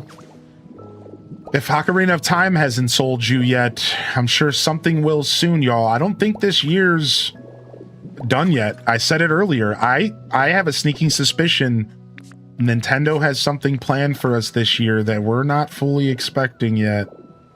I don't think they're done. Now, after we had the talk earlier and how like we had the realization earlier that there is a game for October. So maybe I'm a little wrong there. Maybe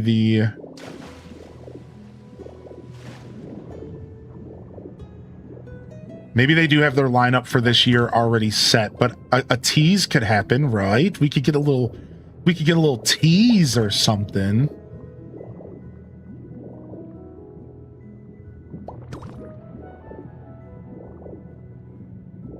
Your 007 GoldenEye Scientist Cave is starting to look awesome. Dude, isn't it, dude?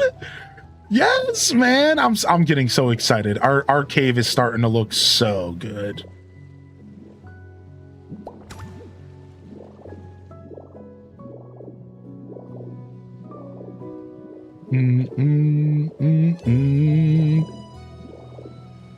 How many more of these do I have? 4. All right, we're gonna hold on to the rest of these for now. All right, we got some broken stairs here we could add to this.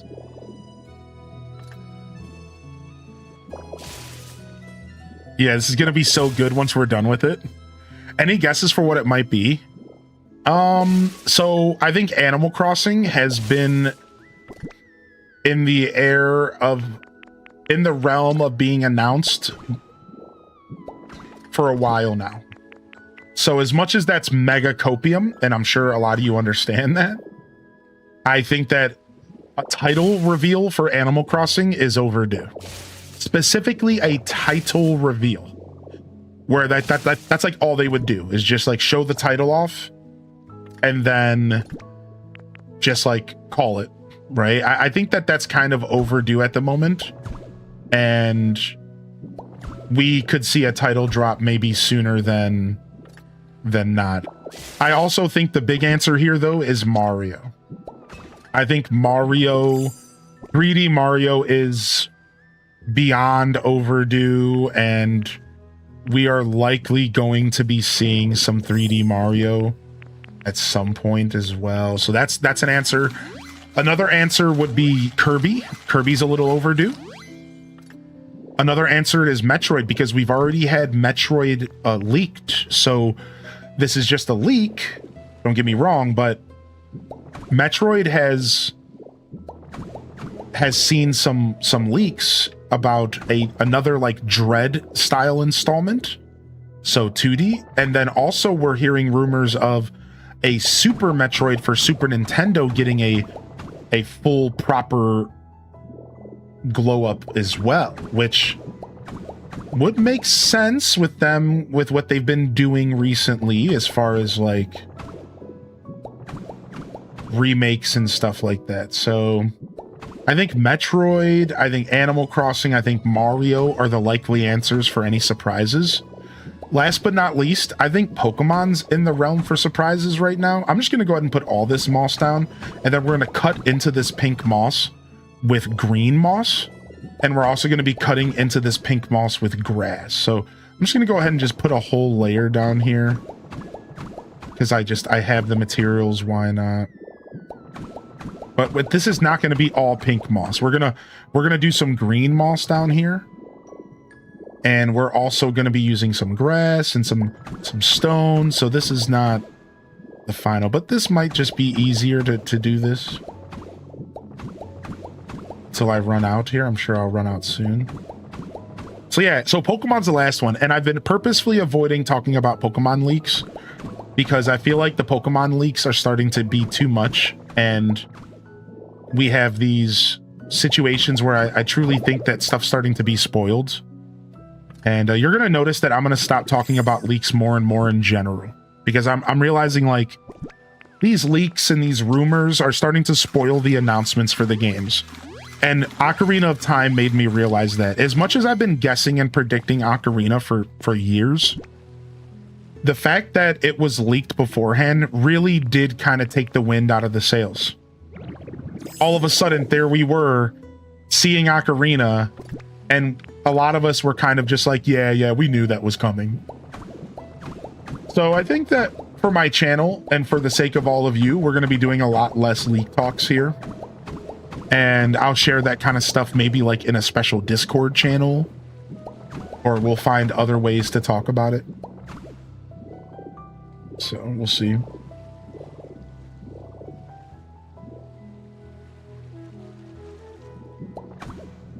Yeah, not only new, but lots of that's it. Right. So yeah, I don't know. We'll see how we handle that stuff. I think it's really exciting to talk about speculation. I think it's less exciting to talk about leaks. And that's really what I'm talking about. Specifically, we're talking here about leaks. That's the thing that I could see myself wanting to avoid a little. Especially because of the AI summary. I'm hoping I turned all that stuff off, but it might have to be on your end and not mine. I'm not sure. Do we think they'll release any OOT things like a Switch case? So it looks like it's 40th anniversary stuff.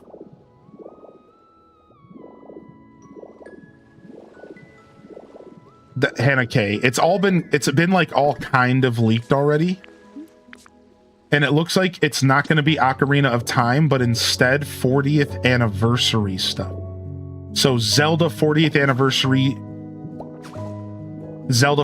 anniversary celebration stuff.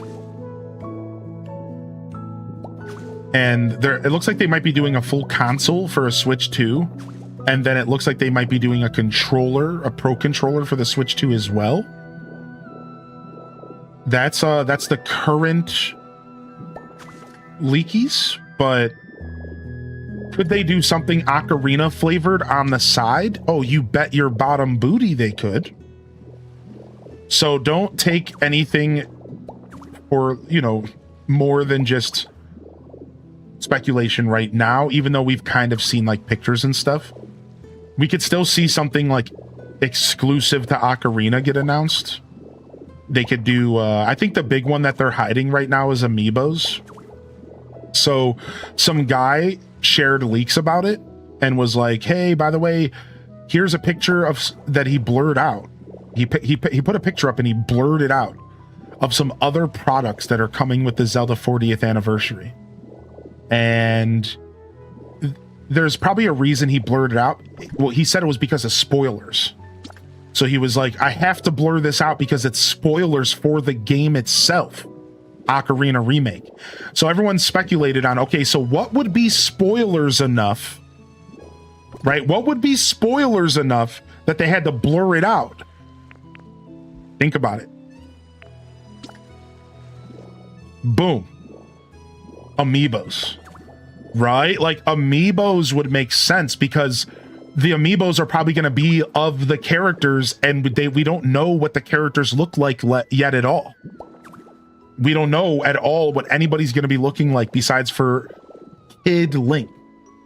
Not even like full all Link stuff, like not even adult Link, right? So that's I think that's something that's worth talking about. I think we're going to be seeing some amiibos, which, if you follow Nintendo, it's almost a duh moment. Anybody else feel that way? Like, duh.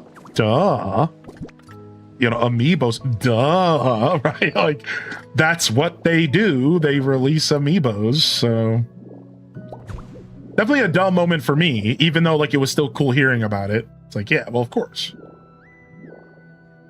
Of course they're going to do new amiibos. Like, they're still on that amiibo stuff. Yo, what up, Flo Dunny? Twitch randomly froze, and now I can't get it to load back up again. Oh no, is everyone okay on Twitch here today? Are we good? Yo, welcome in here, Flo Dunn. And welcome over here, Classy DB from YouTube. Y'all are switching places today. Welcome in here, Data Geek. Good to see you back today. Welcome in. Thanks for popping over, homie.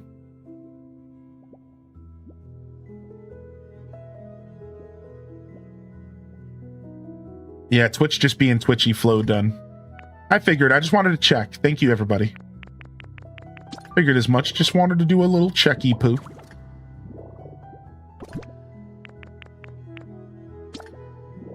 We'll do like a regular boulder, not just a mossy covered one, but just like a regular one. Just like shove it in here. Oh man, this place is gonna look so good. I'm wondering why YouTube added numbers to my name. I never added them, but not on here. A lot. Yeah, YouTube does that. You have to like go digging into the YouTube settings to find how to change your name. For some reason, YouTube makes changing your name the most obnoxious thing ever. It's like, so good luck finding the settings where those are at, but it's like, it's not YouTube, it's like your Google account or something. That's why it's confusing. You have to like go find your Google account or something like that. It's real dumb.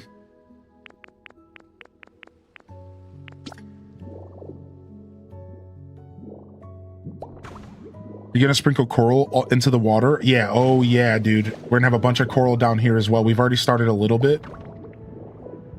And maybe a couple artificial lights. Maybe a couple artificial lights around the sub, because it would make sense so that you can kind of see yourself like docking. So I might do something like that.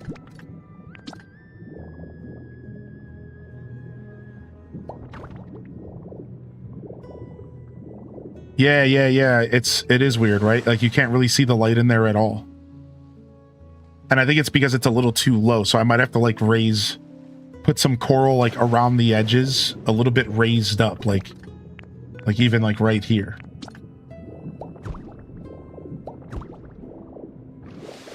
Yeah, and you can like see it a little bit. I guess that has something to do with the darkness.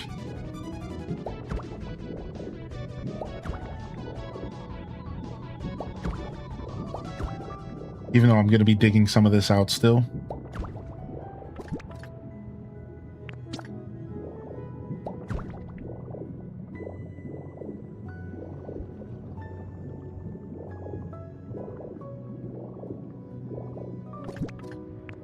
Yo, what's up, Ellie Chan? Thanks for the gifted to Unquiet Adam.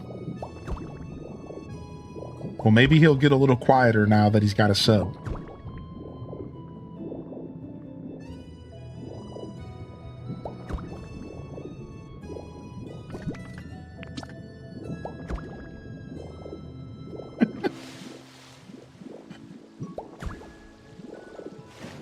YouTube changed to a tag system a while back. Yeah, I remember the tag system change.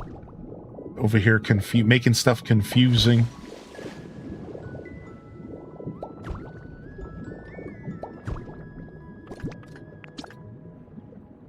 Oh, there's Adam. Living up to their name. Thanks, dude. Thanks for vibing with us today.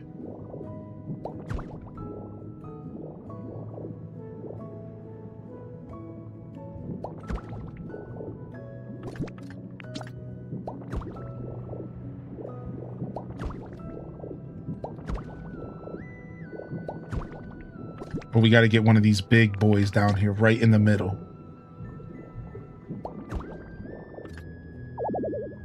Don't have enough PP. Frick.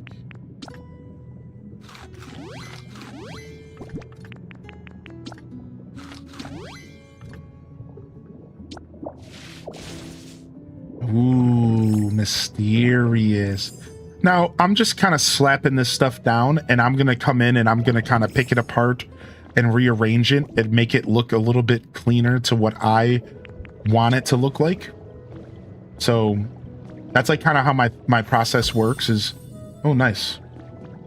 That's kind of how my creative process works is I just kind of want to get stuff slapped down, see what we're working with, and then I'll go in here and I'll kind of like cut into it and move it around and adjust it and make it something that's a little bit more precise, if you will. But for now, I just want to kind of get this stuff down and see what we're working with. Ooh. Ah.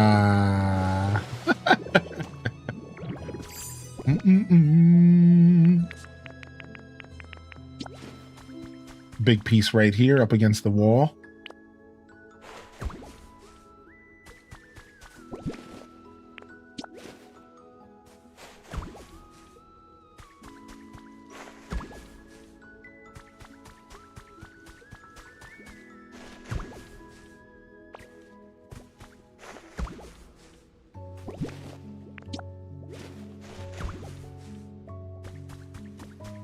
The coral has to be some of my favorite new stuff that was added to the game. It's just so cool. The ambience is real. The red crystals look awesome. I'm so proud of the red crystals. Yeah, they're so cool, dude.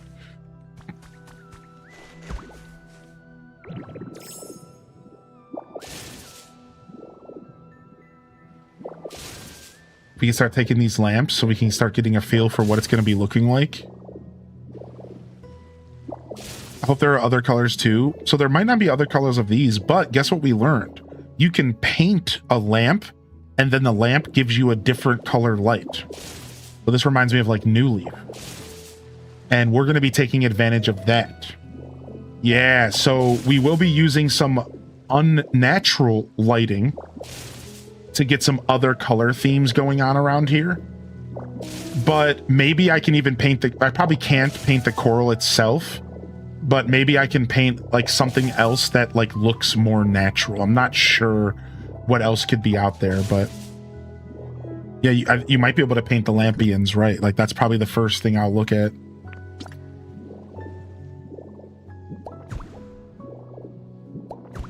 See what my options are.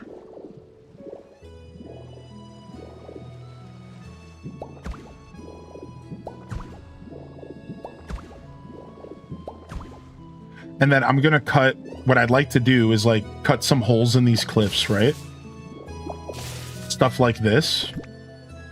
And then slap a piece of coral down into the cliffs, right? So this is how we're gonna make up for the fact that we can't put the coral sideways on a wall, is we can slap down some in-wall coral. And this is gonna be a really nice way to still get some lights in the wall. So I was thinking about this in the shower today, about exactly how I wanted to go with this build here, and this is what I came up with.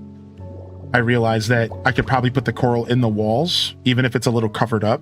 And then these walls are going to be misshapen anyways. Remember, I said I don't want straight walls. I'm going to have to go in and kind of cut them and make it to where it feels like true cliff, or sorry, like cave walls. So I'm already going to be doctoring these walls up anyways, and as we go about that, we'll go ahead and we'll shove some coral into,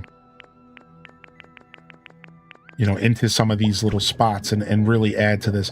I even want to shove a couple crystals in the walls. Now, I was hoping the crystals could hang from the ceilings, and they unfortunately cannot. So crystals are also going to have to be shoved into walls like this. And I believe they're a 2x2 item. So I believe this is what I'll have to do to get a wall crystal. Look at that. Isn't that sick? Isn't that sick? So we can have some fun with it. Like we're gonna have some fun with this. Do they have paint icons on them? The coral does not, right? But the lamps do, so we can paint the lampions.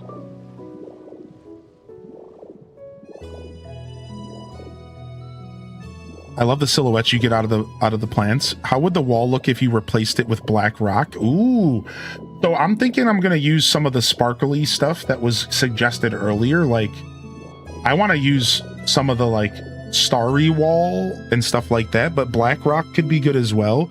I was thinking a couple different textured walls, like some spotted cliff. I want to get some textures in here for sure. So black rock, maybe a blend.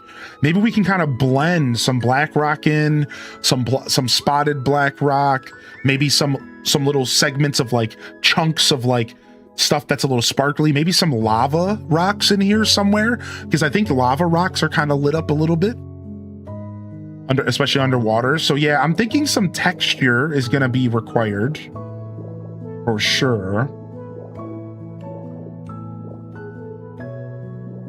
Oh, a new Pokemon moved in. That makes me so happy. A new Pokemon just moved in. All right, I want to put a red crystal on top of this roof. Can I do that? I can. Oh, I can. Yeah, I kind of want to just put one like on the roof. I know that doesn't make a ton of sense, So like I think but I kind of want to make see if it glows in the building. Let's just see. Dang, it's not glowy. It's not glowy enough. Dang. That would have been so sick if I could get the crystal to kind of glow. Be cool. All right, let's go see this Pokemon that spawned in. I said I wanted to spawn some new Pokemon in, so let's go see. Oh, hey! Welcome to my mad scientist laboratory. Whoa! You trying to trash my turf? Bring it on! You'll see these spikes, they sting real bad when I stick them. Say, what? You made this sweet spot? Dang, you should have opened up with that, pal. I've decided I'm going to live here from now on, so swim on by sometime. The dragon Pokemon. Its body bristles with sharp spikes. Carelessly trying to touch it could cause fainting from the spikes. Oh, he's a litter bug. He's going to be littering black paint down here.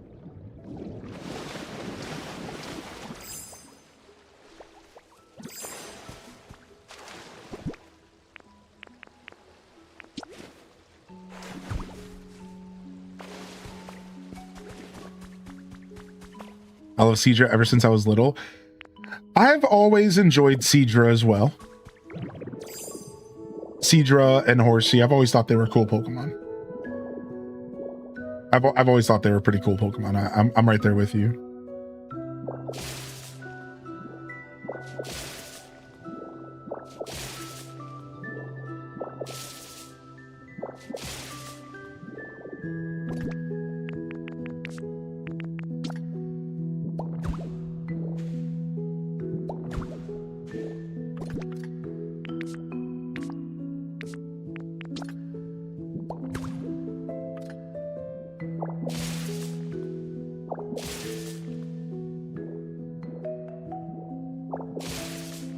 Why didn't I think of this before? I could just have the crystals floating if I want. Why didn't I think of that before? We can get real creepy with it. We could have floating crystals down here. Make it almost feel like otherworldly. I'm thinking no for an answer. Said I'm making a decision. I'm moving in. You get like some otherworldly vibes.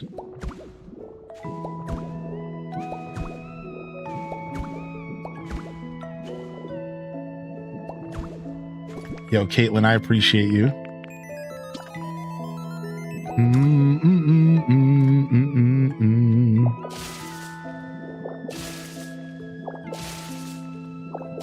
Sometimes I gotta remember that this game doesn't have like normal physics, and you can do stuff like that. Like, it actually might look cool. Just like a floating crystal up above. Like, that's not necessarily, because the bottom of the crystal's not flat, so it's kind of cool. You know what I mean? Like, it'd be kind of sucky if the bottom of the crystal was like flat, but it's not. It's kind of floating crystals. Maybe I could put something above it to make it look like a natural structure of some kind. It's like a stalagmite. If only I could flip it upside down, that'd be so cool, but make it look like a stalactite. Yeah, the floating crystals. I could do the same thing in the water, which would be even cooler in the water. How you doing, by the way, Apple Moz? Yeah, the underwater science lab. Maybe they're researching what components actually Dowmizes. Yeah, I'm not sure what they're gonna be researching, but we have Sableye living here. I thought that Sableye would be our perfect little mad scientist. Look at him sleeping. So Sableye is our mad scientist. And he's the one who lives down here. He's a dry land Pokemon, and this is where he lives. And I'm thinking I'm gonna put his little tent down here from his event and make it seem like he was camping down here. And then if you look over here, it's a little dark right now, so you can't see it that well until we get some lights running. But if you take a look here, we have a submarine. And the sub... All right, looks like... The sub is maybe how other Pokemon get here, huh?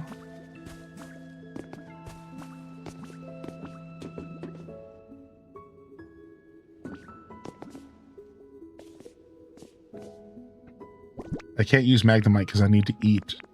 I'm gonna just eat another one of these, even though I don't want to waste it.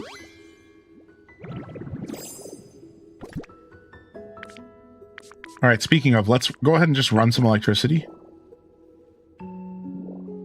Dang, it won't let me put it here. Something's in the way. Oh. All right, we'll just put it here for now.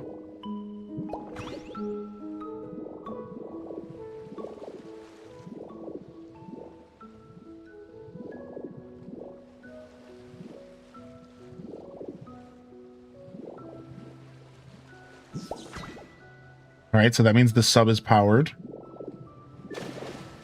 All right, now let's go ahead and run this electricity all the way to civilization here until we decide what we want to do with electricity.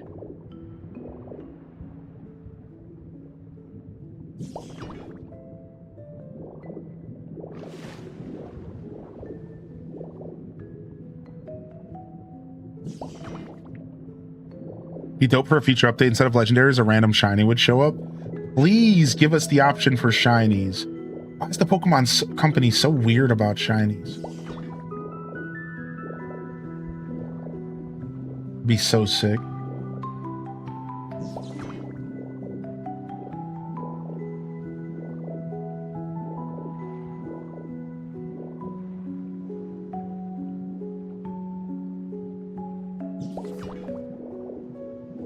Okay.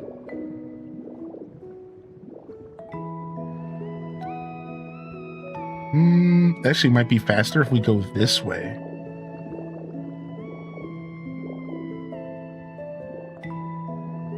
Faster as in like less pulls.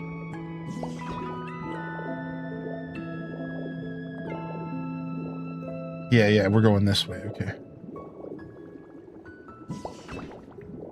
What if a shiny Ditto appeared? Dude, just the fact that we don't have a cosmetic option to be a shiny Ditto, like, come on, like that writes itself, dude.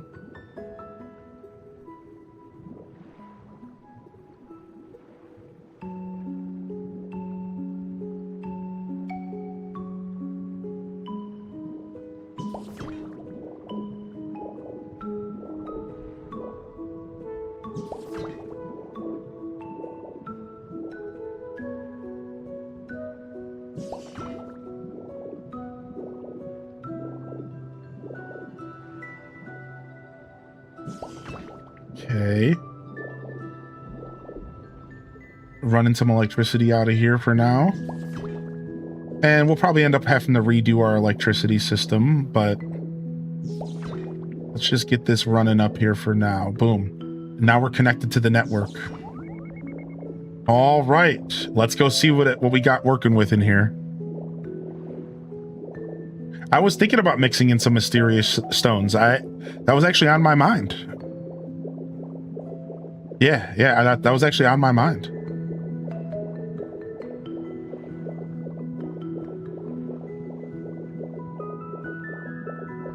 Oh, you wish those stones made bubbles above ground? That would be amazing. All right, look at the sub now has its lights on. Ooh! Oh, that's so much better. Now you can really see the sub, even if you just the outline, just the shape, right? All right, and we got some lights up here and some electricity. Is this still not turned on? Oh, I need to run another. Looks like I need to run another one here. The stuff on this side is not powered at the moment. All right, there we go. Much better. All right. We know one thing that Sableye is going to be researching. How did Machoke get that sexy? That is top priority. Prio number 1. How did Machoke get that sexy, dude? We better do some research on it. We better figure it out. Dang, even with light, this place stays mega foggy, though. Look. Even with light, this place stays mega foggy. It's the in-between zone. We're in the in-between zone. And it's just mega foggy.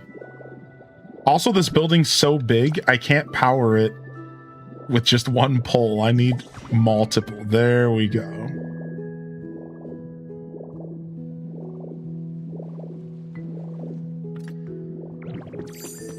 There's the other TV. Inspect.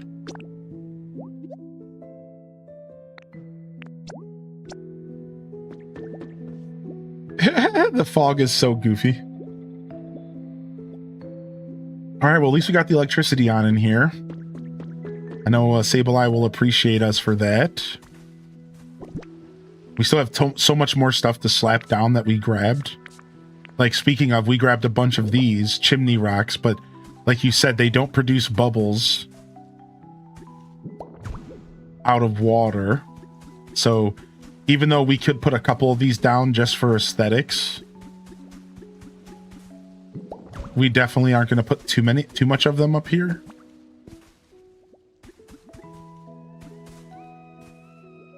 And instead, we'll put them under the water, like around the sub.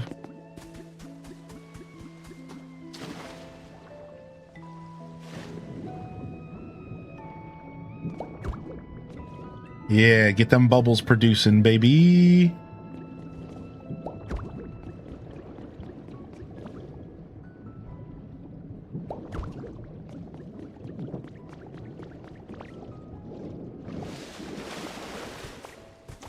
All right.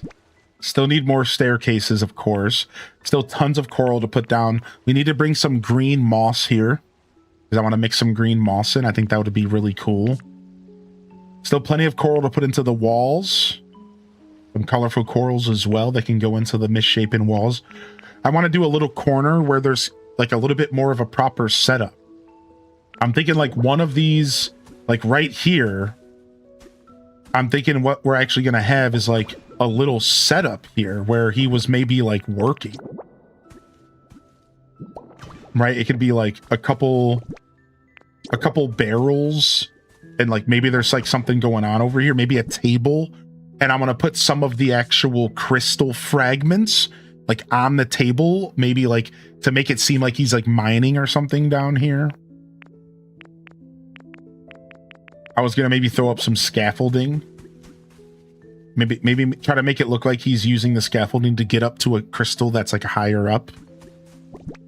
Something like that. We have like this fencing. We could like bust a hole in the wall and put some fencing up and hide some stuff behind it. So we definitely have some ideas here.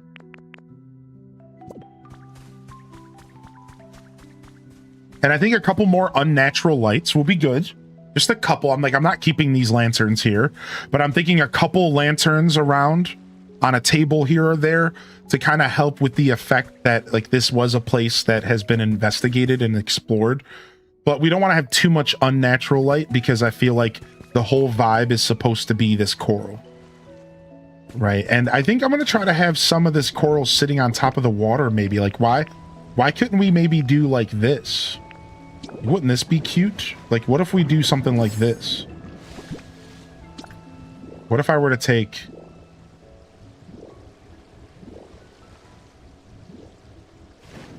like this, and then cut this out, and then put a piece of coral, like, right here, and then cut this out from below it.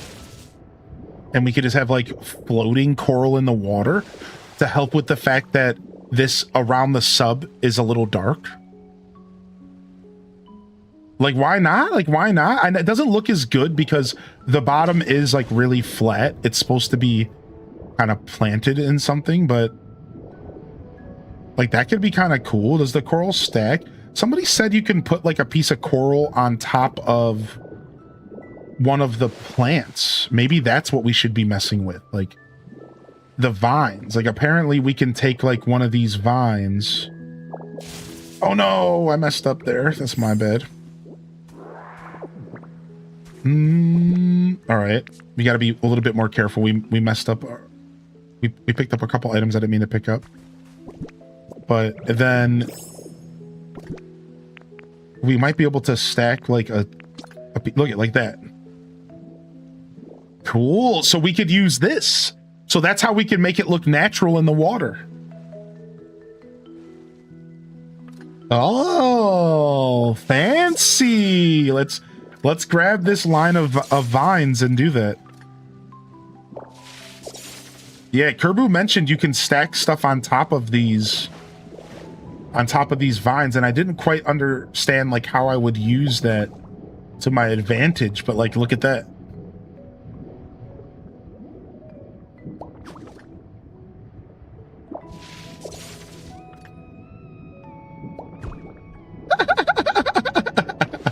It's kind of goofy, right? It's kind of unfortunately you can't chain them together.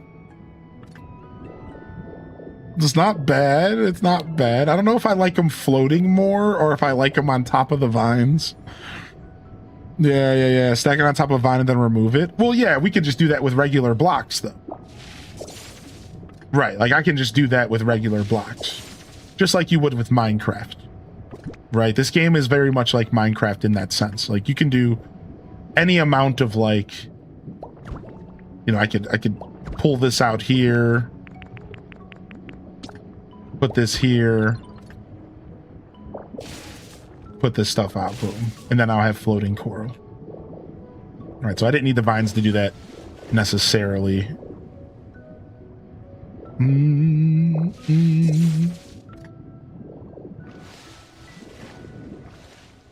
But maybe there's like, maybe like a stack of dirt or stone under it, as if there's just like an uneven piece of land. That would be kind of cool. Maybe you can put it on top of like these rocks. You know, you could get real weird with it. You could, there's some good options that you could get real weird with it if you wanted. I'm sure there's an idea that I'm not thinking of that you could get real weird with it if you wanted to, I'm sure. Oh, can it be repeated so it looks like the coral is stacked? Sure. I suppose that could be something we could do. Oh, that's what I wanted so bad, to have the back of this thing spinning. I'm so happy we got the power on. Nice.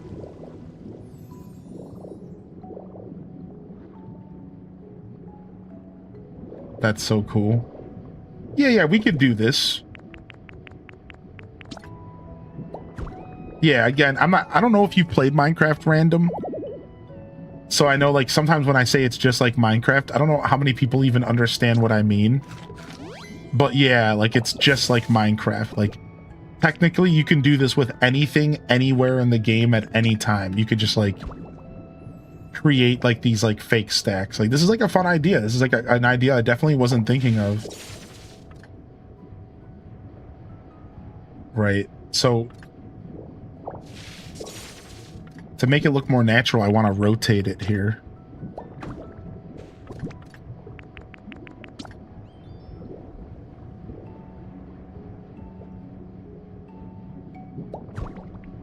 So it kind of looks like one big coral.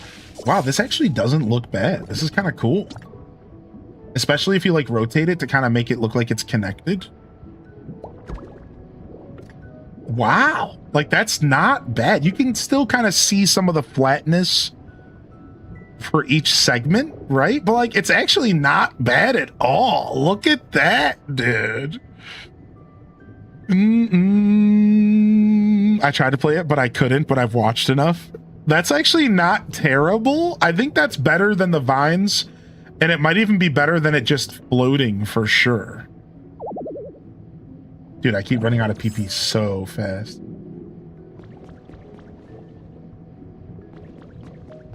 I don't know. That's sick. I think that's sick, dude. Yeah, it's kind of cool. You can kind of make like chains of coral, and I think like if you were to place it like up against a wall or something, it might actually kind of like look like it would blend in naturally to the world. That's the hard part, right? Is making something like this like look natural. Like this, it obviously doesn't look natural, but it's kind of close. Like there's definitely some room for improvement. We could build on top of this idea though. Like this is definitely, like, I wonder if you could just stack the table coral. Could you just stack on top of the table coral? Hold on.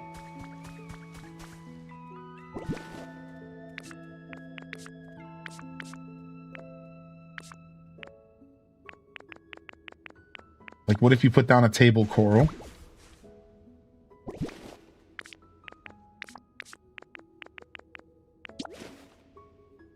Dang, you can't. Dang, that would have been perfect. That would have been perfect. No, and that sucks because you can put stuff on these corals like a table. Look, these little corals are like mini tables. So that's like a missed opportunity, dude. Dang. Yeah, I forgot these little table corals are their names like live up to, like they're technically little tables.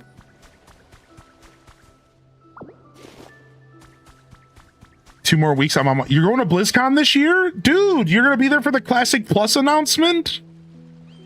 Anyone else struggling to get the 3 Tetsugiri forms to spawn? Yeah. They take forever. Yeah, I'm not even sure if I've gotten all 3 yet, but I think I did finally.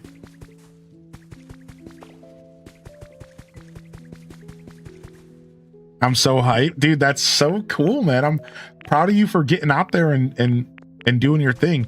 Look at Sableye walking around, dude. He's perfect.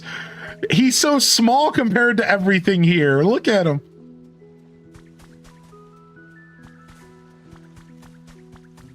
This is his little world now. This is his little domain now. Look at him. Homie's finally got a home. He was homeless in Pallet Town for months. Homie's finally got a home out here. He's so happy. Homie's finally got a house, dude. He's so happy, man. Homie was homeless for months. He blends in so well, he does.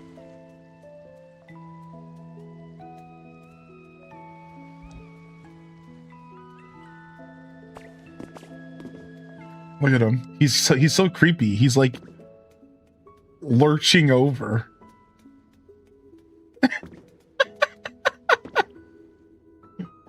Are you gonna go in? Oh, are you looking at the coral?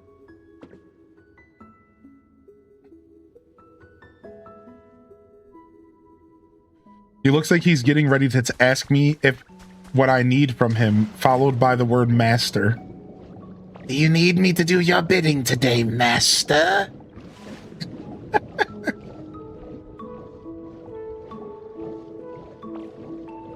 Oh no, Coco winning. So you'll find another guitar string, by the way.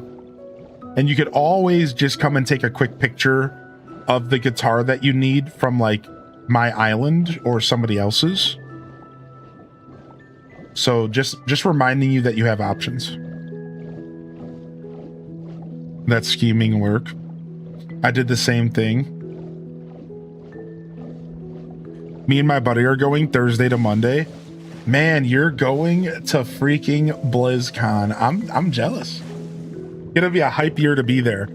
There's supposed to be some StarCraft stuff going on. It's going to be a hype year to be there. I think you've picked a really good year to show up there. You got your Pichu badge? There it is. It's going to be a hype year to be there for sure, I think.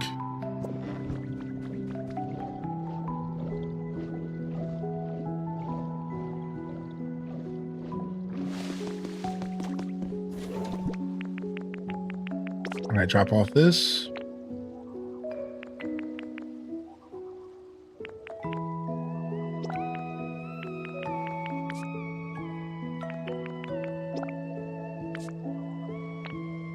All right, we gotta organize this eventually. Just gonna go ahead and dump this stuff now. Nice. Mad Scientist Laboratory. Mad Scientist Cove is coming together big time. Mad Scientist Cove. That's what I'm calling it now. Mad Scientist Cove. Coming together real nice like.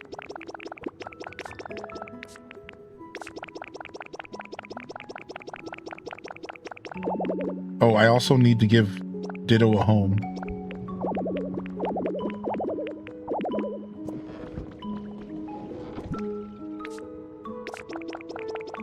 And we need to get another stack of food.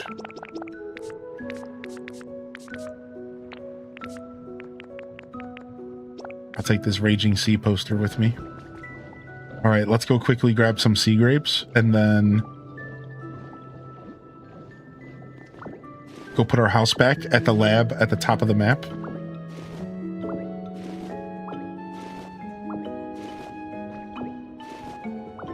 I didn't have to go to the internet browser on mobile to see, which is a huge relief. Yeah, it's supposed to happen normally, like just automatically once you get it all going.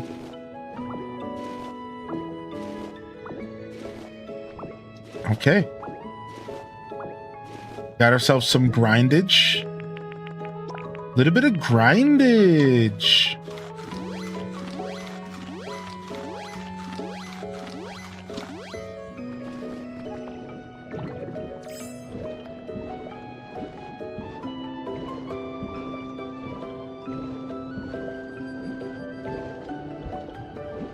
Little bit of grindage.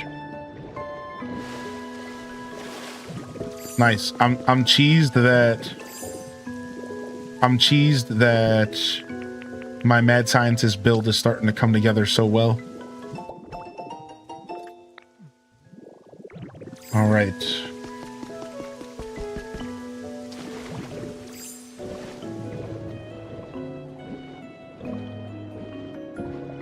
Let's go check our home environment level stats real quick.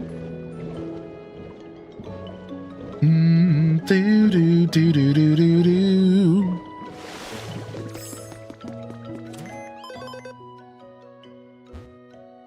Okay. So Cedra just moved in and they're pretty average. Mudkip and Weasel are feeling pretty average. We need to build that little mini house next to Floatzel and Weasel's place.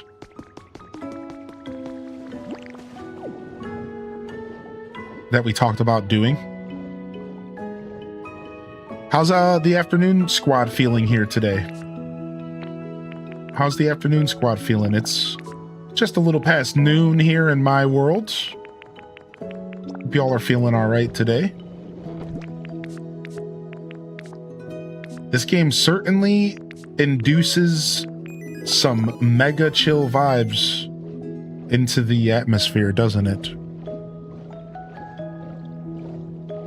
You're doing pretty well for yourself. What up, Glenda?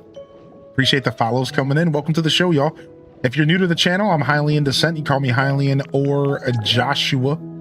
And I am known mostly for Animal Crossing, as well as Stardew Valley, and then the Nintendo variety. A lot of Nintendo stuff. The Zeldas, the Pokemons, the Kirbys. Whatever else we feel like getting into. Yeah, if that sounds like something you would enjoy, hit that follow button. Welcome to the show.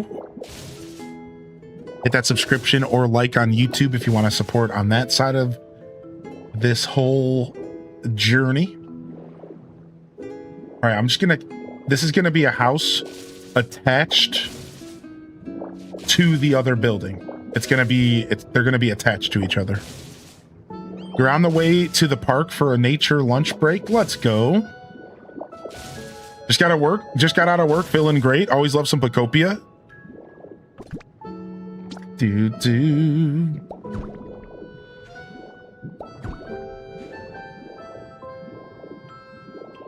Always loving some Pokopia, that's right.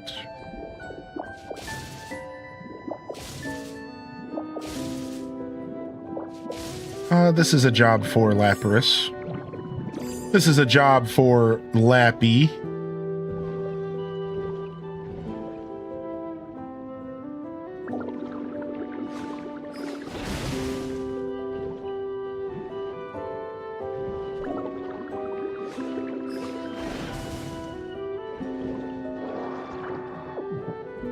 Still sipping on coffee, a little past 10 a.m. here.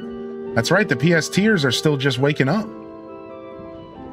Y'all still got the whole morning ahead of you. Well, not the whole morning, but a good chunk of it.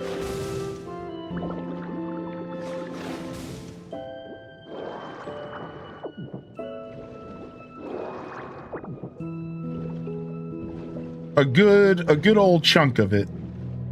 All right, let's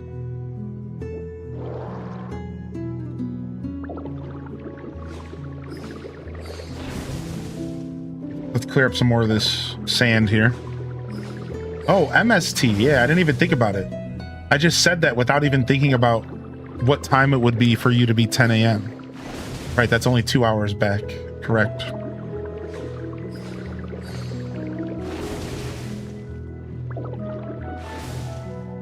Ah, there it is. I was looking for that brick outline. Ah, I found you. Hold on a second.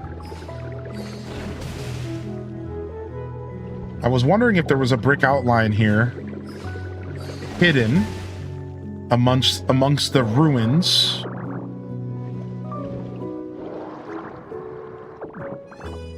So here's the outline of the previous establishment, and it keeps going well into this cliff.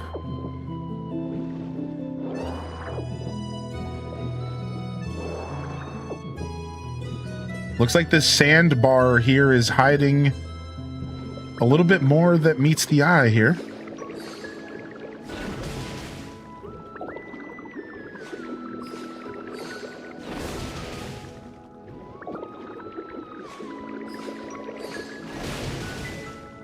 It's still going. Holy.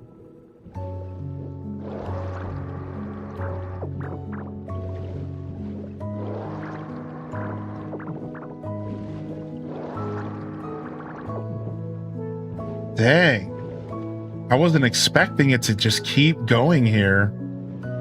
Guess it makes sense. So this whole area was once a part of this building.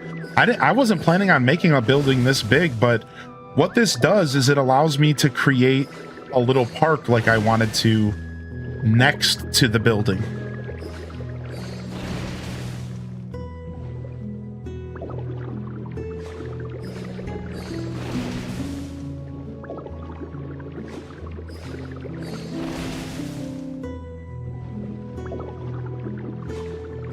Man, the Lapras ability is so good.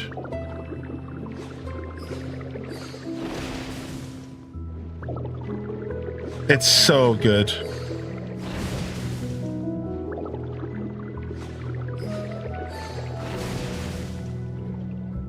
Okay. Well, I didn't plan on clearing out this little sandbar here, but this is gonna be cool. I'm gonna put like a little park or something here.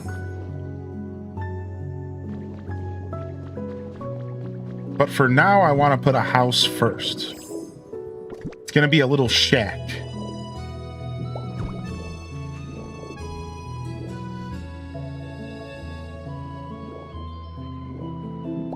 And maybe I'll actually respect the original outline here and push it one behind than I was gonna. Let me do that real quick.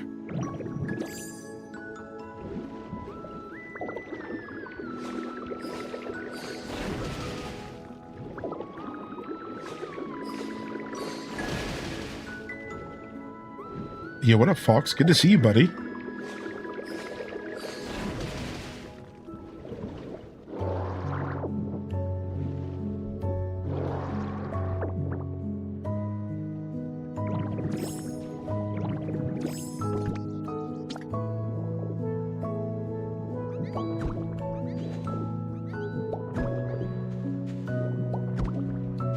There we go.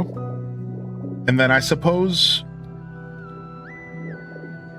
they don't need to necessarily be connected.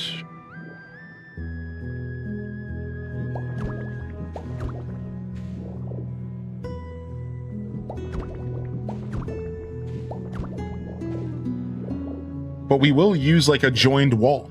Like I'll use the same wall for both buildings. Like, why not?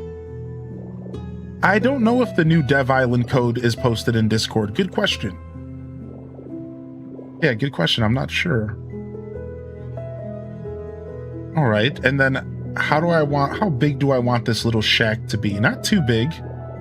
It needs to be still connected to their original home. There it is. So we don't want it to be much bigger than that, or anything we put inside of the house isn't going to count as their home anyways.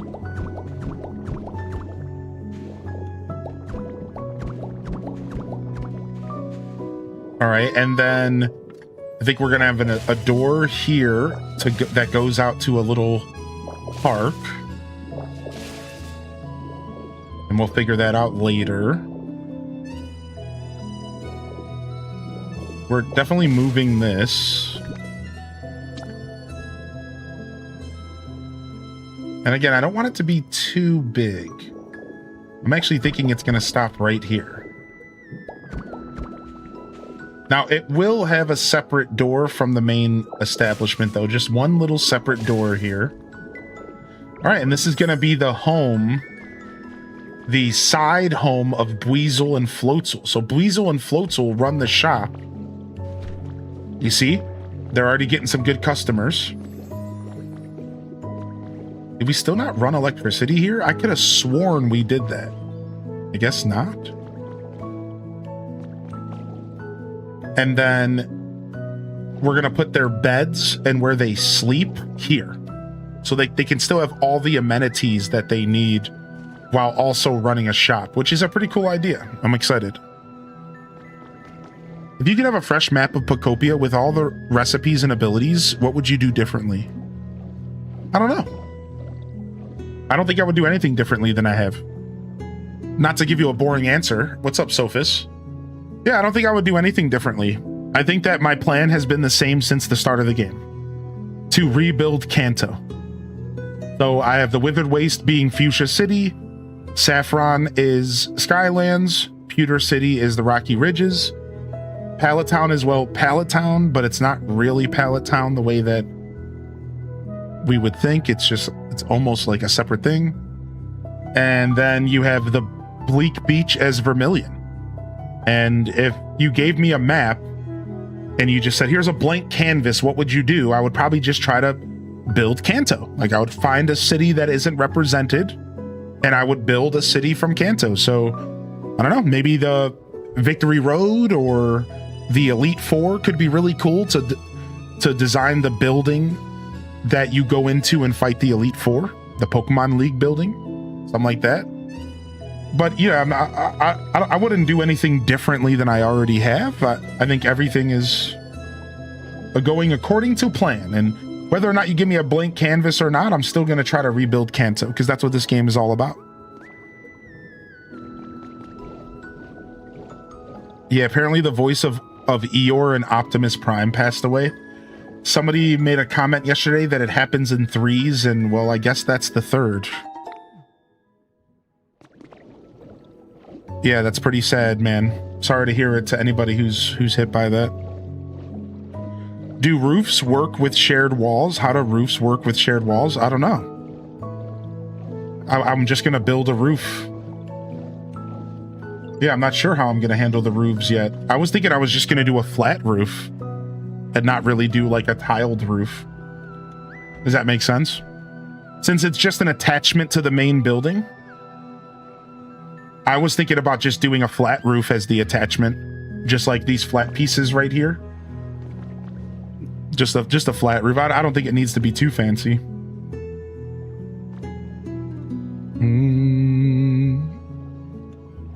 Oh yeah, my condolences. Sorry to hear that, Sadie. I meant more like a restart. What would you do if you restarted the whole game, but you had all the abilities and all the recipes from the start? Yeah, I wouldn't do anything different. I would just keep rebuilding the game. I think that's why my question's so simple, because I really enjoy the idea of rebuilding society. For me, this game is not Animal Crossing. You see, in Animal Crossing New Horizons, for me, that game is a blank canvas for you to do whatever you want. Here's an island. We took it over. Design anything. Design Tokyo. Design Japan. Design America. Design Pokemon. It doesn't matter. It's a blank canvas. That's not what this game is for me. This game for me is a rebuilding sim. And they present to you a location and then you rebuild it. So yeah, that's why I wouldn't do anything different. If I restarted this game, I would probably still try to rebuild everything, because I think the rebuilding side of the game is the thing that I find most intriguing. So even if I had all the abilities and stuff, all I would do was just a little bit of a different order of things. Sure, maybe I would handle my approach differently because I would have these abilities from the start and whatever. But yeah, this game for me isn't like a creative game in that sense. For me, it's more of a town builder. I'm kind of playing this game like a town builder. I'm not quite interested in like fully flexing my creativity in this game, even though I'm doing a little bit of that, right?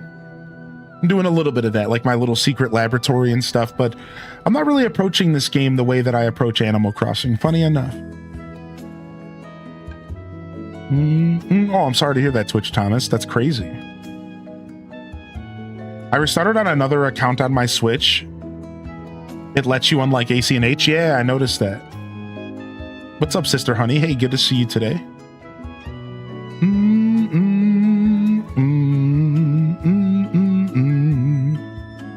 I'm doing the opposite to you. I'm treating it like a blank canvas. Ah, nice. Yeah, because I have too many of these creative games in my life, and these like cozy games, that there's no way that I could sit here and like play them all and go nuts with the creativity. I unfortunately don't have that kind of creative energy. My creative energy is very fleeting, and it's rarely ever fully intact. It's hard to explain. Like it's rarely ever fully intact. Like my creativity is very fleeting. I don't have a lot of it, and I can't do everything that these games ask you to do. That's why I don't really play The Sims. That's why I don't really play a ton of designer games, because I can barely keep up with Animal Crossing. Yeah, like this game kind of wedged its way into my life, but yeah, it's hard for me to keep up with all these creative games. I'm not built that way. You guys are built different than me.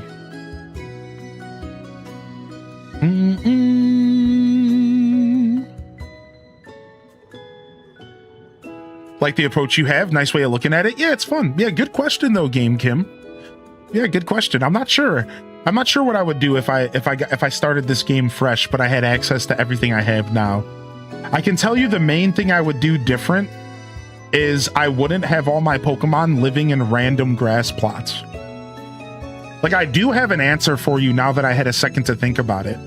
If I started this game fresh, but I had all my abilities and all my recipes, the first thing I would do different is I wouldn't have ran through the game and giving my Pokemon random grass plots to live in. Like, what I'm saying is my pallet town would definitely not look like this. That is for sure the thing I would do different. If I had a chance to restart this game, I wouldn't have focused so hard on spawning all these Pokemon in just to have them live in a nothing burger house while I wait to figure out what I'm doing with the game. I think right out the gate, I would have been rebuilding way more homes. I would have been focusing on designing homes right from the beginning, because I feel like the game is smoother that way. I feel like instead, this is what I have created, right? Like this nest of nonsense, because my goal was to finish the Pokedex before somebody spoiled what was there. There's a secret room in the game, spoilers, that you open after you complete the Pokedex.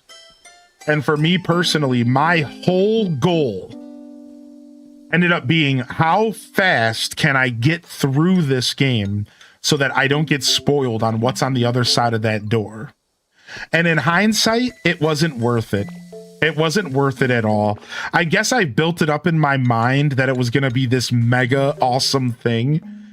And it just wasn't worth it to rush through the game like that. I do wish that I would have taken my time spawning Pokemon into the game, and I would have been giving them homes from the beginning. Instead, now I'm sitting here with 300 plus Pokemon living in my game, and like 50 of them have a home. And that does feel kind of like overwhelming. So I feel like that's something I would do differently for sure if I had the opportunity to play this game again, is I wouldn't do this to myself. Like, this is a nightmare. Let's just all face it. Like, this is an absolute nightmare out here. Like, and all my other zones look the same. Like, the truth is that Pallet Town has like 30 random plots of grass. Like, they all kind of, you know, they're all kind of the same. So yeah, Shanty Town. I would have handled all this a little differently for sure. Free from my meeting, 1 hour until the next, but I need food, water, and the pup needs to go outside. Yo, good luck, Taco. We got salutes for you here and hero swords. I need to start a fresh game. Time to create a new Nintendo account. There you go. It's that easy. You don't even actually need a Nintendo account.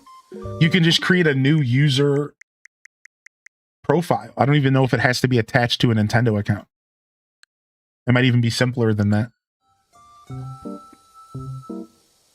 I haven't touched Pallet Town because I'm overwhelmed. Yeah, it ended up just being my dumping ground, and I don't have regrets, but I would have handled it differently for sure.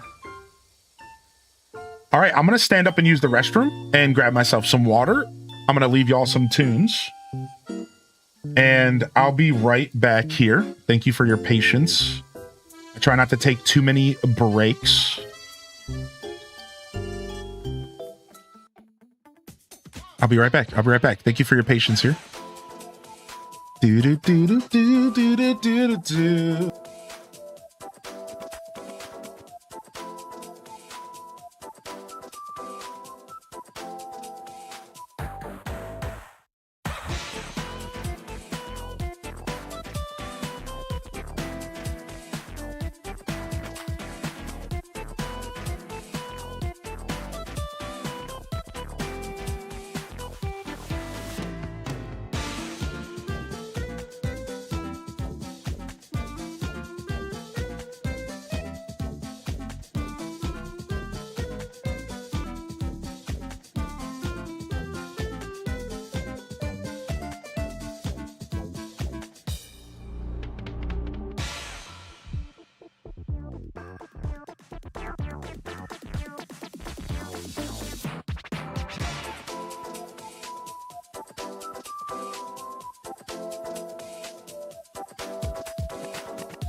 All right. That's right. Laptops need to use function usually.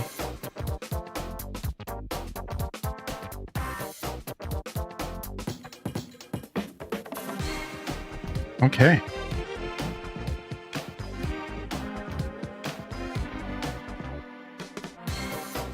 Thank you for your patience, everybody.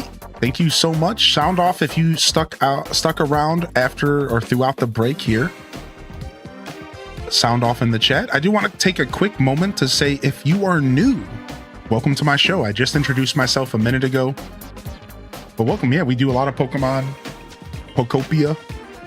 We have since release, Animal Crossing, Stardew Valley, Zelda, whatever. So hopefully we see you around. I am doing a game swap here.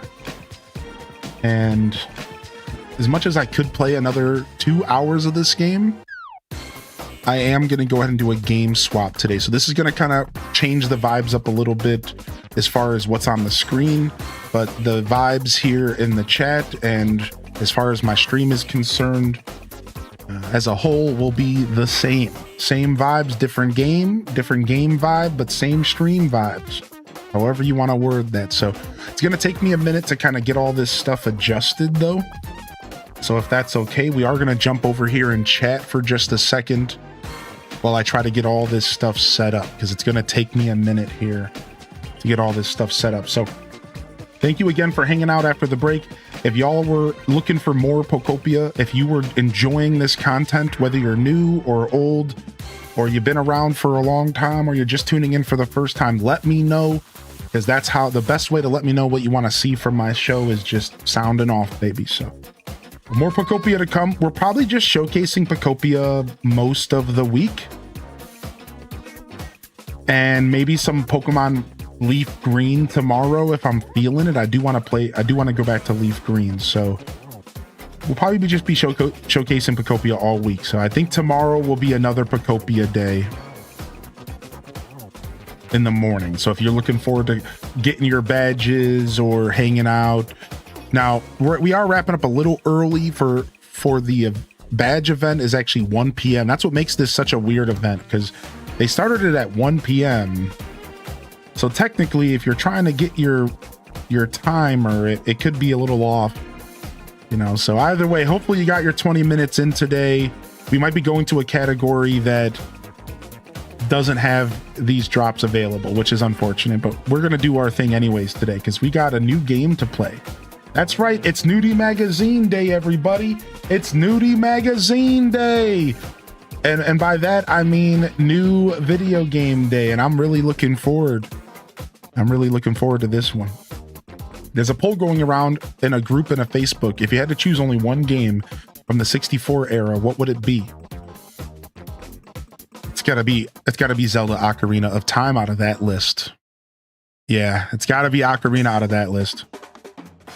Can I have my P's back? Yo, take your P's back, baby. Hold on. Can I type that in there? Do I have the P emote? I don't know. I don't know if I have that emote.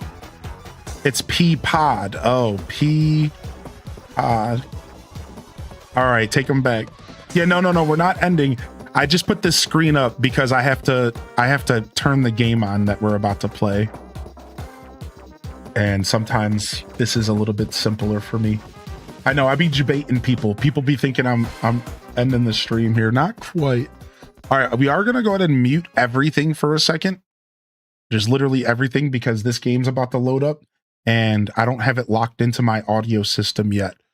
So I'm gonna mute everything on your end for just a second until we get this going and I can lock it into my audio setting proper, because I couldn't load this game up because it just released at 11 a.m. today. So while I was able to preload it so that we could play it without me having to end the stream, which is a blessing, I wasn't able to mess with the settings or anything. So I have to do all of that now while we're live. All right, Star Wars Zero Company. All right, we should be good now. Or not. What? Did this freeze my computer? What?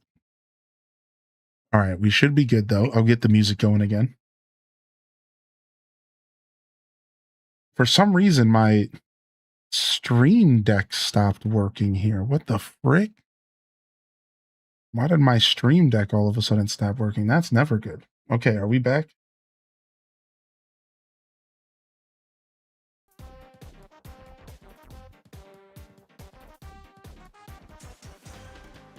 Okay.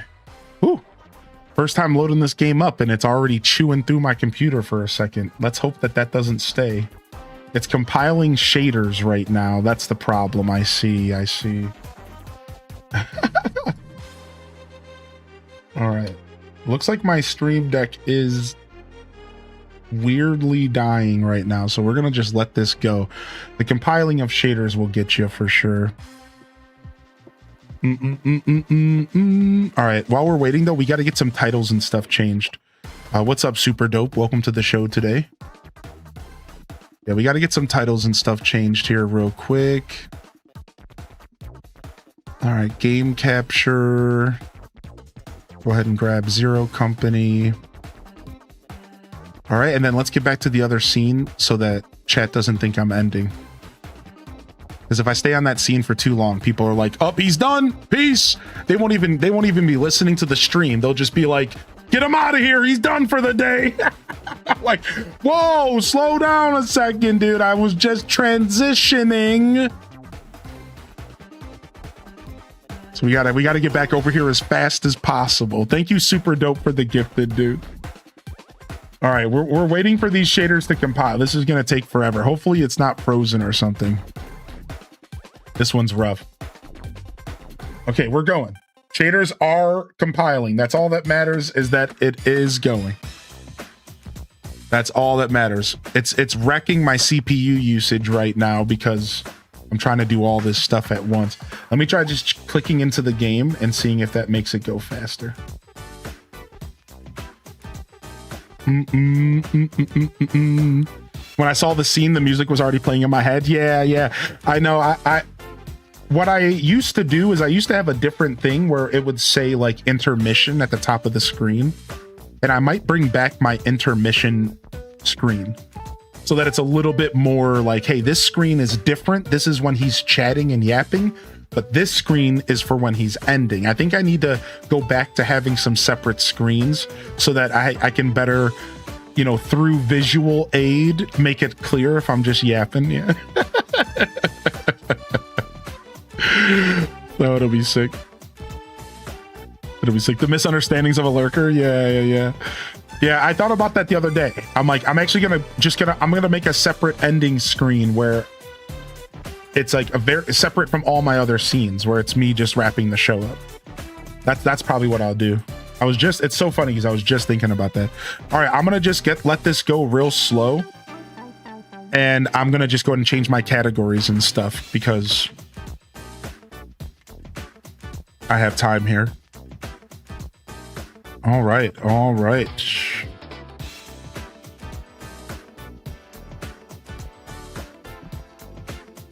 Grids. I want my title to be Grids plus Star Wars equals Take My Money. Nobody's gonna understand what I mean by grids though, huh? Grids plus Star Wars equals Take My Money. I don't know if everyone else is as hip to my grid fixation. Gamers will understand. Grids plus Star Wars equals Takes My Money here. All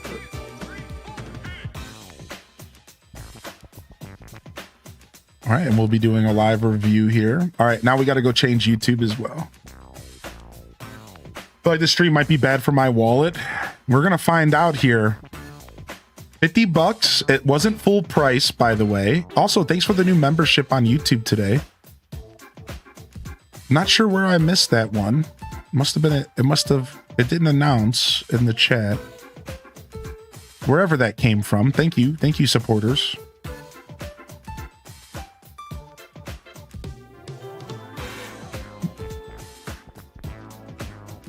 I still haven't got the back to Advance Wars. That's so funny that you say that because I realized that I never bought Advance Wars. I was looking through my game catalog the other day, and I was looking to play Wargroove, and I'm looking at Wargroove, and I'm like, wait, I never even bought Advance Wars. I'm like, frick, what happened, dude? I was gonna play the out of that game.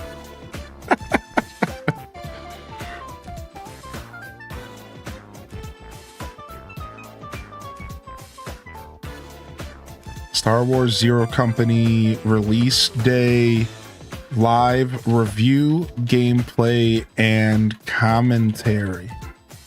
All right.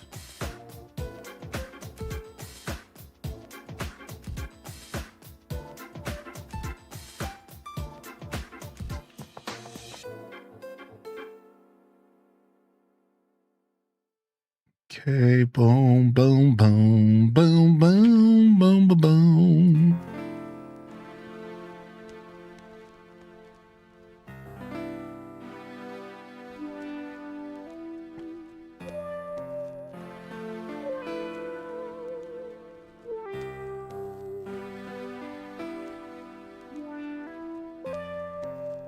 Oh, the shader compile. This one got me.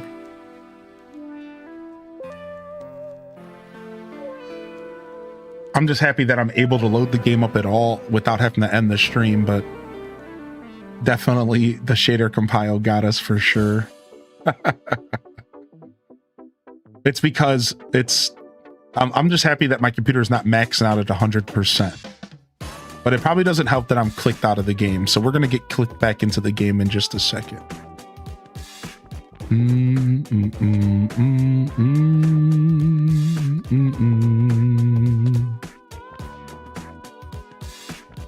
All right, cool. Title and all that stuff changed on YouTube. It took me a little longer this time. I'm doing something new with how I present my YouTube streams, and I'm still like wrapping my head around exactly how all that's working. So we're good now. All right, let's click back into the game and see if that goes up. We're at 66%. So we're getting there. I'm just really happy the computer's running okay. Everything's chill. We're just chilling until we get through this. And then we will have to mess with some settings and some audio stuff, I'm sure. Also, my stream deck being randomly dead is still happening. I'm not sure why. That's scary, but maybe I'll have to plug it in and out. Execute Order 66. Advance Wars Remaster being delayed because of real world stuff caused a lot of people not to get it. I know. That's what happened to us. Like, we were like talking big. We were like, we're going to be playing it together. And then it got this massive delay. And then we just moved on. Hylian, when two lightsabers cross over each other. Shader boss is hardcore. Yeah, shader boss. All right, dude. We're getting through this. Let's hope after the compiling, I get my stream deck back. Because it's just been dead this whole time. Okay. It's back. Yay! All right, so my computer just was not happy about being locked up. It was just locked up. Freaking Akon status. Locked up, don't let me out. We were getting Akon up here. Read before playing? No way, dude. Do you think I'm reading before I play video games? You got me effed up. Adjust until the leftmost icon is barely visible and the two icons on the right side remain visible. Okay, so these two remain, but this one's barely. Now, I actually turned this up for all of you because what I've learned is that everything that comes through stream is actually darker for some reason, depending on your settings, but I think default OBS settings, everything that goes through and transmits to all of you is always slightly darker. So I tend to turn this stuff up for all of you.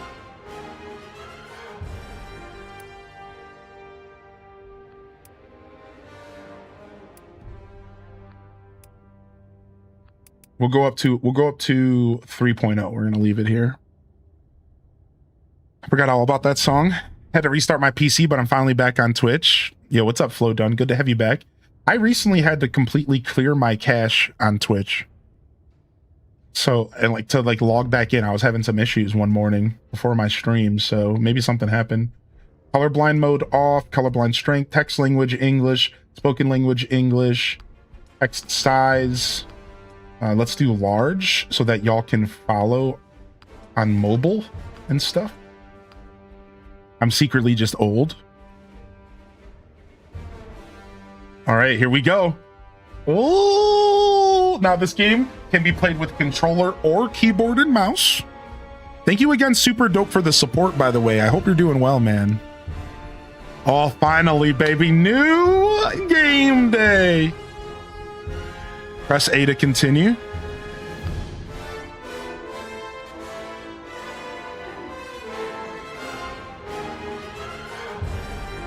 All right, first thing we do is go to graphics. Borderless, frame rate 60. Confirm. That's going to hopefully help with some of the chugging. We don't need to go any higher. VSync we'll keep off for now. We'll see if there's any screen tear. HDR, anti-aliasing. We'll keep all this stuff at what the target frame rate. Let's target 60. I might actually turn on NVIDIA Reflex. Overall quality medium. All right, I think we're good. We're going to leave everything the way it is. I think we'll be good, but once we get into the game, I might have to mess with my settings a little bit more. Like, I might have to lower them. Hopefully we don't have to, but... All right, spoken language, text size, stabilizing UI dot for people who have motion sickness. Maybe this will help y'all. We definitely want subtitles on. Oh, wow. I can really get into the subbies here. Dialogue closed captions, thank you. Subtitle scale, large. Text color. White is fine. Background opacity is fine. Subtitle blur. No blur. Show speaker and speaker color. Okay, cool. We like settings. We like accessibility. All right, audio stuff. Usually sound effects need to go down. We'll do 7 to start off. And then everything else is usually okay because we like music. We want to hear ambience. We want to hear dialogue. All right. And then controls. We are doing controller. It doesn't matter. It's a tactical game, so I'm not terribly stressed about any of this. And then accessibility. Action camera chance. Adjust how often the extra action camera plays in combat. So apparently the action camera was a little buggy before release. I'm just going to leave it on more. And hopefully that it's not buggy anymore. But before release, the reviewers said that that was like a little buggy. Oh, difficulty. We can go up to expert. So we have story, normal, hard, expert. Oh.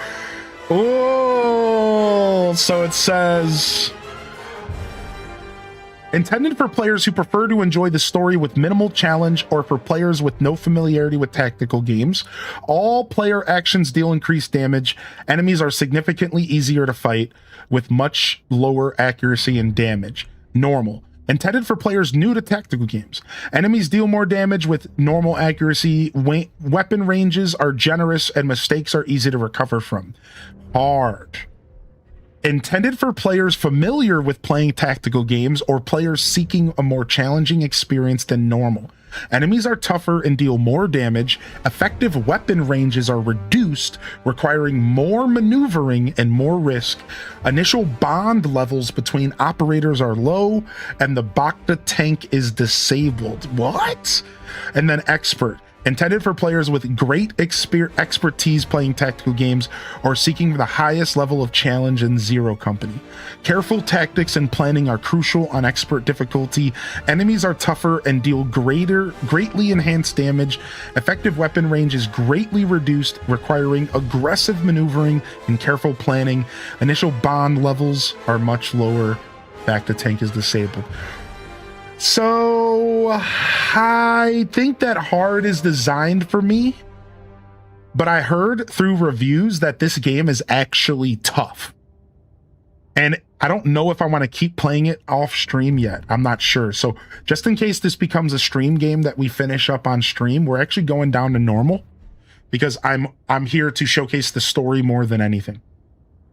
And then if I want to play the game in my free time, I'll go up to hard or expert. All right, so normal seems good for me. Toggle sprint, obscured character highlight, yada yada yada. Warn for early end turn, action camera, blah blah blah. Zoom out, hold. Ability selection style, radial. Okay, everything seems good. All right, let's go. New campaign, character data bank, options, credits, difficulty normal, Beskar mode, recommended for advanced or expert players. Beskar mode maintains a single persistent save file that is constantly updated. This setting removes the option to manually save, making choices permanent? What? If disaster befalls the team, the consequences are not reversible. When operators die, they cannot be recovered. If Hawks dies, any other critical squad member dies, or a crucial mission is failed, that in Beskar mode, the game is over. Oh! Permadeath in Star Wars Zero Company Experience was crafted with the intention that operators can die. By default, it is enabled. Disabling this feature will prevent operators from dying permanently. And then show tutorials on. All right, let's go. We're going for Beskar mode. Ooh, this is about to be sick. No save scums. Ooh.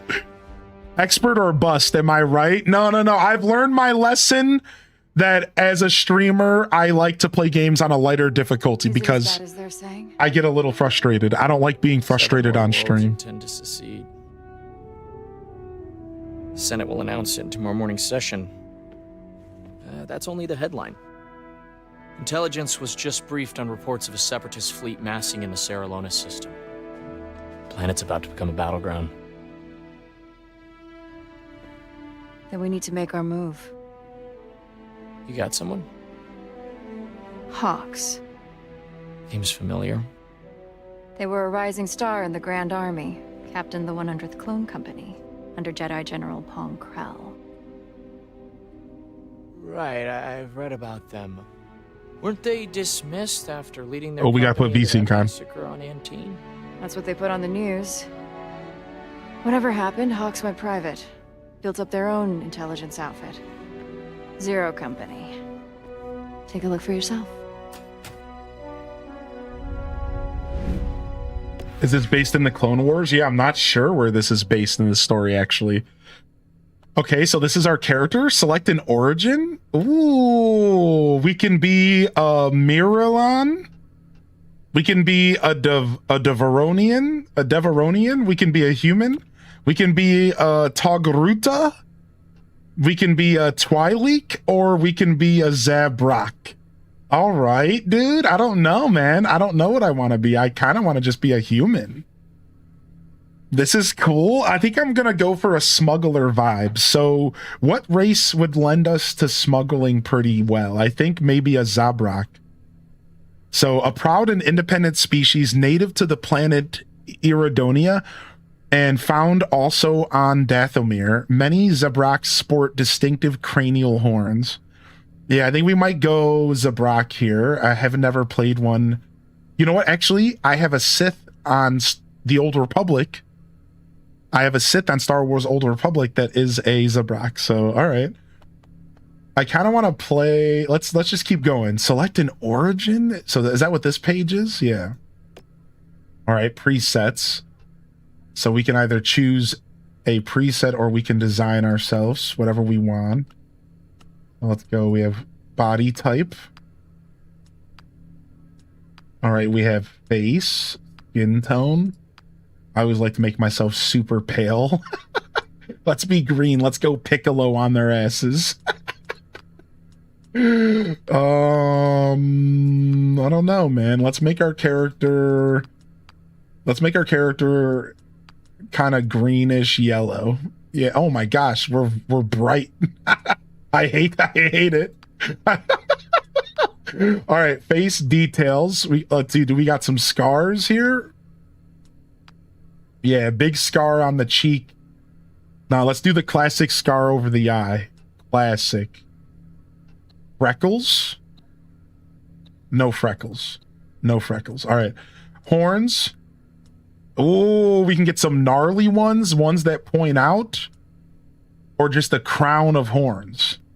I kind of like the gnarly ones. Yeah. Going Shrek in Star Wars.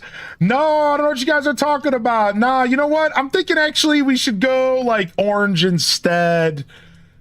Yeah, let's go yellow instead. Yeah, never mind. I'm not sure what y'all are talking about, but maybe I'm not feeling green anymore, chat. Maybe it's a horny Shrek shot.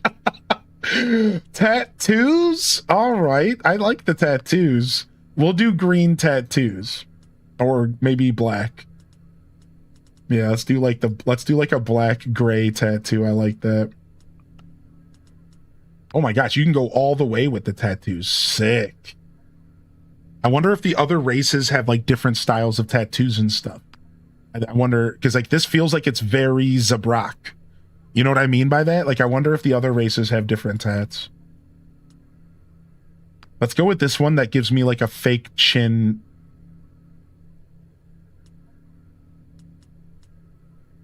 This one right here. Yeah, I want the weird, I want to cover up my butt chin a little bit. All right, cool. Eyeshadow. Oh, dude, we haven't slept in weeks. We haven't slept in weeks. I'm looking for a bed. Somebody help.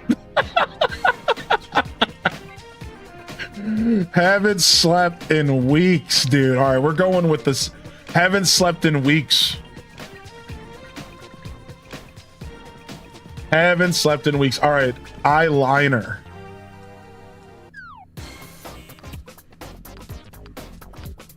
No eyeliner. No eyeliner. Go back. Lipstick. Oh, how vogue of my guy. How vogue of him. Look at Where's the Princess Amidala one? Is this it? The top lip with the lower lip with a single line? All right, no makeup.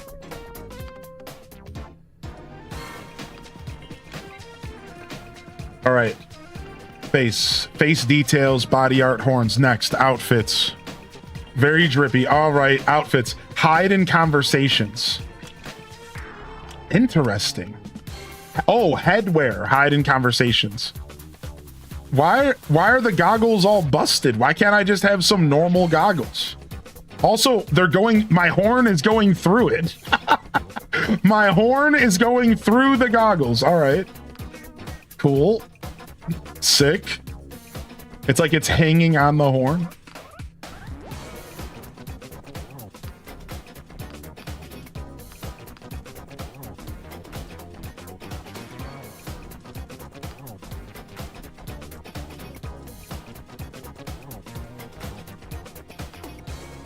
All right, something a little darker like that. Same thing with the strap. All right, sick. All right, we're going with the goggles. We're going with the busted up goggles. All right, now we have a couple different outfit options. Oh, we could give ourselves some armor. Nah, I'm going for a smuggler look. Yeah. I'm going for the smuggler look. All right, sick. Ooh, some bullets. Ooh, I like that. Yeah, I like the one with the bullets. This is perfect. Yeah. All right, I can change the colors. So the shirt itself, the shirt that I'm wearing is the main thing here. Let's do a gray shirt. The vest, I kind of like that the vest is blue. Let's do the green vest to match our goggles. And this is like the under vest. We'll just do all gray for that. All right, what's next? Arm wear. Overwritten slot. Okay. Oh, because I'm like already wearing an outfit. Oh. So these slots are overwritten. Lower body multi-slot. Ooh, I gotta have the gun holster. You can't. I gotta have the gun holster, right? I gotta have the gun holster. Is there any other holsters? Ooh, look at this one. Ooh.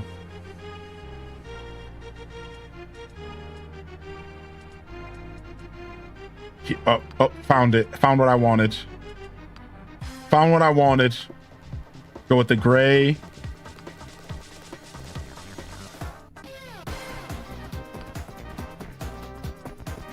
All right, what about my boots? I don't actually care. I think the boots are fine. All right, we'll do the classic leather bootsies. All right, some gray leather. All right. I hate my character's skin color though. I kind of hate his skin color though. It's grossing me out. I don't know what I should do about it. I kind of hate his skin color, dude. Just a weird yellow blob. Bring back horny Shrek. Mr. Mustard. All right, horny Shrek is back, you bunch of monsters.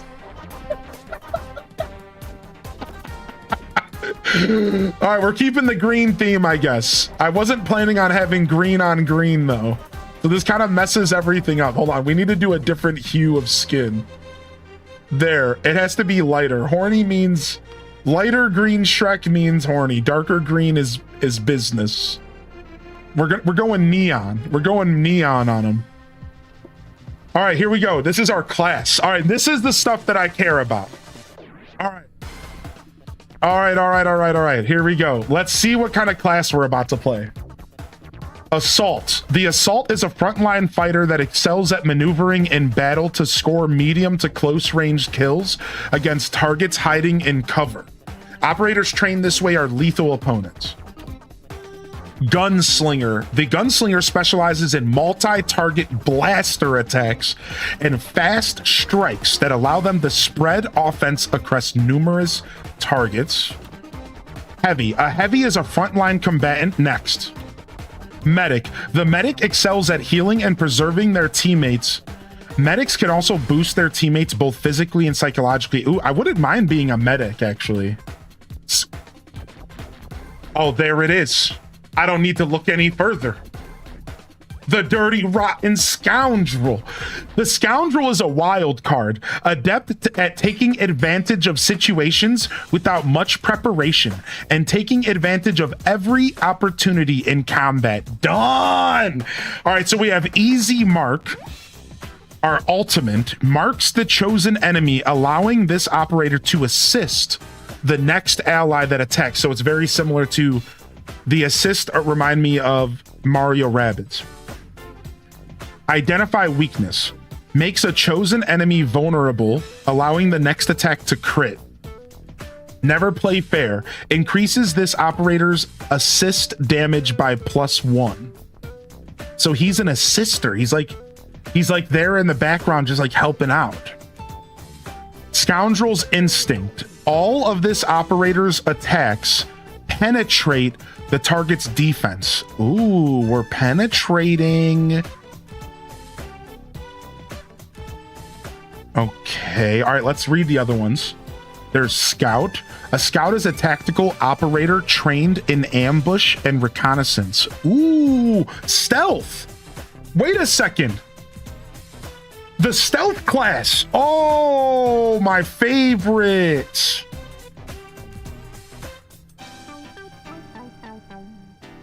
Ignoring Cozy being diabolical. Their planning and timing benefit their whole team, creating opportunities where none exist. Execute a well-timed surprise attack. Combat Recon. Assess threats in a target area, granting an advantage. Tactical timing. Provide the 20% chance to gain +1 advantage. The Spotter. When this operator damages an enemy with their blaster, that enemy is spotted. Well, I do like Scout a lot. Sharpshooter. So the Sniper. Sharpshooter is an expert marksman that excels at long range. and then Soldier. The Soldier is a mainstay offensive unit capable of engaging enemies at close to medium range with melee, grenades, heavy blaster. Dang, I don't know. What do y'all think? Scoundrel or Scout? Scoundrel or Scout? Scoundrel fits the role play, but Scout might fit my personal play style a little bit more. If it's at all stealth, I love stealth gameplay. Dirty Route Scoundrel. Just booked my car's 20th anniversary movie ticket. Oh, they're doing a celebration. The Penetrator, yes. Scoundrel. All right, I think I'm leaning towards Scoundrel as well. Let's role play. Let's have some fun. All right, weapon class. This matters a lot. Blaster rifle. A blaster weapon that is larger and more powerful than a pistol, typically used by military and military adjacent operators. Blaster rifles are heavier than pistols. Blaster rifles have excellent base damage and good critical damage. I think I want the classic Scoundrel blaster pistol. Commonly used as a lighter personnel sidearm or for close range defense, blaster pistols are highly popular but not as powerful as other blasters. They're fast weapons that can be fired without limit for 1 AP. Base damage is modest, and critical is the lowest of blaster types.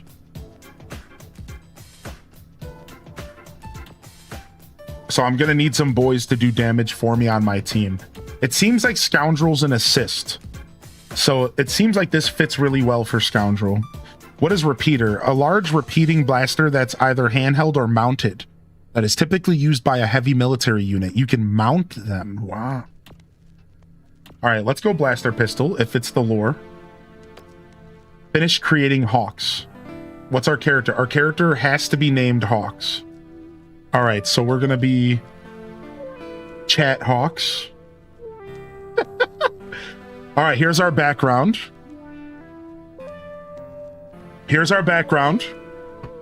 Shrek Hawks. All right, fine. Shrek, parenthesis. This guy fucks. No, just kidding. Shrek Hawks. Hawks once served the Republic as captain of the 100th Clone Company, nicknamed Zero Company.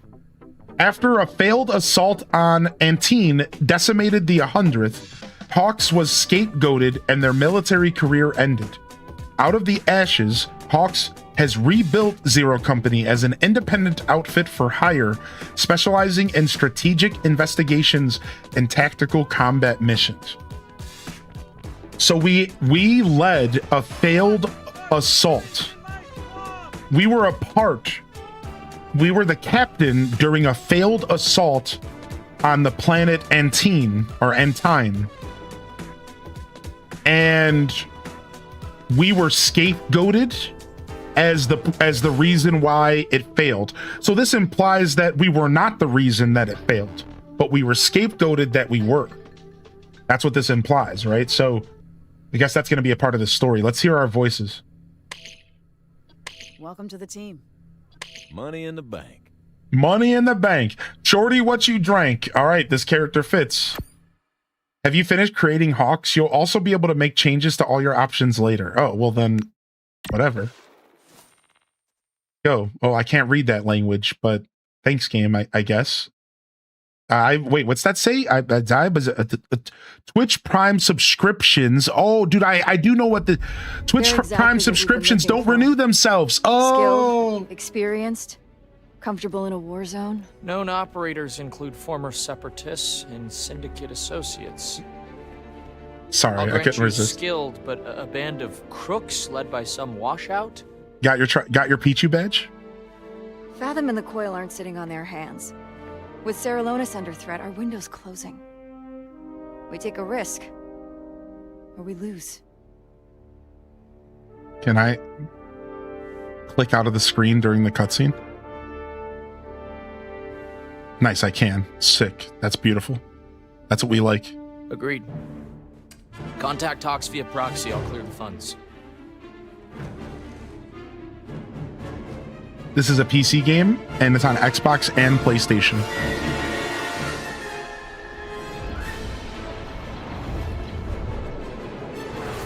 It did not make it to the Switch 2, unfortunately.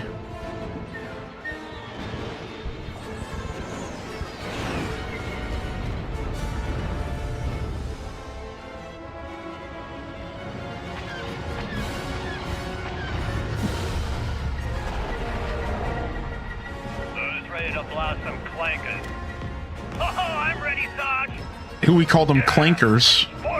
Who's ready to blast some clankers?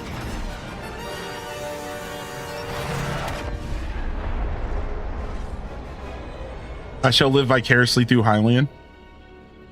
Anyways, I started blasting. No Nintendo? Are they afraid of making money?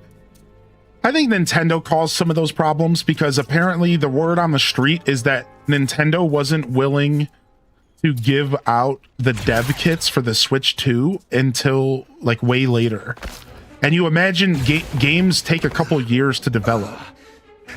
So I think we're still seeing some of the unfortunate like effects of Nintendo being real quiet about the first year of the Switch 2's life. I don't think it's like that anymore, but again, this game was probably in production for longer than a year. Therefore, they probably didn't even have access to a dev kit until like maybe this year, and that's just not enough time to port your game. So, yeah, who knows, but it's probably Nintendo's fault if I had to guess. Good for you, Pops. While we're all wearing blaster bolts for neckties, you'll still be able to do your arithmetic. Getting hot over here. Keep on it, Papa. We're gonna buy you some time. All right, we're in. Our first match.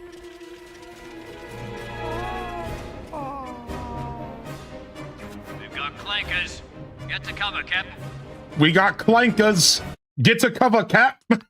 All right. All right, nice. Now we get to go in here and make a couple adjustments that we haven't been able to do yet. So first off, I do think we want VSync on for the cutscene. I noticed a little bit of tearing.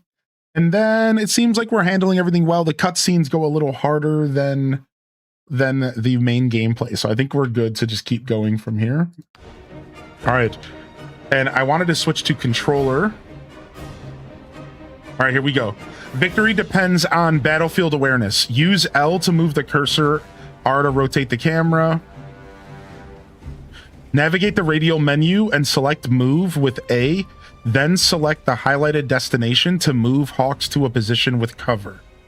All right, so open the radial menu. And then I have, these are all my options to move here. AP 3. So how much AP do I have on my character? Inspect unit X.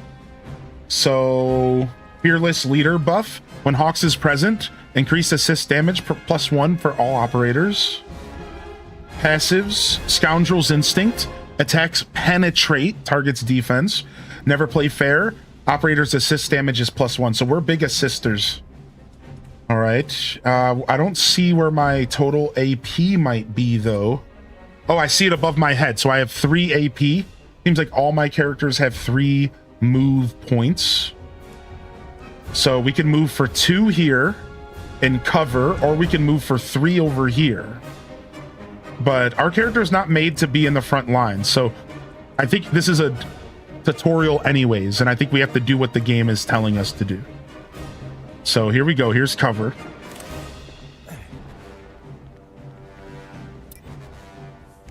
All right, nice. Blast the B1 battle droid with Hawks. Use A to select Fire Blaster from your radial menu. You'll automatically target the enemy you have the best chance to hit. Use the B1 battle droid. Once the B1 battle droid is in your sights, press A to attack. All right, so here's the radial menu. Looks like we have move, and then we have Fire Blaster Pistol. Fast action, ranged, fire on an enemy dealing blaster damage. And then there's even an info button. No, that's not pulse. It'd be the other button. Here's the info behind my camera. So Fast action. Fast actions cost 1 AP to execute. So I only have 1 AP left. So AP is your move and your attack. All right, so that's rough. They're not separate. This ability inflicts damage based on the power of the equipped blaster and all applicable bonuses. So we're choosing blast. And then it won't let me switch targets here. I guess maybe because either the other ones are out of range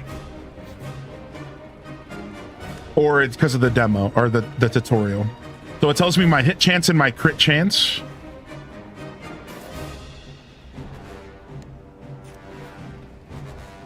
All right, I can inspect the unit. He's a separatist. He has 4 HP. He has no buffs. He has a passive. Droids are weak against ion effects and cannot be healed. Okay. All right, well, I started blasting. Oh, lit him up straight into the head, baby. You've been watching The Mandalorian recently? I haven't wanted to pay for a Disney subscription, so I haven't watched yet, but I will. Maybe now, maybe this game will get me into it. This gameplay looks like the Rainbow Six game. Yeah, it does. All right, so now we have another character. They want me to move. Use your squad of operators together is essential. Move Aurelio to the highlighted position.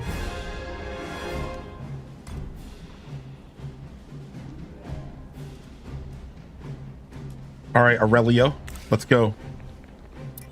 I see him. All right, blast the battle droid with Aurelio. So we have the blaster rifle here. Our best chances here. Blast him. Oh no, I blasted the cover. I missed. I don't have an angle. I've got it. Cover me. Din, din, din, din, din, din. All right, flanking and exposing. Full cover and half cover reduce chance to hit. Okay, so now we understand cover. So there's full and there's half. To improve your chance to hit, look for advantageous locations and move your operators accordingly. Move trick to the highlighted position. All right. So now we're exposing his side here, which is perfect. All right. And from this position, Trick's target is exposed and the droid's cover no longer protects it.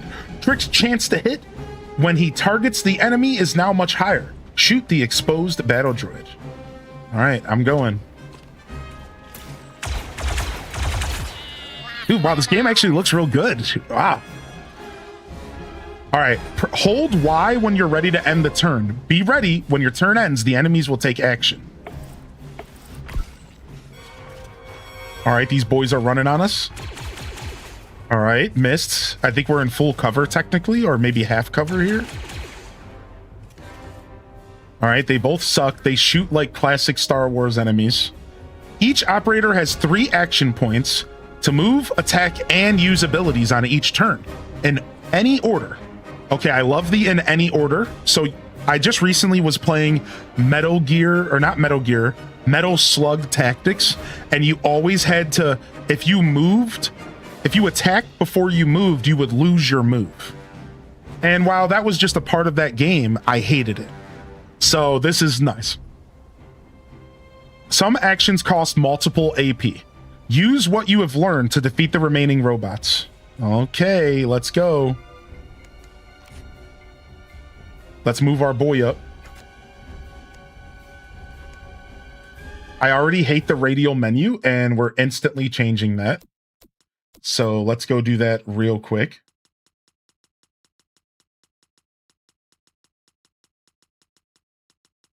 That's got to be in here somewhere. Is it under accessibility? I saw that in here somewhere. Gameplay. And I was thinking it was going to be cool, but hybrid? Linear? Let's just do linear. Yeah, I instantly hate it. Wait, it's still whatever. All right, so I want the blue means that's only 1 AP, then yellow, and then orange is for 3. So we can't really get into a good position. Oh, we can get here though. This is perfect. But this will cost us 3 AP, so then we can't do anything but assist. But if we go here, we can shoot. Now, can I see what my cover status is?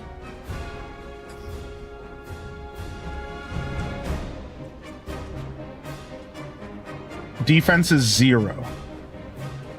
Yeah, I'd like to know, like, is there information on what my cover status is somewhere? Just so, like, I would like to know if there's, like, an indicator on if... So I have something to look at. We'll figure that out as we go, though. All right, let's just start blasting. Yeah, what up, Mo? What up, MO official? Enjoy your gifted sub, and thank you, Sim, for 49. Welcome to the show, Sim. All right, you're done. Out of action points. Why do you have a red debuff on you? What's going on here? Injured. Injured operators cannot fight effectively and suffer a negative 15% chance to hit penalty for each injury. An operator who suffers a third injury is killed in action. What? This guy never got shot? How did he get injured? He never got shot, did he? I don't think so. So if you're standing, maybe that counts as full cover? Yeah, I see it now. There's like a little shield, and if it has half or full. Now, can you shoot from cover? Let's find out here. See if we can shoot from full cover. You're looking in a gaming chair. What's your thoughts of Secret Labs chairs? I don't know much about Secret Labs chairs. But what I can tell you... Oh, dang. This guy takes 2 AP to shoot. No targets available. Oh, you cannot shoot from full cover. Oh, dang. All right. All right, so we got to bring this boy out. So my best advice, though, is if you're looking for a gaming chair, you should be looking at office chairs. Yeah, that's right. You want to go and look at an office chair. That's your play, dude. I don't think... All right, so I can't shoot from here either. So line of sight seems to be a very big deal. I also cannot shoot from here. Look. So good thing we can move ourselves again, though. And we should still be able to shoot now. Boom. And we missed because he's in cover. Wow, they're going to get damage on us. All right, well.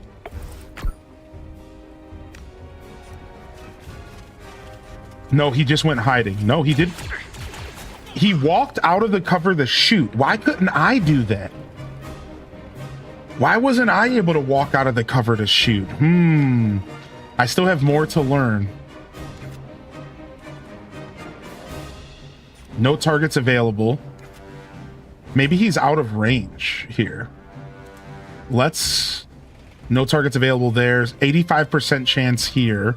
Oh, I can go out here. This is nice. 85% chance here. Let's go here. I bought the sub, but I thought the Pokemon drop was still on. It's not. I apologize. Yeah, no, I switched categories. I'm so sorry about that experience, dude. Yeah. Get away, will ya? So no, it's not gonna count if I'm not in the right category.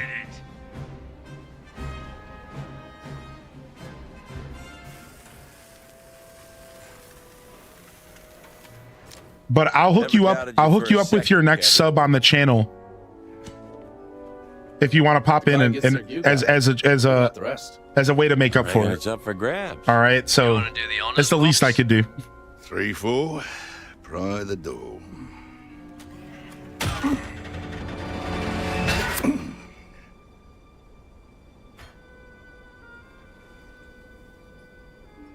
Got to finish XCOM 2 and Mario Rabbids before I buy any more tactical games.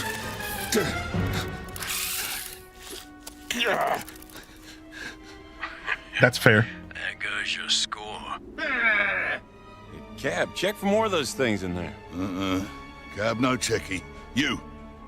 I'll cover you. Yeah, that's what you said last time.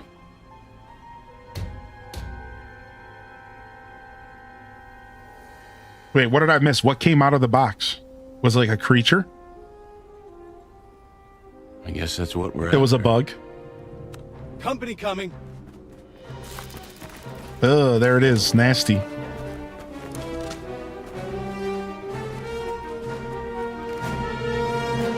Eyes up. Look alive.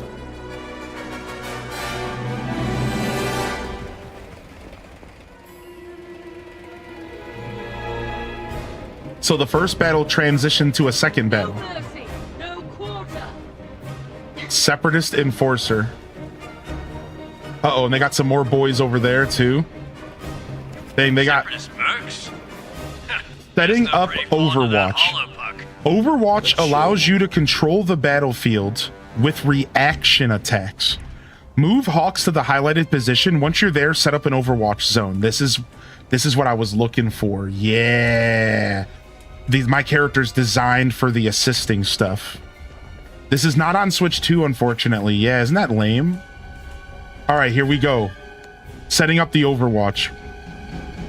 Hold position and shoot enemies that move or act in the targeted area.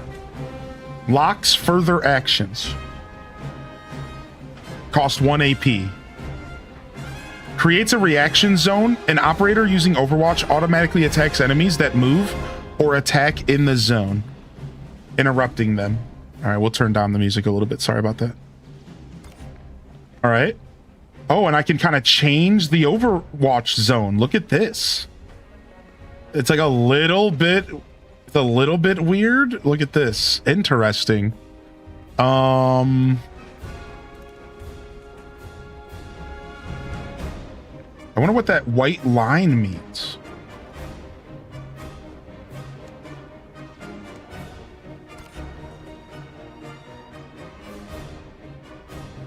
Is that the Overwatch? And this is just my normal shooting range? All right, we're just going to do this side.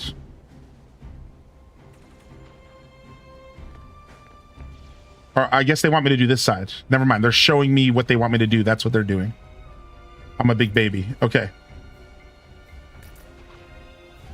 Oh, I can stretch it. Oh, look at that. So depending on the range of my weapon, I can stretch it. Sick. All right, so they want me to watch. They want me to fill it up to like right here and watch it fully.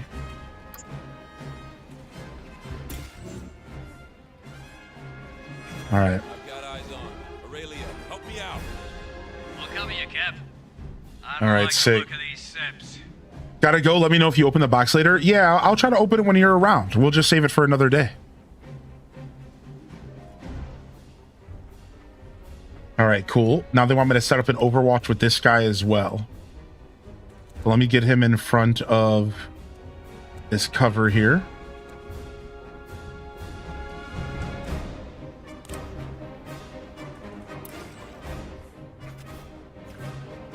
All right.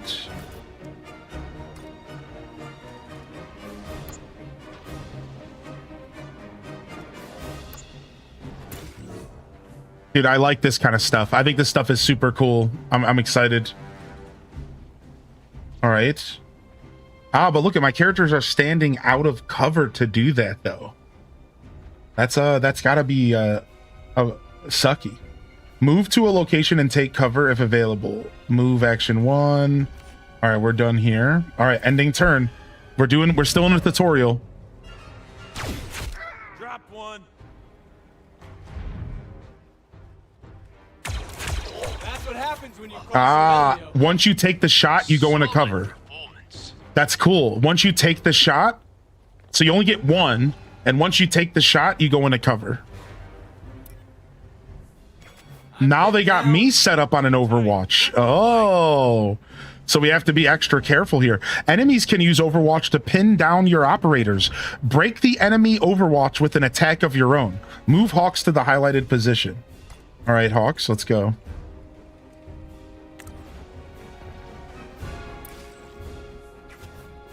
All right, pull out our blaster, and we gotta shoot this guy through.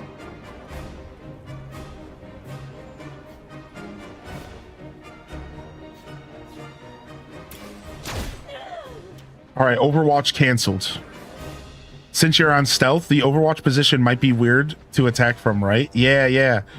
So we'll have to see how that works. Melee attacks let operators get up close and personal. Press A to select Brutal Strike. Then use A to select your target. And then press A to choose the position around the target to strike from. Ooh. Melee attacks. All right. Use Aurelio's Brutal Strike. Is this Aurelio? No, that's Trick. So this dude. Brutal Strike. All right, so... who do they want me to punch in the mouth? This guy?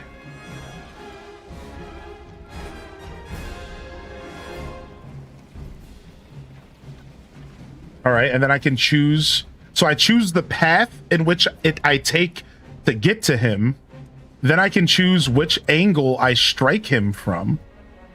I wonder if that changes, like, the damage. Like, a lot of times these games have, like, more damage from the back. So we'll choose from the back. All right, confirm. Oh, blasted in the back of the head. Sick.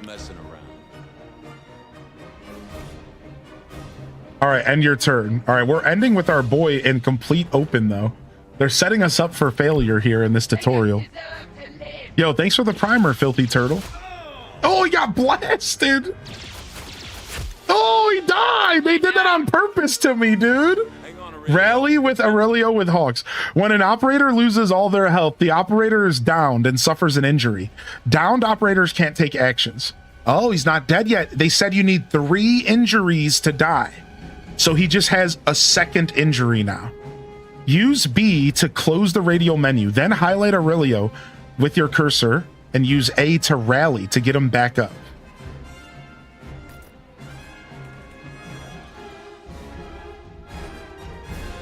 All right, I have to run over here to rally him. I got you, buddy. Cap, Trick, get a move on. Let's hustle, Pops. All right, sick. Defeat the remaining separatists. Okay, now they're just having me lock in. Operators can suffer 3 injuries. Aurelio now has 2. An operator who suffers a 3rd injury will be killed in action when permadeath is enabled. Use what you've learned to keep your operators alive and defeat the separatists. Okay, they're making me just lock in here. So we want this guy to kind of go get some cover because this guy's gonna die. So I kind of want to run him out of here. See if we can get him like we need to retreat with this dude. Homie's gonna die out here on the battlefield. I could put him right here and he could shoot. He's kind of exposing himself there a little bit though. Might be safer to put him here. I'm not going to move him yet though. Let's instead move everybody else around him. All right, I could just set up an Overwatch instead of moving. All right, let's go right here.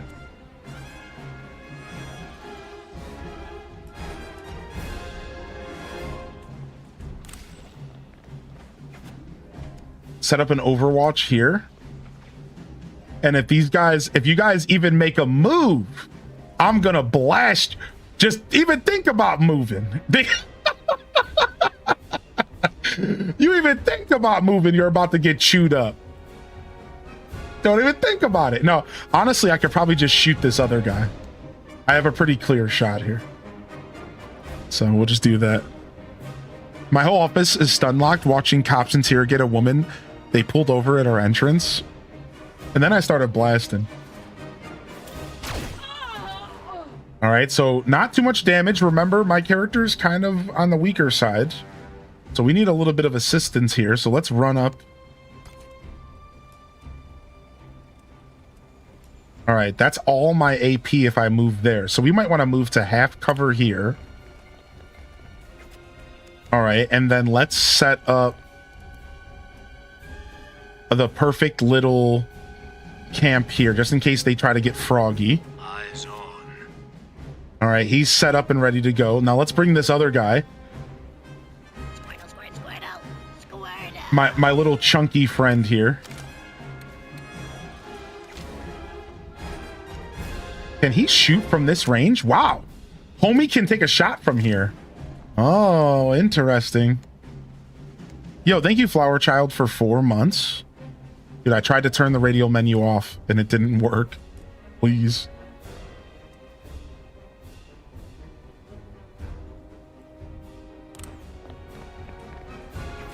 What's up, Flower Child? All right. 65% chance that we hit him. Let's take it. Ooh, got him. Headshot. Nice shooting, dude.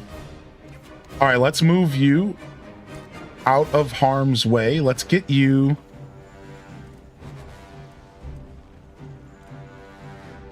Get you here with the 35% chance to take this shot.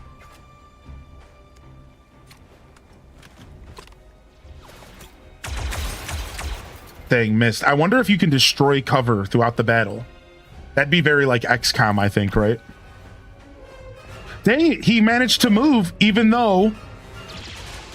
Oh, you can destroy cover. We just found out. Dang, both of them managed to move even though I had my stupid thing set up. So it's really literal. Like, if they don't touch that little blue spot, you're not getting it. I thought it was a little bit more lenient than that. All right, so this guy managed to get himself in a really good position back there. Dang, I gotta go for him. This guy up here, I think we can handle a little bit simpler. All right, let's bring Big Boy in. Said, oi. I kind of want to just punch this guy in the mouth.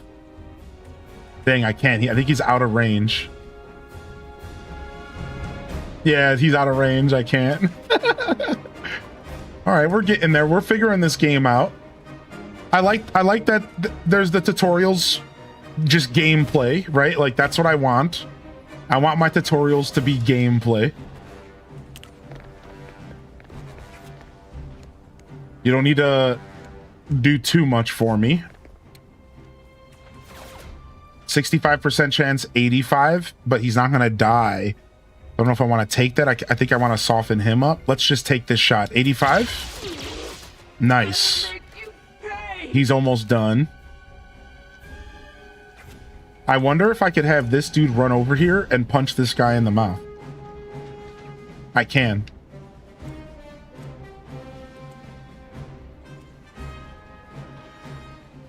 Get him.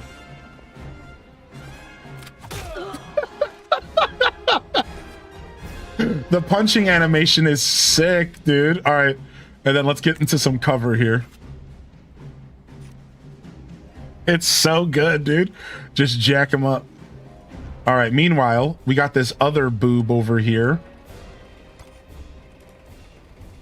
And we have a 100% chance to shoot him from here. So this is perfect. All right. Get ourselves a little bit of cover. 100% chance. So then I just started blasting.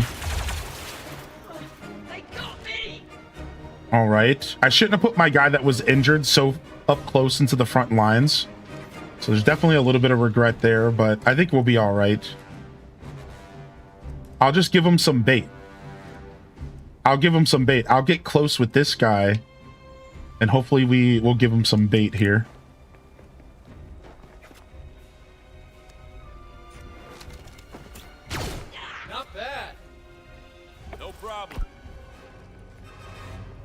Nope. He didn't take the bait. He still missed. What an idiot. What were you, a stormtrooper before this mission? What are you... Dude, I just watched Spaceballs yesterday. Dang, the cover saved my booty there, man. The cover saved my booty there, dude. The percent chance from the cover. All right, we're going to finish this off the way that it should have been finished. With a punch in the mouth. Boom! Blood's down.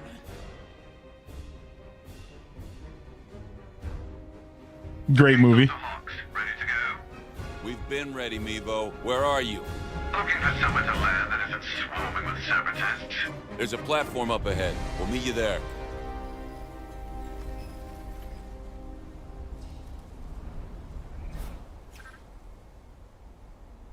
Oh, wow. Wait, you actually just like move around the game? Wait, what?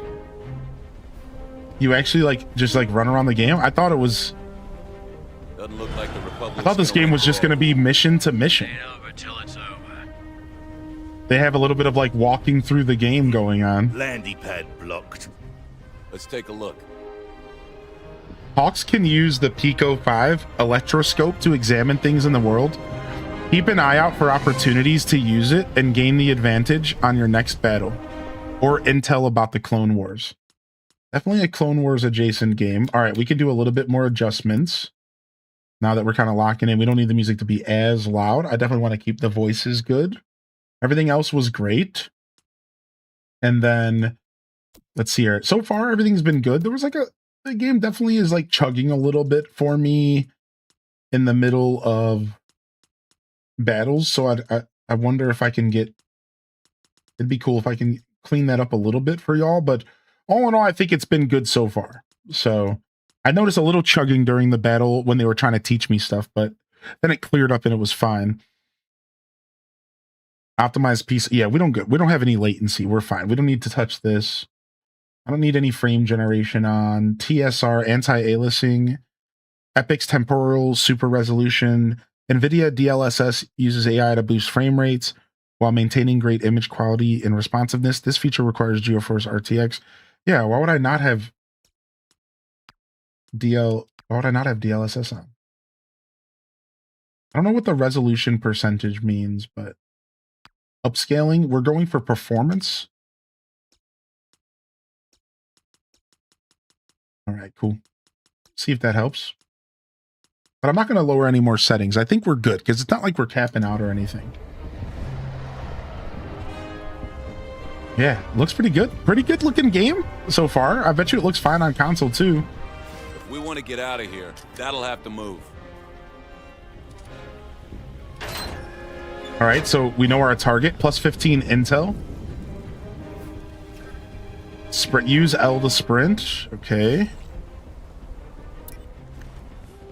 All right, sick. And then the battle starts. That's kind of cool that they have you walking from point to point. Isn't that kind of cool, dude? What's up, Loud Boys? Oh, good. All right, more tutorial. We're learning about explosions. Grenades and other explosive attacks can damage multiple enemies at once. All right, impact bomb. Aim for the highlighted area and throw the grenade. Yeah, that's what I'm talking about. We destroyed a bunch of the cover. Call for backup. Operators can assist each other during combat. Each turn, one operator can call for backup from any teammate of their choice. When providing backup, an operator will automatically join the next attack. Use call for backup ability and select trick. All right, so call for backup. Select trick. Is this trick? Oh no, this is me. Select. You got this, buddy. Providing backup. Affirmative. Now we're bonding. Okay. Now blast the enemy. Trick will help with an attack of his own. All right. On the clocky, Hawksy. Nice. We blew open the cover and then we blasted him. All right. Hazards let you wreak explosive damage on your opponents. Use B to close the radio menu, then use the cursor to select the explosive container and confirm with A to blast it. All right, blast it.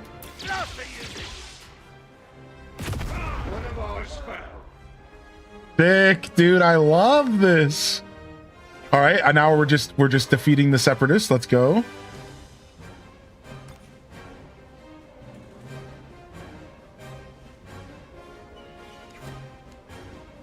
This guy's just wide open. Yeah, easy pickings.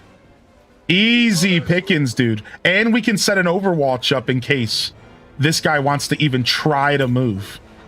Don't even think about it. If you even breathe the wrong way, I'm blasting you in the mouth, homie. Don't even breathe. I'm gonna set up another overwatch right here. I'm watching you, dude. Double watching. Don't even think about scooting your booch 1 inch. You're being watched like a hawk. Overkill. Don't even scoot your booch 1 inch.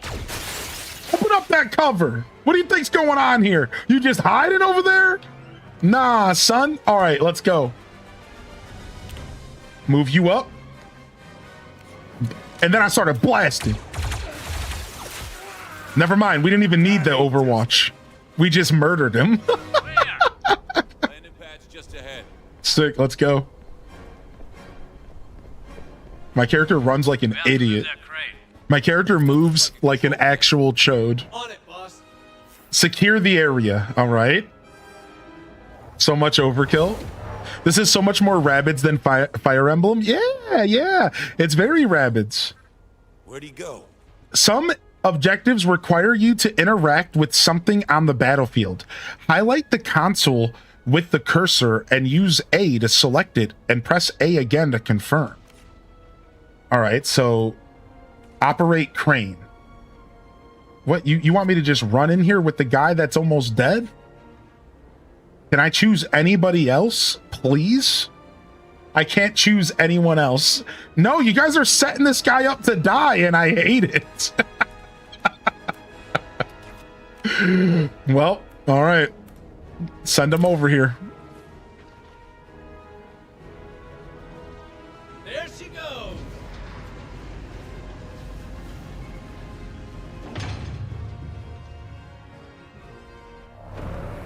What? What? Some dude just appeared next to him and murdered him. See, it was stealth. Blast the attacker with hawks to gain advantage. Powerful opponents require special abilities. Special abilities cost advantage instead of AP. What? Dude, I love it. Systems upon systems upon systems. The squad gains +1 advantage each time they damage an enemy. This special resource is shared between all operators in the squad. Use hawks to shoot the striker and gain an advantage.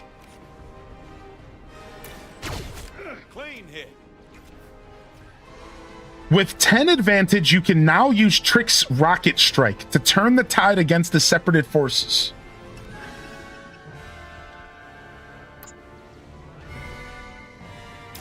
Fire in the hole. We lost one. Eliminate the Separatist. Use what you've learned to defeat the mysterious Separatist. All right. Who's left? There's like one guy left. One weenie remains. Like what? Like I feel bad for this guy. I feel bad for this guy, dude. One weenie remains. Okay.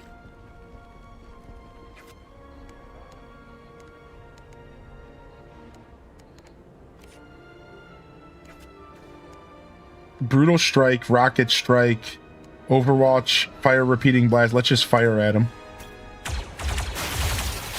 In the least, we're just destroying stuff that's in our way, so that's fine. So I wonder why won't it let me?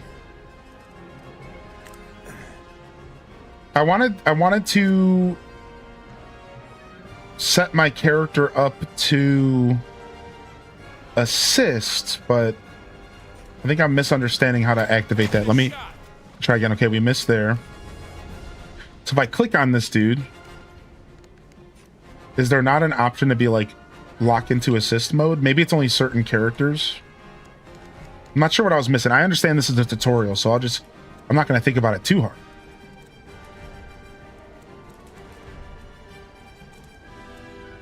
%45 chance here. Let the weenie go free.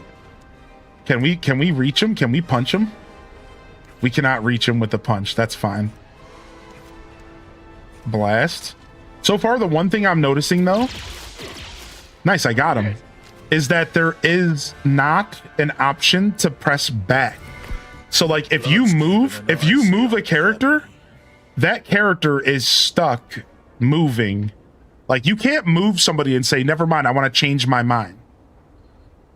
Like a lot of games I played like this usually allow you to press B and back your move action up if you realize it's a mistake. So I got to think a little bit harder in advance before I make a decision sometimes, it looks like.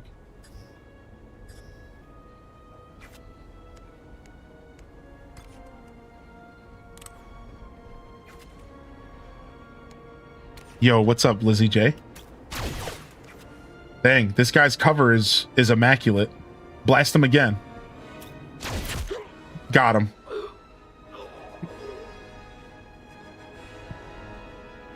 Last time I let a weenie go free, I got a fine. Pulling in. Receive you, though. Go ahead and power up a stretcher, too.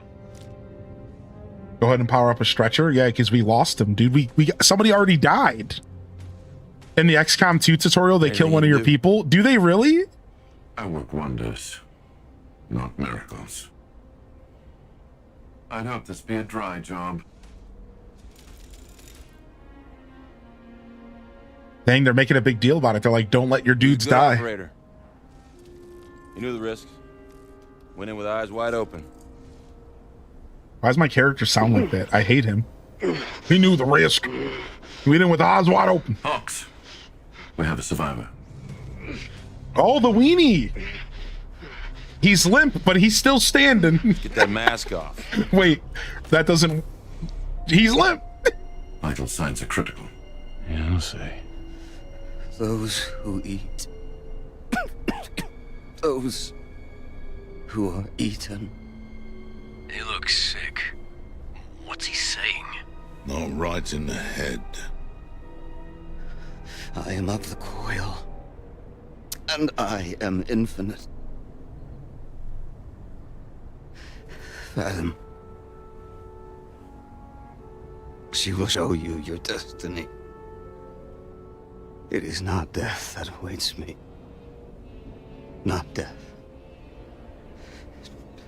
No. And then he died. Well, he was wrong about that. Yeah, he was wrong about that. Yeah. The coil. All right, I think we're done here. Let's get scared before any more of these creeps show up. So we are, in this game, we're mercenaries. So the way the game story starts is that we were, our character, Hawks. So the way the game started is that our character, Hawks, was a captain of the 100th, whatever that means, like this group called the 100th platoon. And we were on a mission that failed in the past, and we got blamed for it. So the game, our backstory is that we were a captain of the for the rebels at one point, and we got scapegoated for a failed mission. And they worded that clearly. So the way the game implies the backstory is that it was not our fault, but somehow a mission failed and we were blamed for it. That's the way they write the backstory. They use the word scapegoated. And after that, we ran a company called Zero Company. Yeah, that's what it was called. We were the captain of the Zero Company, the 100th Fleet or something. And we failed and we got blamed. And then we broke away from the rebels, and then we started our own Zero Company and we rebuilt it from scratch. And now we are mercenaries accepting payment for our skills. And that's the only back history we have. So the game picks up right in the middle of some sort of mission where I don't even know, I wasn't even all the way paying attention. So I'm not even sure what we were even doing there or why we were even there. I'm going to just be honest. I somehow missed that part while I was worrying about my computer. So I think we were there to get something, and we got something. So I can tell you that much. We were there to get some sort of loot, and we did bring something home. So I'm sure we'll learn more about that here shortly. Yeah, it looks like we were stealing the Separatist holo puck. Yeah. So, all right.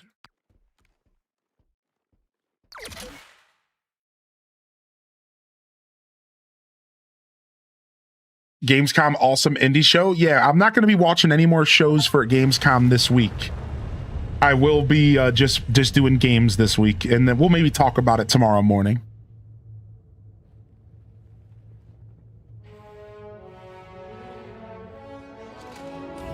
Yeah, I'm on PC. This is not on the Switch 2, unfortunately. I blame Nintendo for not getting dev kits out soon enough. I bet you this comes out for Switch 2 later. I bet you like within the next year. Maybe I'm wrong about that, but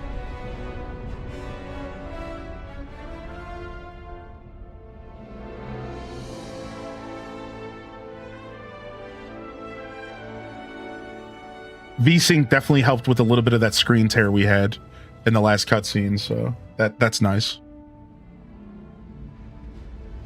Keep in mind that this game looks pretty good, and I'm playing it on medium settings. The default settings for my computer were medium. I could probably even lower them more if I really wanted to make sure my computer was chilling, because it's being pushed a little hard. So if you were to play the game, it's going to look better. On PlayStation or Xbox, it's probably going to look better than what I have it set up on, for the record. It's on PS5, Xbox Series X and S, and PC. So if I wasn't streaming, I could probably run the game on high or ultra for sure. It's also not on Game Pass. Oh, Sag. All right. The Ceralonis job. Resources gained, 100 intel. And we have a red, we lost a character, sad. Aurelio was killed. You can't keep working like this. If this about the refresher, Cab said it wasn't his fault, but he won't do it again. What? No, this is about money. Rent is due and our last 2 clients skipped out on us. We just wrapped up the Ceralonis job. Well, even when they pay up, it won't cover 1/3 of our debt to the Huts. I told you it was extortion and you were all, oh, desperate times, Rue. And guess what? Surprise, surprise. Now they are even more desperate. Aurelio's gone. Did he run off? No. Oh, we're drinking. Dang. Okay, so now on top of everything else, we gotta hire a new operator. With what? Credits. Yeah, Huts mentioned. Just put Cab and whoever else has people skills on collections and cut the ops budget. That'll keep the lights on for now. There is nothing to trim. Best butcher in the galaxy couldn't find an ounce of fat. I think she can. Oh. How the Kark do you sell a line like that? Delivery's everything. Yeah. Listen. Just stick with me for now, okay? I'm working on it. All right. But not forever. Of course not. Hey, you know, worst case, saving your salary buys us a whole month. Oh. Come find me at the holo table when you're ready to start digging yourself out of this hole. Oh, all right.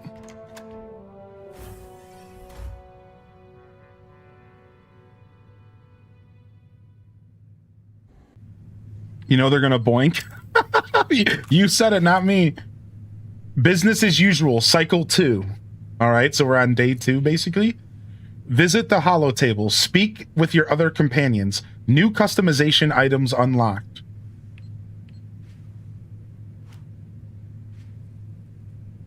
Okay, I can move around. Oh, sick. Welcome to the Den. The Den is a decommissioned cargo freighter permanently docked at the King of Kafran. The Ring of Kafran. Dyslexia. Or Kafrene, maybe. A mining colony and a deep space trading post.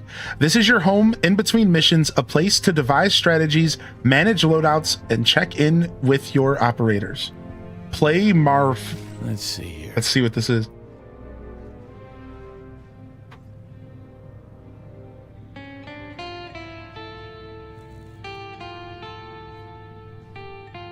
Play Freebird! Freebird!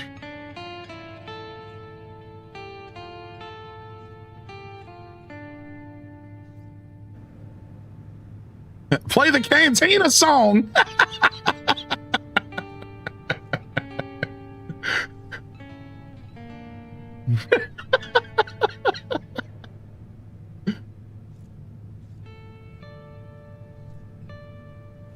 So that little dot on the center of the screen is optional, by the way. And I added it so that y'all wouldn't get motion sick. So if you think it's stupid, I can remove it. But if anybody who is actually watching gets motion sick, let me know if it helps, all right? But apparently this dot in the center, and I've seen this for like first-person shooters and stuff in games that go back and forth between first, where like a dot can apparently like help you kind of align yourself. I've seen this before, so We could turn it off, though, if we think it's stupid, but I figured I'll leave it on, and if I can help anybody enjoy my show a little bit further, why not? Plus, I do move the camera a lot. If you guys haven't noticed, like when I play games, I'm a camera mover. I'm always jerking the camera around. So I figure if I can help, yeah, we'll keep it for now. We'll see how we feel.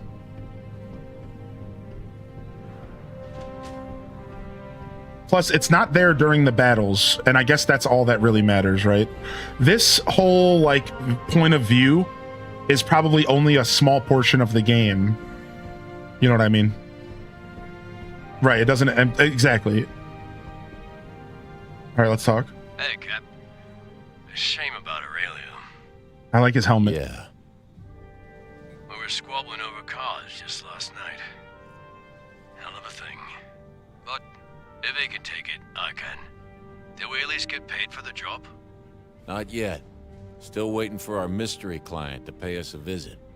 Speaking of mysteries, for a guy who barely played, that little Rhodian was suspiciously lucky at Corellian Spike. You think he was rolling loaded chance cubes? It made playing him halfway interesting. But he wasn't that lucky. In the end. No, I guess not. Dang. Might have been cheating on the card table, but couldn't cheat death. Damn. All right, we can listen here. Visit that. So this is the holo table. Let's speak to our other companions first. Let's get some lore here, dude. I'm here for the lore. I'm here for the lore, baby. Let's go find someone else to yap it up with. All right, what up, big boy? Catch anything on your listening rig, Cab? Should we expect trouble from the Ceralonis job? Ah, lots of Seppi chatter natter, but not Trekkie Zero Company. Good. What do you think's on that coil hollow puck we nabbed? Battle plans? Only question Cabby asking is whether the client paying on time. Curious beckoning makes spurious reckoning, eh? Yeah, you're probably right. I also had issues with the refresh rate on games making me feel weird. I could see that. Yeah, it could like mess with you subconsciously. Yeah, sure, I could see that, dude. That's an interesting one. Ooh, what's this? Inspect astromech? We had the credits to get this bucket of bolts working again. Oh, maybe we're gonna be able to fix that robot. Memorial? Aurelio had style. I'll give him that. The memorial honors the operators who have made the ultimate sacrifice. You can visit this to achieve this archive to reflect on their legacy, reviewing their stats and major accomplishments they achieved during their time with Zero Company. 1 mission, 9 enemies defeated. Time of death cycle 1. Lost to a coil striker. Damn. Went out like a chump. Damn, son. First mission. All right, what's up with you? Disha, my #1 Dentech. How's it going? Clara. Hang on. Oh, I just walked away in the middle of the conversation and then it stopped. I thought they would let me keep talking. My #1 Dentech. Death by a weenie. Clarify, please. Everything good with you? Everything? Unrealistic. How's the case on? All systems operational. 1 for 3. Not bad. I tried to walk away mid-conversation and the game said, no, that's not how that works. Ooh, I like our cool, like, look at this. We see our ship. We got our decommissioned freighter base. I'm digging the setting of the game so far. Then we own our own little freighter out here. This is pretty cool. Just doing some exploring. I love when games do that. Yeah. Force you to slow down a little bit. Okay, nothing here. Okay, this is the holo table that we need to go to for the quest. Oh, what is this? Customization. The customization facility allows you to update your operator's appearance and outfits. You also have the ability to select and change the species for both Hawks and your custom operators.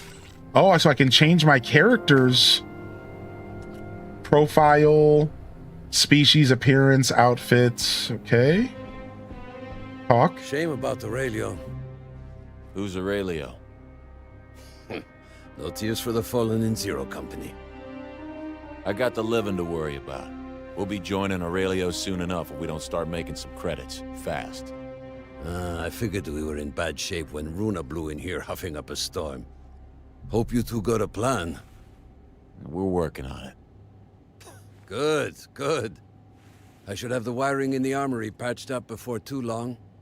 We'll still be broke, but at least I'll be able to keep our blasters in working order. It's that winning mix of savvy and understatement that makes me glad I hired you on, Niche. All right, Niche. We got to meet Niche here.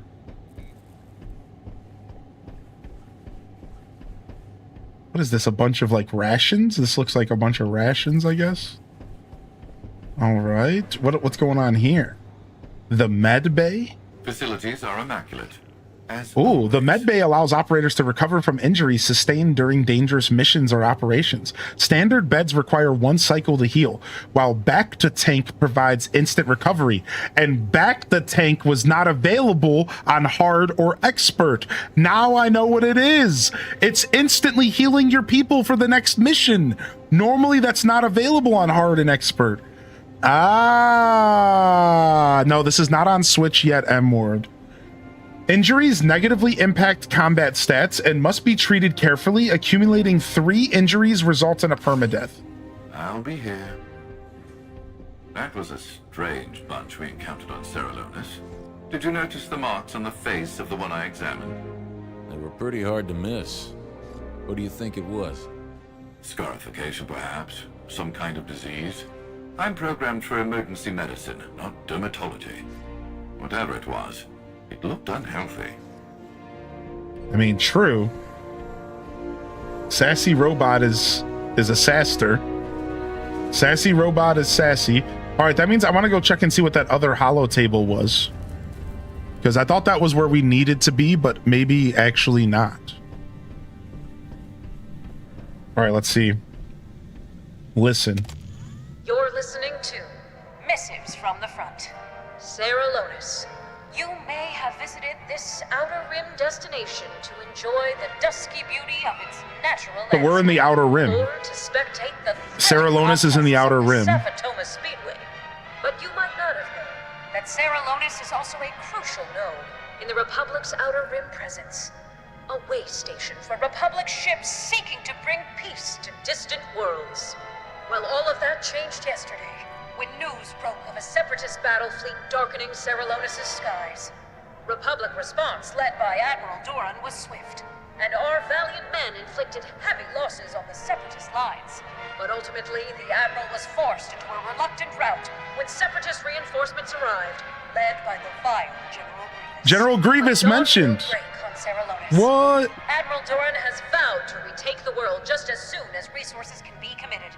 A reminder of the intrepidity of our faraway heroes. This has been your missive from the front.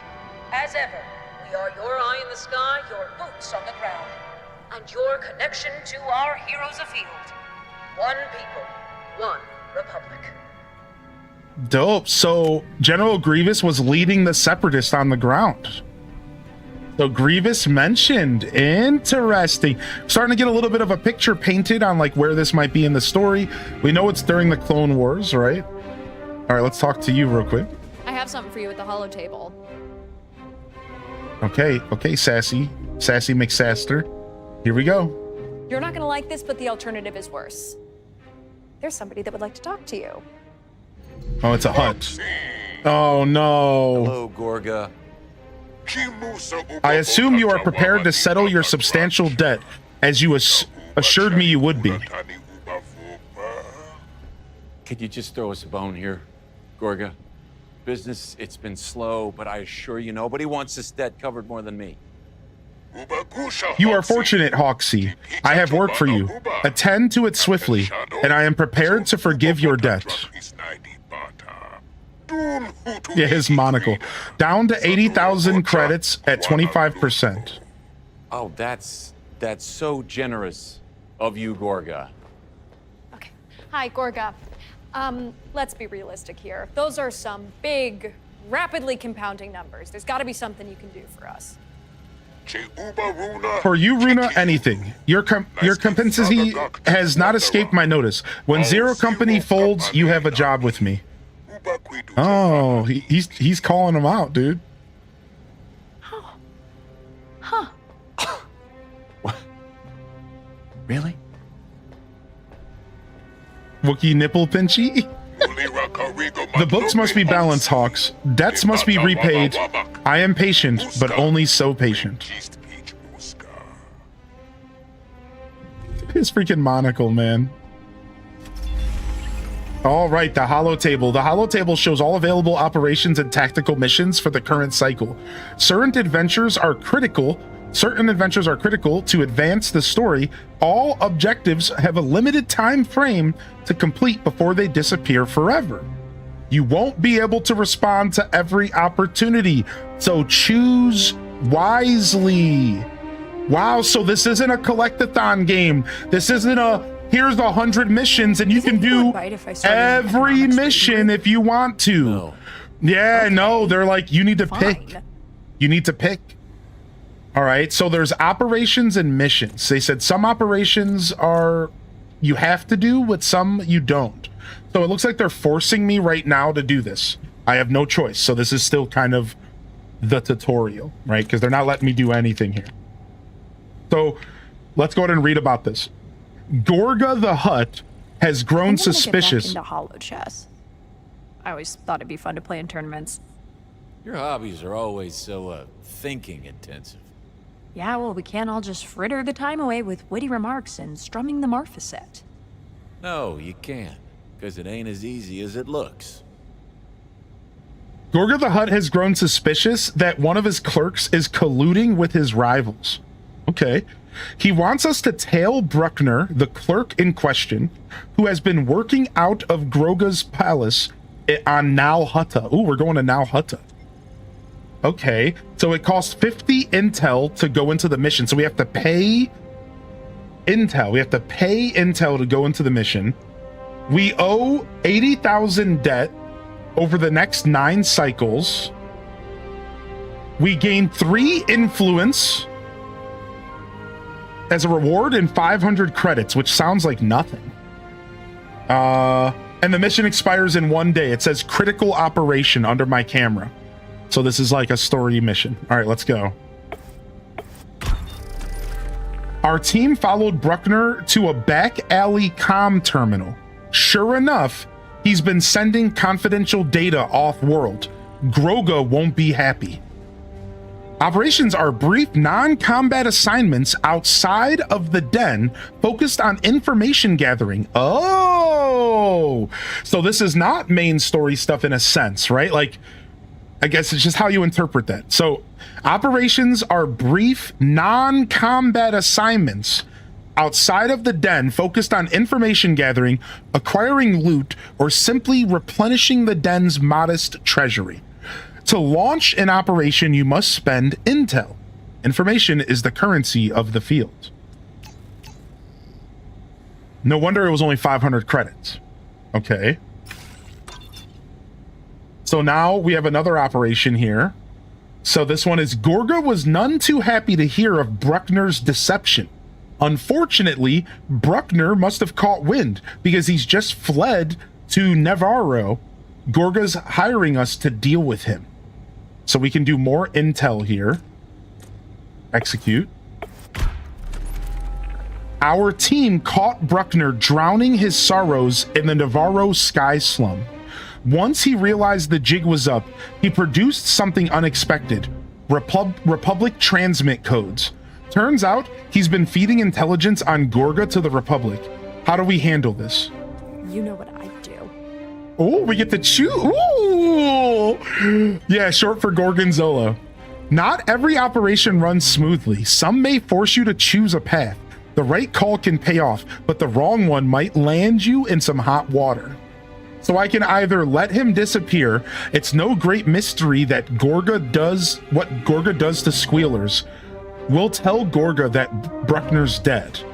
And what do I get for this? No risk, but I get 3 influence and 500 credits. But if I go here, I do not get the credits, but I get 5 influence instead, and it's still no risk. So 500 credits sounds measly. Let's go for the influence. We're going to hand them over to Gorga. We have a job to do. No need to risk our reputation with the Hutts. Honest living, huh? Bruckner didn't say a word on the ride back to Nalhutta, but if experience is any indicator, he'll be singing for Gorga soon enough. All right, 5 influence in the zone of Genth. New tactical mission unlocked on Lothal. All right, so now we have another. All right, so we have no more operations, but we have a mission we can do. Gorga has more pressing problems than treacherous clerks. A group of pirates have been raiding some of his smuggling warehouses in the Outer Rim. The pirates are holed up in an abandoned town on Lothal, and Gorga wants us to take them out. Difficult, risky. Okay, not your turf. Launch mission. So, just kind of forcing me to do stuff. We can do inspect mode. What is this? All right, we're not inspecting anything. It doesn't seem. Inspect mode here. Not sure what inspect mode is supposed to do. We'll find out later. All right, let's go. Go to our briefing. Objectives. Success conditions. Wipe out the pirates on Lothal. Failure conditions. Hawks, Trick, or Cobb is killed. Crew quarters. Rewards is crew quarters and 1,000 credits. Gorga has more pressing problems than treacherous clerks. Okay, we read that. Select squad. Mission briefing provides additional information on the mission before embarking. Press the select squad button when you're ready. Select operators to deploy on the mission. The maximum size squad is 4. So I think they already chose it for me. So we're just launching the mission.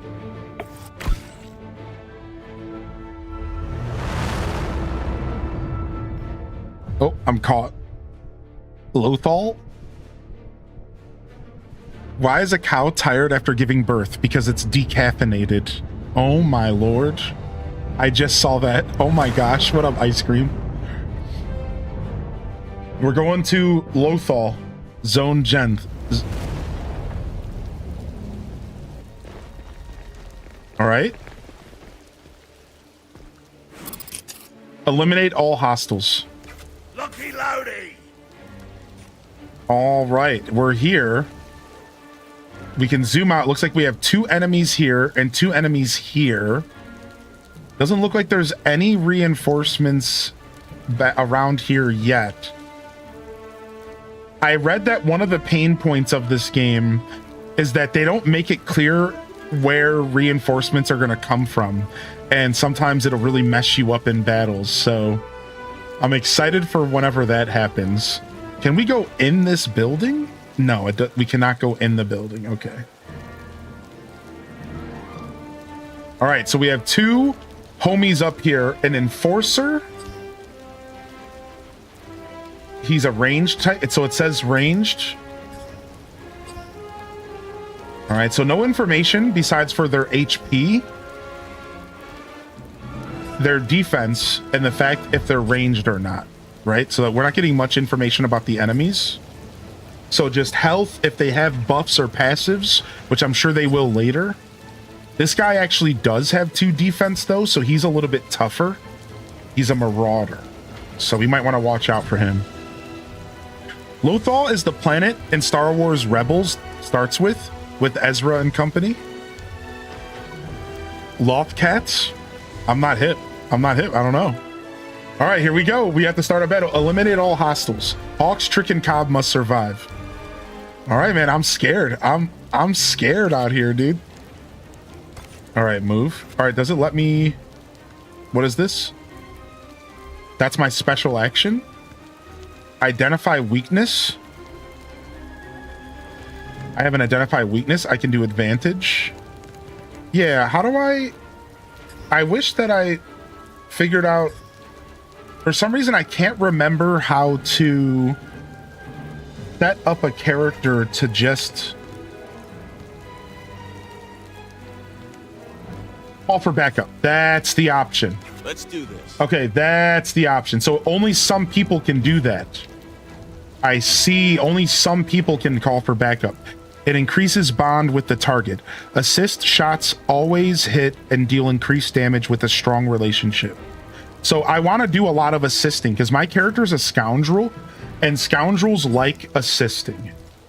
So look, it increases assist damage by +1 for all operators. Oh, okay. And then increase this operator's assist damage as well. And we ignore defense. So yeah, we wanna get ourselves in positions to be assisting. All right, we're calling for backup from this dude. Backup needed, Hawksy. All right, sick. All right, we're gonna move up. All right, those guys over there look like they got some range on us. We got to be careful about our flank over there. Got new emotes for enabling two-factor authentication. Yeah, that's a thing. All right, but here we can only use 1 AP, so this is perfect.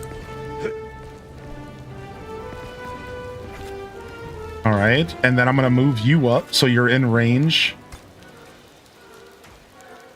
So we're in range to get some nice shots off. Some half cover.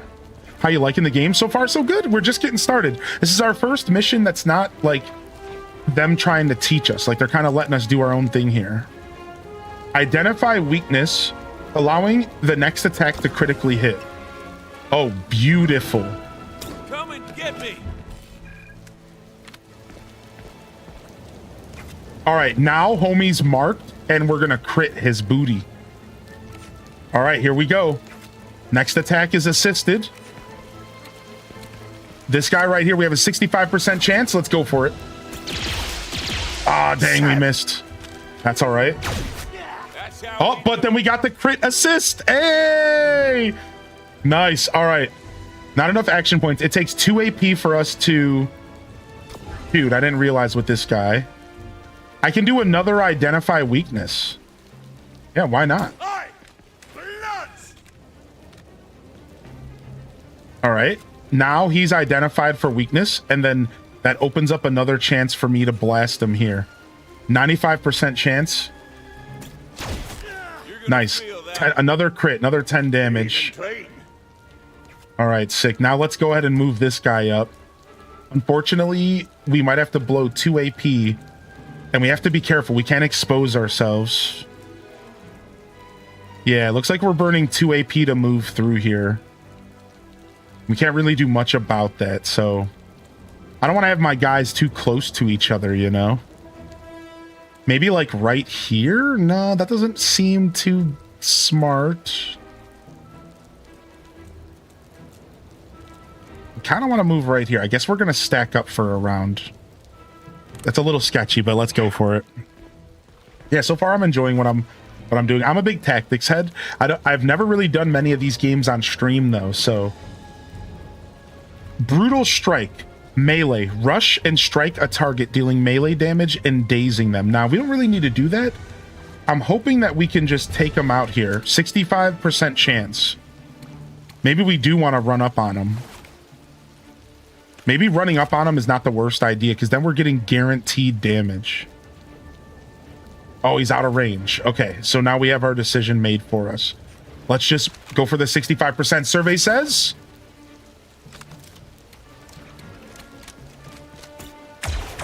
Oh, dang. 265% misses is kind of brutal. 265% misses is kind of brutal, but what can you do? Oh, he had an open shot on me. Dang. That's more like it. No problem. Taking my kid to school. This is a kind of Mario, like Mario Rabbids. This is kind of like Mario Rabbids, yeah. Dude, I knew stacking up was a bad idea. What is that? Is that a bomb? Oh man, it doesn't blow up right away. I'm glad this misses are more accurate. All right, so... Am I still assisting? What is this symbol above my head? Backup available. This operator can call for backup on this turn from any chosen teammate. Ooh, I'm the one who can call for backup this time. All right, we'll call for backup here. Ooh, I like that. All right, all right, all right. So I should have set an Overwatch up. I was thinking about setting an Overwatch up last turn, and I should have. This game scratches the exact itch that XCOM did. So fun fact, I've never played an XCOM game, but now I realize just how much I should have. I've always wanted to play XCOM though, so to be fair, it's not like I'm terribly like out of the loop in that regard. Like I've been wanting to play XCOM. All right, 100% chance, but I don't want to use this guy here. I'm actually going to go ahead and we need to move out of the range of this bomb, and I think this will do it. I'll actually just go right here, trying to make sure these guys over here don't get a clean shot out of me that are creeping up on us. So I'm going to hide here.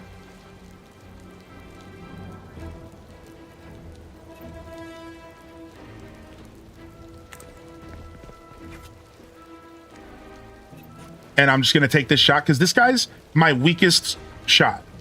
And he ignores defense and he does 6 damage regularly. So we're not wasting one of our higher damage and our targets on this.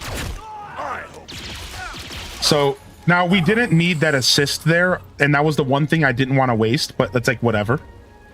And then we can set an Overwatch up just in case this guy wants to get froggy on us next turn. Get some free damage here instead of going for the... What is my percent chance to nail this shot here? 60? Yeah, instead of taking the 60%, I'm just going to go with an Overwatch here. On watch. All right, we're on watch there. We're ready to go. All right, meanwhile, let's go ahead and reposition ourselves out of this bomb. One can't describe XCOM games. They are a hell that can only be experienced. Yeah, I've watched somebody play XCOM once, so I do understand that statement, actually. I've watched it get played. So they have an Overwatch on me here. So they have a really good setup. They have a bomb, and then they have the ability to shoot me if I try to move away from the bomb. So this is a good position for them to be in. I'm going to go ahead and take...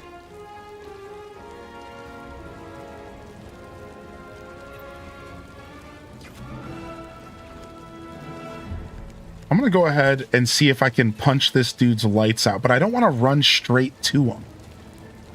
Can I like adjust how I'm getting to him? I think I'm going to get shot if I try to run to him like this, but I'm going to do it anyways.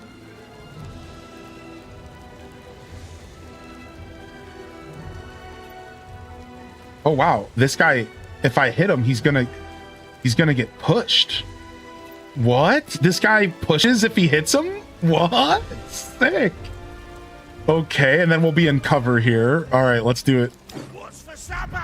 Oh, there he goes. Ooh, there it is, dude. I knew I was taking some damage there. Nice shot. Oh, smacked him. Oh, and then he got shot because I pushed him. Oh, nice. Very Mario Rabbids. Very Mario Rabbids. Blast this sucker. Killer cat, blast this sucker. All right. Now we got to get out of the range of this bomb. So first priority here. Now the real question is, do I want to move closer? I don't think I do. Oh, but I have a better chance to hit if I do. Now we already took damage this time. I don't want to take damage again. I'm moving back. All right, I have a fist. I have an Overwatch. I could throw an Overwatch out here instead of taking the percent chance to shoot. It looks like I have a 50% chance there or a 55% chance here. I'm just going to go ahead and take the 55% chance. Go. Oh, I got him. Nice. All right, good shot. All right, I think that's it for all my AP. End turn. Wow, that bomb was going to hurt.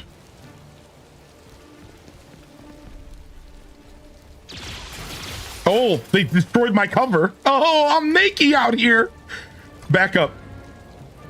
Help me out. Help me out with some backup, dude.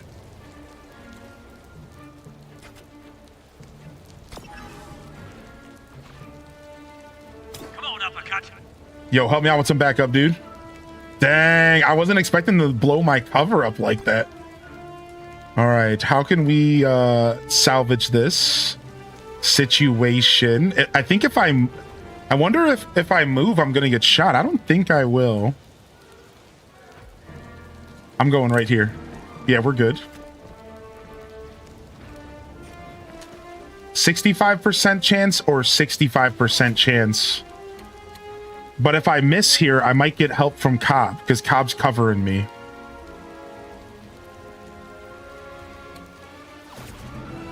I'm going here. Stay in the game. Nice. No performance issues? I would say the game's definitely not fully optimized, but my computer's weak and I'm streaming. So some of the issues I've experienced have been because of that. Just a weaker computer while streaming is a little taxing. But I watched a review before I played, and my own experience tells me that it's definitely not fully optimized. There's some rough around the edges stuff I'm seeing, and that's not just my computer while streaming. So, but I would say overall the performance is good, if not even leaning towards like it's good. Good's the word I wanted to use to describe it. It's good. It's could be better, but it's good. And I'm wondering if you have a really nice computer, if you're just like fine, and if it's going to be really smooth for you, right? I'm not too sure. I'm curious how it runs. Like, I might load it up off stream just so I can see how it runs off stream, you know? Because I'm thinking off stream it might be like pretty nice. Keep in mind, I have a 3060 Ti, just to give you some insight. Oh, nice. We have enough AP to do an advanced technique. Marks the chosen enemy, allowing this operator to assist the next ally. Oh, that would have been useful before I moved. I didn't realize. Ooh, Pico 5. Grant an ally an additional AP. Oh, I can give somebody else the option to like move around and stuff. I like that. So that's actually way good. I wouldn't have moved here if I would have known I could do this, because I would rather give this guy that shoots another IP, another AP here, right? And then now this guy gets to shoot again. And he has a lot more damage than my scoundrel, right? So even though we missed there, plus I didn't realize I still had all my AP with Krupp here. I called him Krupp. Pretty good near this. Easy mark. Oh yeah, we're blasting this dude. This dude's going down like a punk.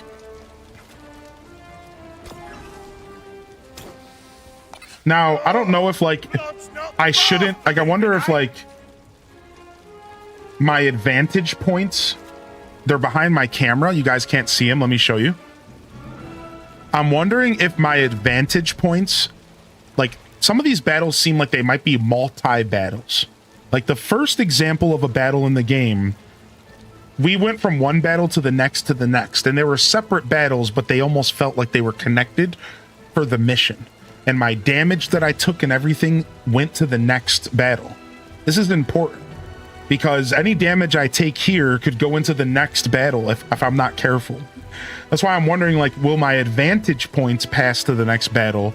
So I wouldn't be using them so loosely if I find out later that is how it works.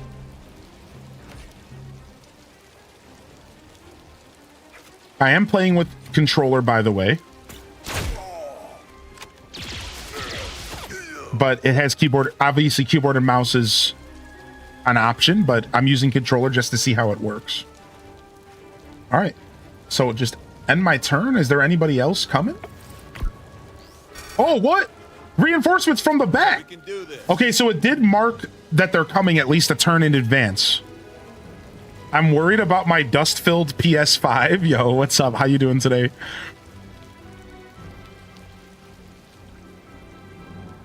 All right, so the mission's not over yet. And now we need to prepare for reinforcements. I'm assuming they're only giving me 1 turn heads up for reinforcements. So we want to be, you know, kind of prepared for this.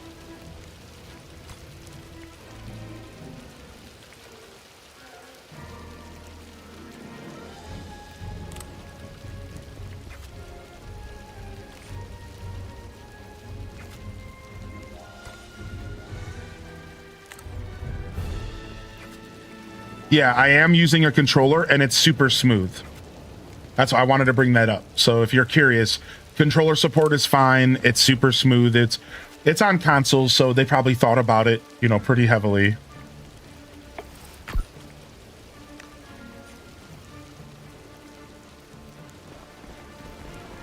All right, so I'm assuming they don't get to attack on their first arrival. Good. That's what I thought. All right, so I mean, this guy doesn't even look like he's in cover. 65% chance. Okay, he is. So I have backup available this time. Let's go ahead and grab my main homie. Backup available here. I'm going for the 65% chance here. Taking a shot. Man, this guy doesn't take those 65% chances easy. He doesn't handle those well, unfortunately. This game just came out today at 11 a.m. What's up, Kyle? Good to see you, by the way.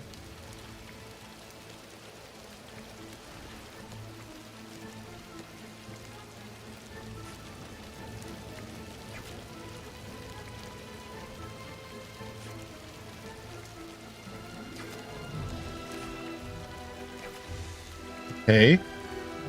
Grant an ally additional AP. Easy mark, not enough advantage. Okay, that's what I was trying to use.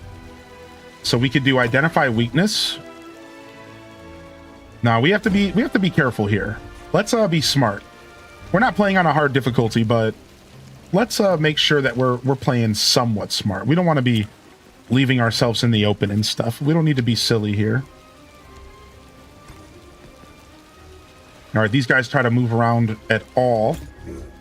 I'm going to set up an Overwatch on them here. Probably should have made it a little bit bigger. My main character's kind of exposed here, but I'm thinking we're just going to go for this 100%. We'll go for it again. Did he just tell me he's going to cut me? All right, he has 8 HP, so I can't get the kill there. So I'm going to move.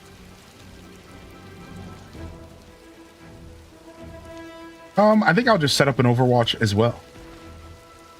See what they do. Let's see what they try to do here. I'm gonna cut you!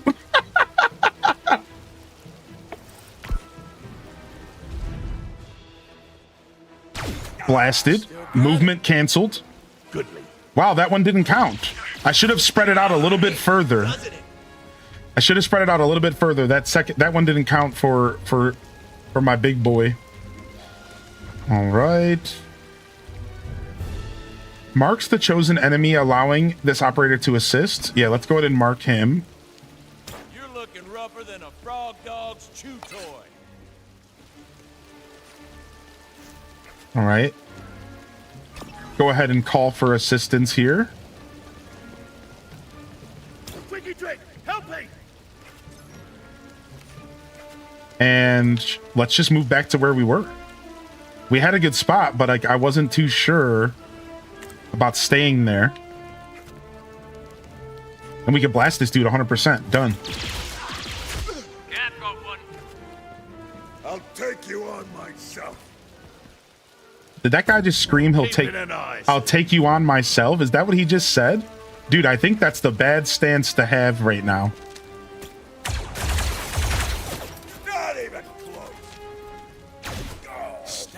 I think that's a real bad stand. I think you're not in a position that you want to be talking smack right now. I just exposed your ass. Like, you're done, dude. You're done, dude. What do you think's about to happen here? Never had a doubt. The hubris. All right, mission complete. Nice. Wipe out the pirates on Lothal.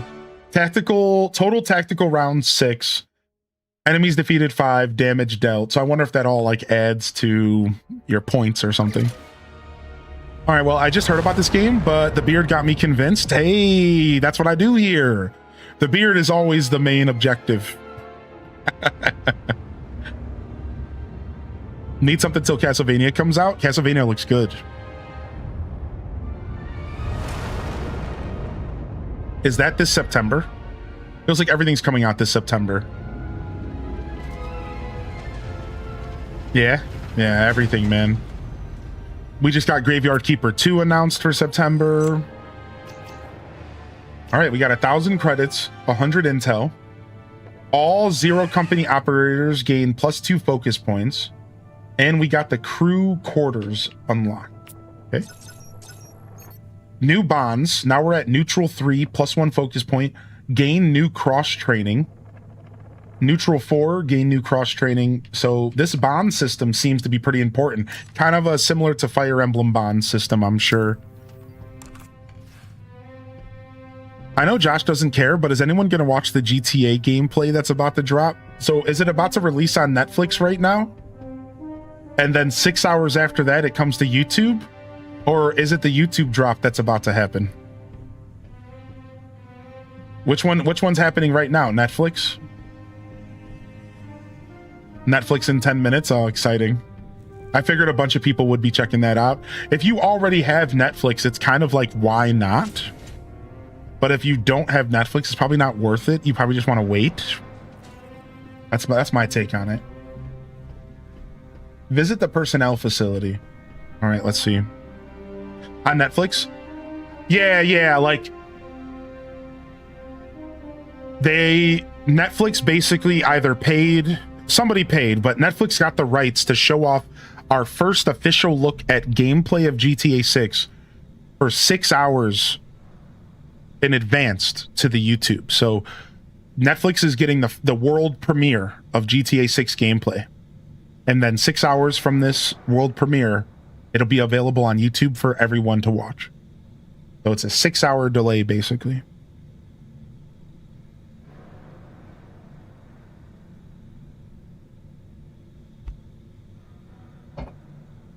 Yeah. Bold stance. Yeah. So while I'm not the biggest GTA head, there's definitely some people here that are interested.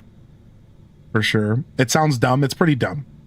So Netflix is trying to make their stake their claim in the gaming space. If y'all didn't know, you can like play games with your phone on Netflix. Like you can turn it on your TV. You have games that are a part of your Netflix subscription. And then you load up a little thing on your phone and you can play the game. Your phone's the controller and the games appear on the TV screen and it's all cloud-based. And I think that two things are happening here. One, they're trying to further their presence in the gaming space. And two, this is just a good opportunity for Netflix to get more subscriptions and more eyes because it's GTA 6, right? It's just like whatever. Hey, Cap. I got one for you. Hit me. So this Deveronian fellow wins 1 million credits at a Sabak game. Ooh, Sabak mentioned. Great night. Backslaps and spotchka shots all around. His best buddy asks, so how are you planning to spend the winnings? Deveronian says, well, I owe a couple big Anubis some money, so I guess I'll pay them off first. Smart man. Sure. His friend's still all excited, though. He asks, well, what about the rest? And the Deveronian says, well, I guess they'll have to wait. That's right. You've heard that one before. That, and we're about to be owing some big Anubis ourselves if business doesn't pick up. Chin up, Cap. We've been in worse scrapes. What? Can't Terrible argue joke. with that, old friend. Terrible joke. 26 minutes. Yeah, people were hoping that it was pretty long. This is the first time we'll be officially seeing gameplay. I mean, it better give us something, right? Like, Cabney is the Gorga tiring. The hot working is the pride irking. Hey, I'll happily drop Gorga, just as soon as one of you finds us a serious client who doesn't pay in favors. as a Brack with a southern accent is not something I would expect. It threw me off as well. It threw me off as well. Yeah. It's a little weird. Clev, any maintenance issues to report? Don't worry about it. Well, now I'm worried. The caisson will need a full diagnostic after your next mission. Mark of a good engineer. You know what the ship wants before it does. Inaccurate. It told me directly. Wait, what?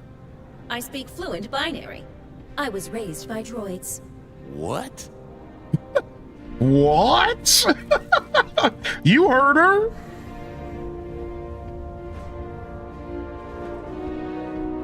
Over here playing stupid. All right, what's this? Personnel. All right, personnel. The personnel facility is the central hub for managing your company of operators. Here you can review operator ability and combat stats, track the friendship bonds within your team, and spend focus points earned through missions and operations to upgrade their stats and abilities. All right, so we're going to the focus tree and allocate focus points in the operator abilities. So fearless leader goes from doing +1 assist damage to +1 assist damage and +1 defense. And then this one is increases operators assist damage by +2. Never play fair. And then this one is single enemy makes a chosen enemy vulnerable, and this increases the range of it. So I have 2 focus points remaining. I guess they just want me to dump them all here. Oh, it cost me 2 for this one. Okay, well, that's good for me. Oh, and I can change my specialization on the fly. Wait, what? No way. I can just be like, okay, you know what? I want to try Scout out now.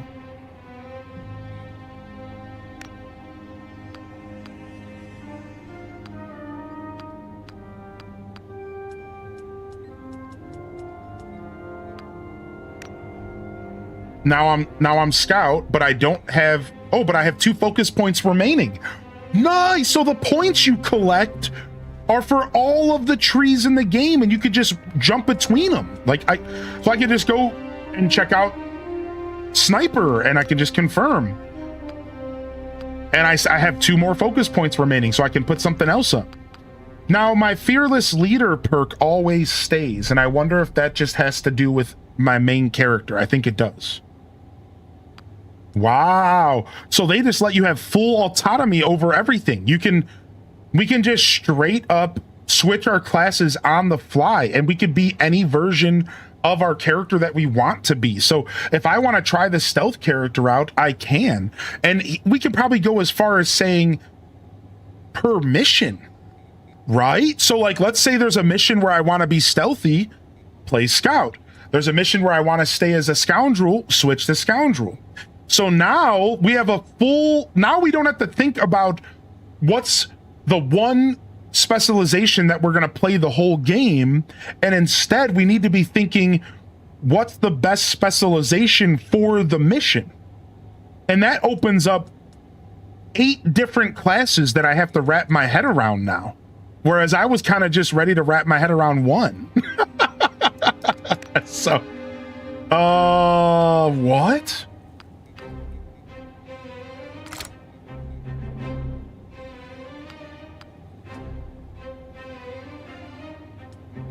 Wow, cool. I'm gonna stay as a scoundrel for now and just learn the game this way, but... All right, and then what about bonds? The bonds tab reveals the shifting dynamics and affinities within your team. Strengthening bonds is crucial for forming a successful zero-company team. As operators grow closer, they earn focus points and can teach each other passive abilities and unique tricks at the highest level of bond. So you can like start to cross-class. When 2 operators reach certain relationship levels, they can engage in a cross-training to mutually power up a stat or to teach one another a passive abilities. We can like cross-class. Cross-training available. So Both operators will be gaining either agility drills, reduces enemies' ranged chance to hit by 5%, reduces chance to hit penalties from ranged by 5%, so that increases our chance to hit. Both operators gain an additional 2 focus points. Wow, I mean, I suppose increasing our chance to hit feels like the best thing ever. But like at range, specifically. So now we can either get both operators enjoy some friendly games and gain 40 bond, increase max HP for both operators by 4, or increase assist damage. Let's do increase assist damage. I want to really lean into the assist stuff. And then we have either agility drills or grenade damage or ranged damage. Let's increase our damage. Okay, cool. So there's like cross-classing?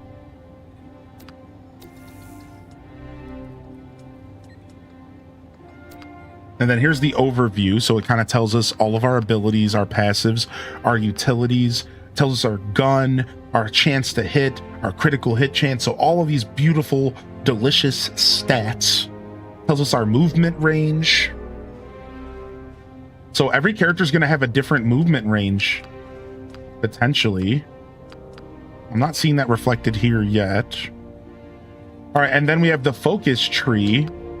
And I need to level up their focus, so we can level up their uppercut.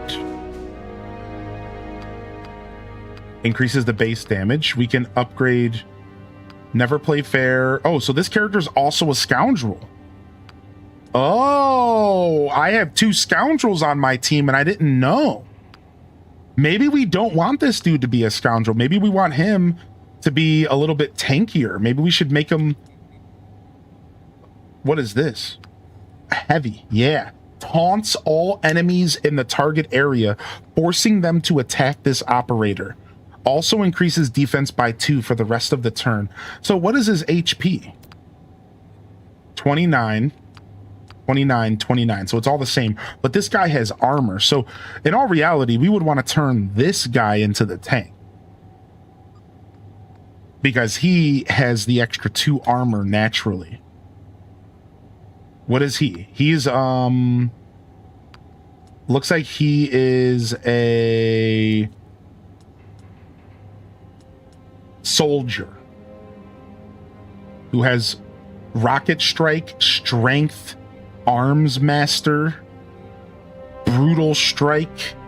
I could make him a bulwark and give him defense. 2 stacks of retaliation. What does that do? After this unit is attacked, retaliation triggers and allows a reaction shot against the attacker. 1 stack is lost after the attack. Conditioning increases the operator's max health by 4. All right, I'm going to make this guy the tank. Yeah. So his For My Brother's talent, can we switch that? No.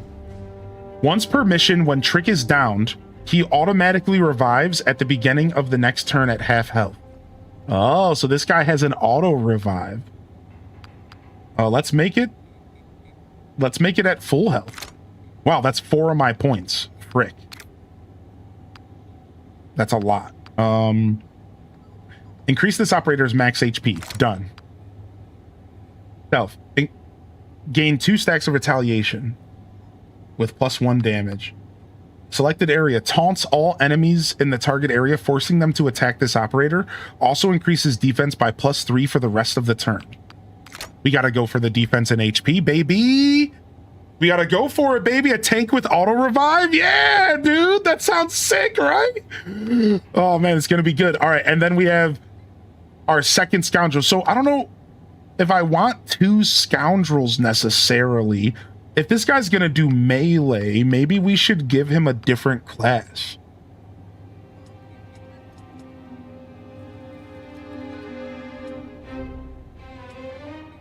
If his special ability is melee, damaging and pushing enemies, maybe we want to make him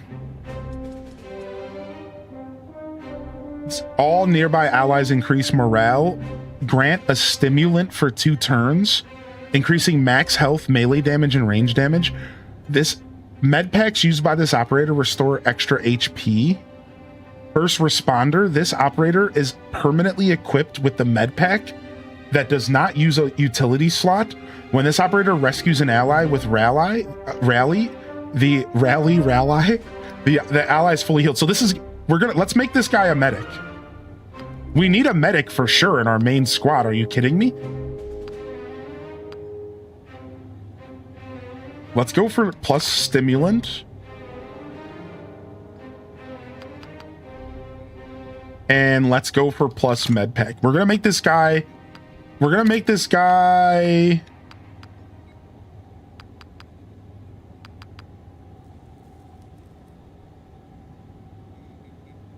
When an operator has morale, they ignore the chance to hit penalties from injuries. Interesting. I'm going to make this guy do more damage and have combat stim. So we have a healer now. Dude, sick. So I heard that I read during the review, or I didn't read, but I heard during the review that what this game does is that you have your main characters, everybody. And your main characters can't be adjusted and customized as much as you want. That's right. Everything you just saw is light customization. So what happens is, as you progress through the game, you can get operators that are complete blank slates and that you can choose everything about them, from the weapon to the focus to everything. So these characters have a limited amount of customization that they can have because they're main story characters. But there are later options that let you like fully customize characters and stuff.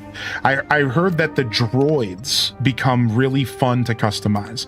You can get like droids on your team that can be like fully kitted out, apparently.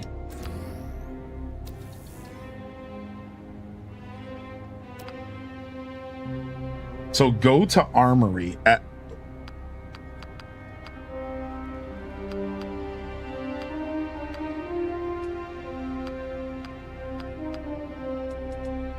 Yeah, take a look. So the Armory is where you manage operators' loadouts and swap weapons. Here you can install weapon modifications for stat boost and unique effects, as well as equip your team with utility items for the upcoming battle. So my main character can equip a utility. Utilities are equipable items. Depending on the operator's specialization, they can carry one or more utilities. Utilities grant an operator new abilities that can be used in combat. So we have Medpack, or we have Impact Bomb. So we'll give our Scoundrel a backup Medpack in case our healer, for some reason, just and keep up. No. We'll do bombs here. Then we'll give you the med. Well, he gets equipped with a med pack, so he doesn't need a utility. So we're not going to give this guy anything. Oh, wait a second. I only have one of each of these. Oh. All right, we'll give you the grenade. You the med pack. I wonder if I can buy more of these. And then what about weapons? Customize appearance. Oh, sick. I can make it look like a more classic. Look at that. Oh, sick. No way. Just like a straight up pistol. Dope. All right. I want to go with this blaster. This is classic here. And we can paint it. Ooh. I have the Clone Trooper base.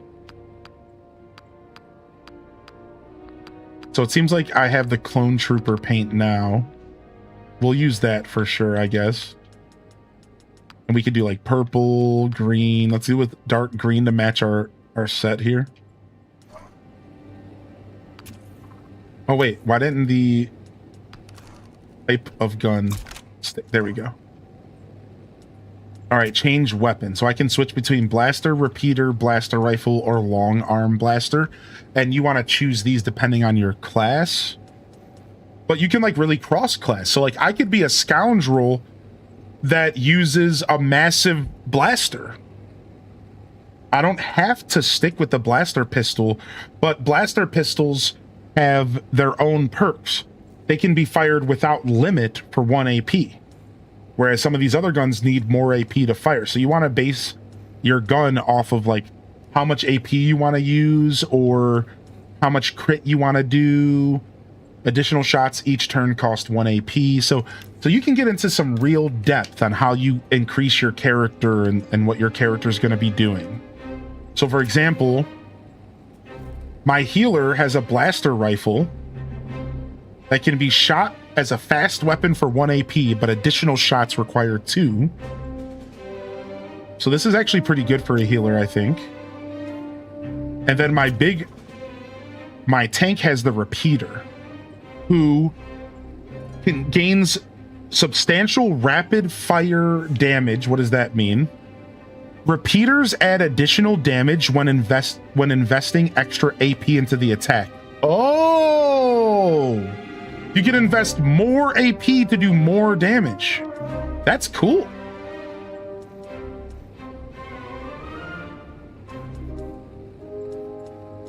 All right, sick. Here if you need me. All right, and then, so I checked out the armory. Let me know if you need anything, boss. And then, can this guy sell me Boss, new stuff? got the wiring patched up in the armory. Love to hear it. My special ability is also melee, because I may lay down at any moment and take a mat. Oh my lord, what is happening? What are you guys yapping about over there? What? Behind every proper gang of roughs is a proper arsenal. All right, I can sell. It doesn't look like I have a shop yet. It doesn't look like I can buy stuff yet. That's probably something we're doing here later. All right, let me talk to you. When we first started this outfit, what was the first thing I told you? I won't be here for more than a few months. Touché. That, and whatever you do, don't get too deep in the red with the Huts. It's not the Huts, it's Gorga. He's a reasonable guy. You can tell from the monocle. He's the Hut Council's accountant, Hawks. You know what he uses that monocle for? Looking for financial discrepancies. Which, once he finds, he ruthlessly eliminates. All right. I'll figure something out. You better. Monocle mentioned. Bounty hunters come knocking, I'm pointing them straight to your office. Dang, she's sassy. What's going on here? Do let me know if I can be. All right, so nobody's injured, so we're good. So very good. Injuries are not the same as taking shots. Hello to you too, Maeve. So that's good to know. So you can take damage in a mission, but going down and getting an injury is the real thing that you want to avoid. All right, let's go see what our next mission is. We did we're learning more and more about the game. Let's go do our next mission.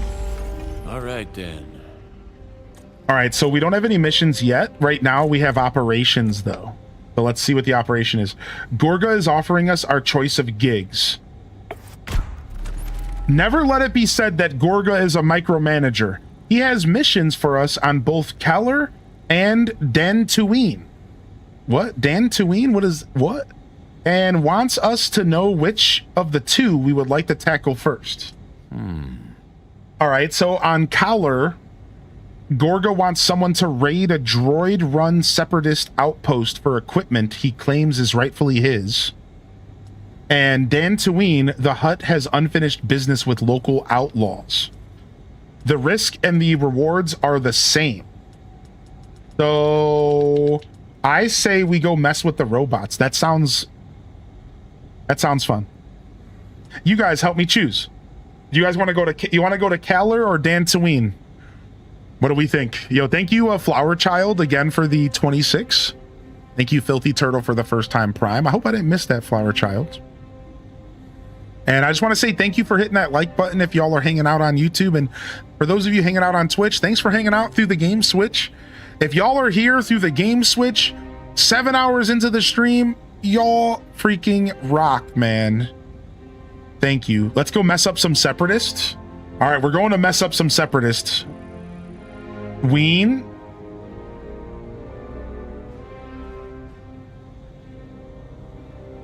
Yo, what's up, Aelith? You miss 100% of the shots you don't take, unless you're a stormtrooper. Money in the bank. Gorga congratulates us on our good taste. He wishes us luck and looks forward to hearing that his business on Kalar is resolved. All right, we got 3 influence and a new tactical mission unlocked. All right, so we have more operations, though, we can do before we go to this mission.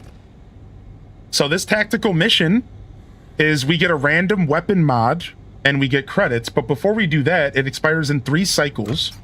We can actually go over here and we can do some other stuff. Let's go see what this is. It cost us intel. We only have 50 Denise talked to you intel. about getting an exterminator in your office for that stone mite thing. What stone mite thing? You know what? Don't worry about it. It's fine. So this mission is gone in 2 cycles. This mission is gone in 1, and I can only pick 1 right now. So we should do the one that's gone in 1 cycle, right? So we can come back and do the other one. So this one, we get an impact bomb, but this one, Hey, Hawks, you know if anyone made a fresh pot of calf? let's do this one. I know you've probably had enough for the day. When I want your medical advice, which is never, I'll ask. What? Why is she speaking so fast? Stop. Well, Quar Blum's being followed, all right. It turns out the separatist propagandists aren't fans of her politically provocative lyrics. How should we handle this? Yeah. Extract Quar Blum. Our operators can get the singer to safety. So this mission, we have to send 2 of our operators into the thick of it. And we don't even know what reward we're getting. What? I have to send my operators. This is like a mission. Like, we're sending them out. I'm not going to control this, I don't think. That's a wrap. Our operator deftly dodged separatist agents and got the singer to safety. Who knows? Maybe Quar Blum will write a song about it. So we succeeded. So was there a chance to fail that? I guess there could have been a chance to fail, I guess. So we got influence in zone herf and we got 500 credits. All right, nice. So now we're out of influence, so we cannot do this next operation. But we got some cash and now we have to go to our mission here. So we're done here for now. Let's go get this mission taken care of. Briefing. Okay. All right, we need to retrieve Gorga's equipment. Gorga wants us to raid a Droid 1 outpost on Kalar. All right, let's go. We got our squad here. Edit squad. We don't have any other choices, so we're good. Launch mission. All right, you guys ready? We're going to launch this mission. I'm going to go and use the restroom real quick. Yeah, all right. Let's go ahead and do this. Ankle break. And we're back.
I woke up the queen. Now she's gonna come in here and she's gonna expect some pets from the sorry people. We woke the queen up. The queen. She's gonna want her sorry people pets. All right, grab myself some food as well. Just a little yogurt so that we're not completely wilting here. Because new games plus long streams equal brain falling out of my ears. It's like, it's a lot. You're overstimulated. Overstimmed out here. Okay. A little bit out of date here, yogurt, but I think it's still good. It's only by a couple days.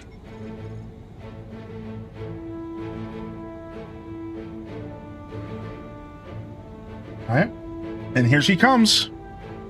Come here. All right. 1 second, y'all.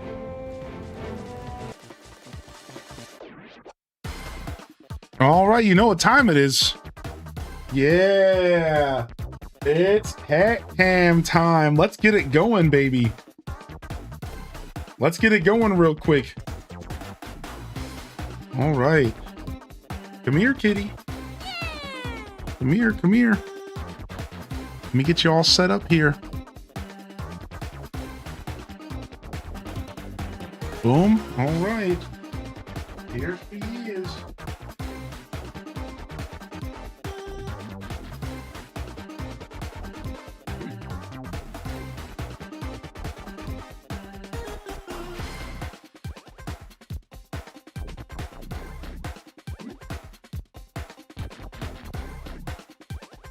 She really wants me to go to the living room.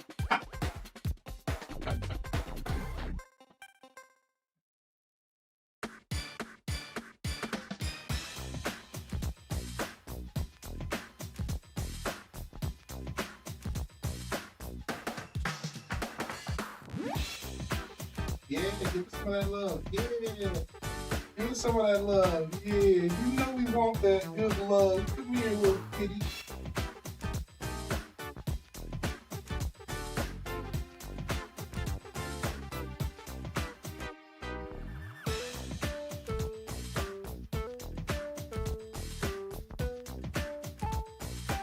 Okay. Okay. There you guys go. There you guys go. I don't have the tripod set up yet, so I know the cat cam's a little shaky, but we'll get it going. We'll get the tripod set up soon. But I hope y'all enjoyed.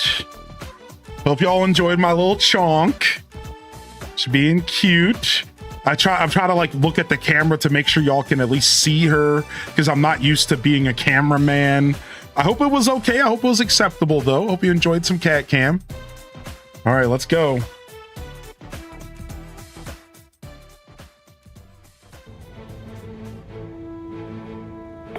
Launch mission. Love her sweet little face.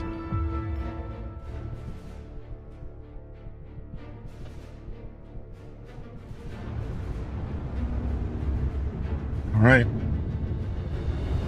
Still some tear even with V-Sync on. That's okay though.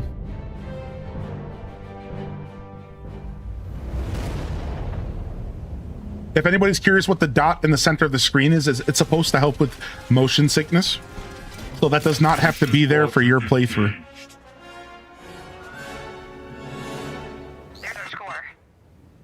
Oh, wait, we're just locked in. All right, we have to capture this tech. You won't get away from us.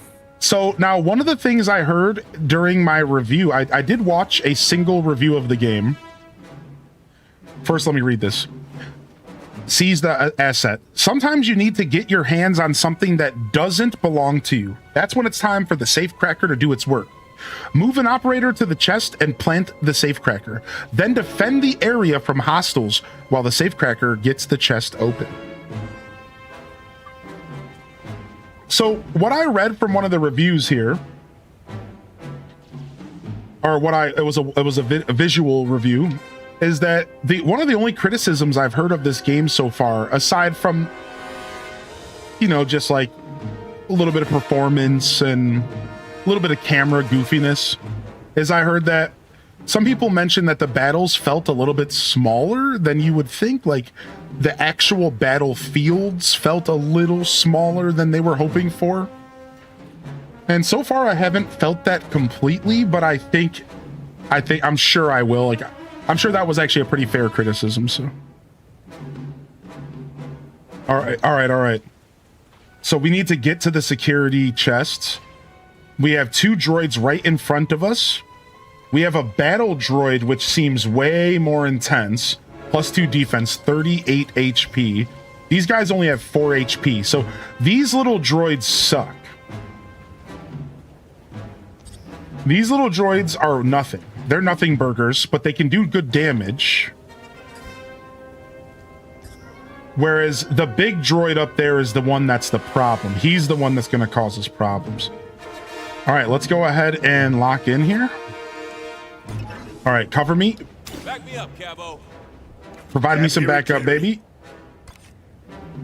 All right, I could move right here, but that doesn't feel like a good spot to be in.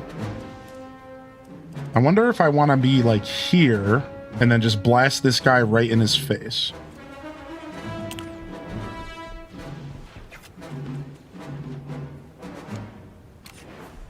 I'm actually going to go for this guy because I have cover from my boy over here. So let's move him closer.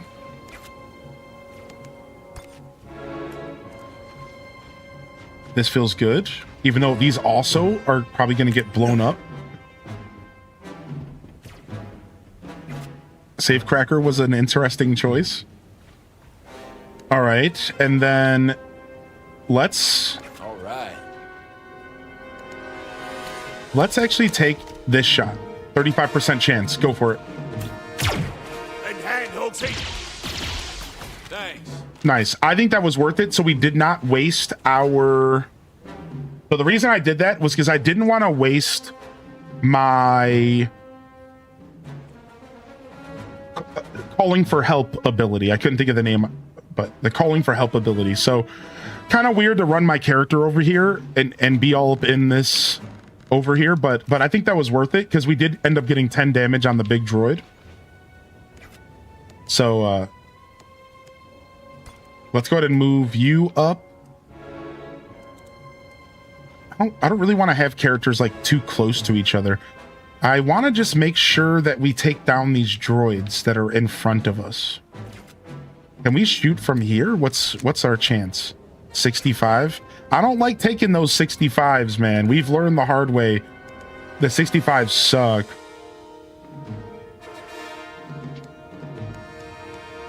I could just do Overwatch. No, let's go ahead and move up 1.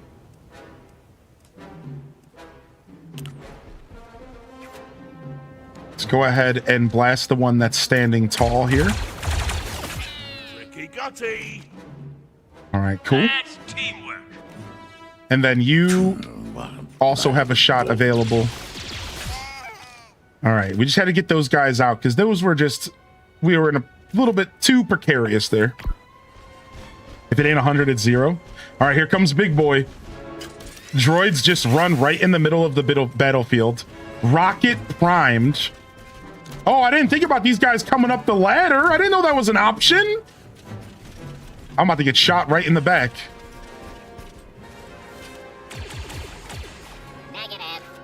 Negative. Okay, they didn't shoot. Did they use all their AP up moving like idiots?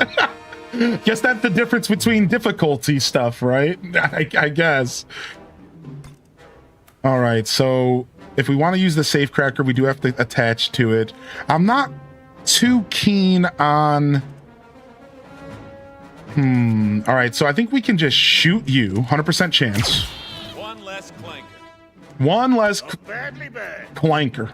All right, and then we're going to go over here and safe crack.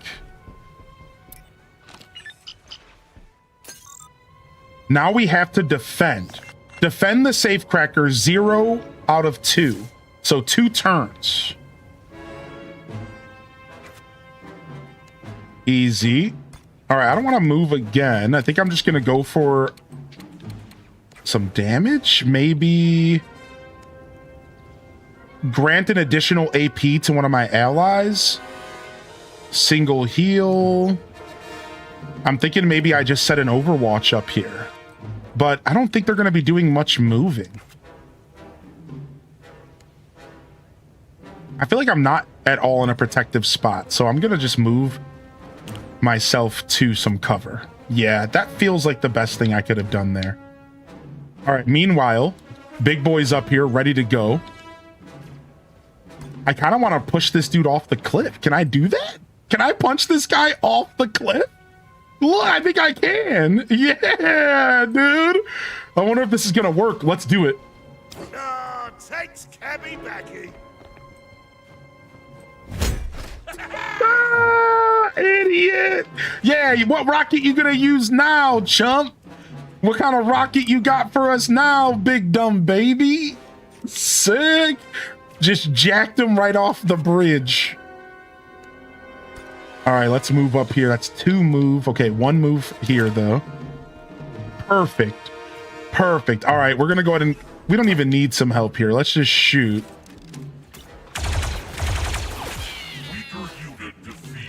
All right, sick. What is this? Bulwark? Selected area. Taunts all enemies. So I can taunt this dude right here to attack me. So that he doesn't... Take me on. So now this guy's gonna... Now he's gonna come and only attack me. And I think that's a good call here. Let's see what he does. Here comes this droid. Oh, wow. That guy had a shot on me from down there. Man, I gotta think a little bit better about some of these. All right, that missile did nothing, but they have reinforcements coming. Reinforcements are on the way. All right, we gotta get Chunker maybe to a better place. I don't know if I like him here. Maybe can we can't target the guy that's below us, huh? Dang, how did he get down there so strategically? Can I set up this down here, maybe? I think we might move. I need this game. This is fun so far. All right, so I do have this fast action impact bomb that I could throw down here to get this dude, I think. Yeah, look.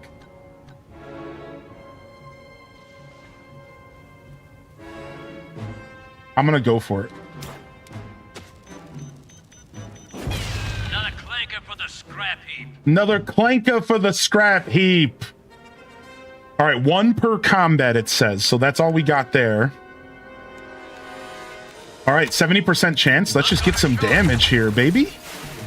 Let's get some damage here, baby. All right.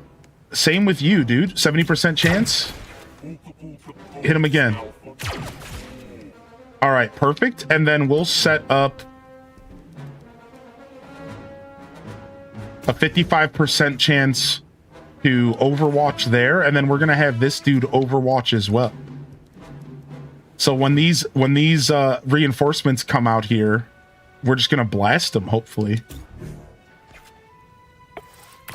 We got the goods. Time to leave. Yeah, that's right, Pixie Rose. Tell us how you really feel. All right, now we have an escape route. Oh, frick. All right, so the camera sometimes gets stuck. This is one of the things I heard. I heard that sometimes the camera will get stuck and you won't see everything that's happening. So that was one example of it happening there.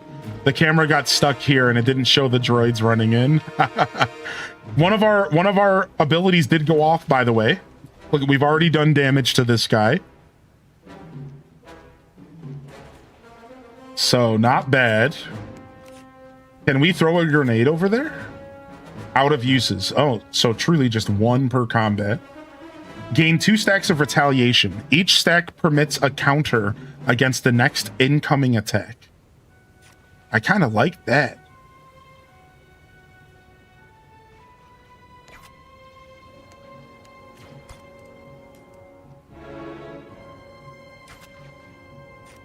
All right, so I want to move you. I want to get you out of here. You don't need to be on the front lines. Oh, I'll just keep you there, I guess. And then I think I'll move you ahead.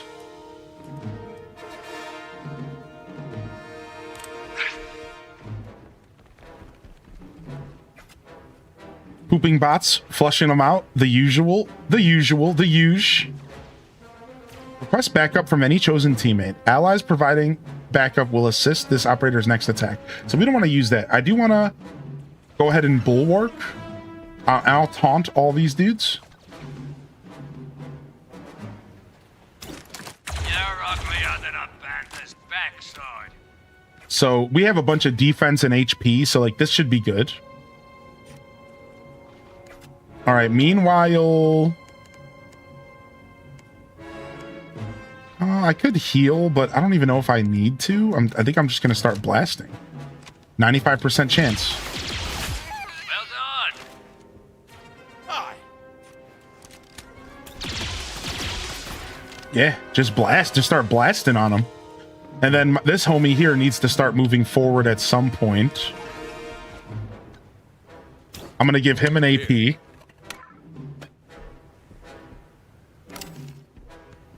And then I don't have a good spot to hide here. Oh, but I can go down here. Oh, I didn't even realize that was an option. Let's go down here. Oh, we just jumped down. We didn't even need like a ladder. Cool. All right, and then you get another chance to shoot here, which is perfect. So I'll request backup. And then we're gonna go blasting. Nice trick. Let's finish him off. Oh, so close to death. So close to death. All right. He gets another turn to live.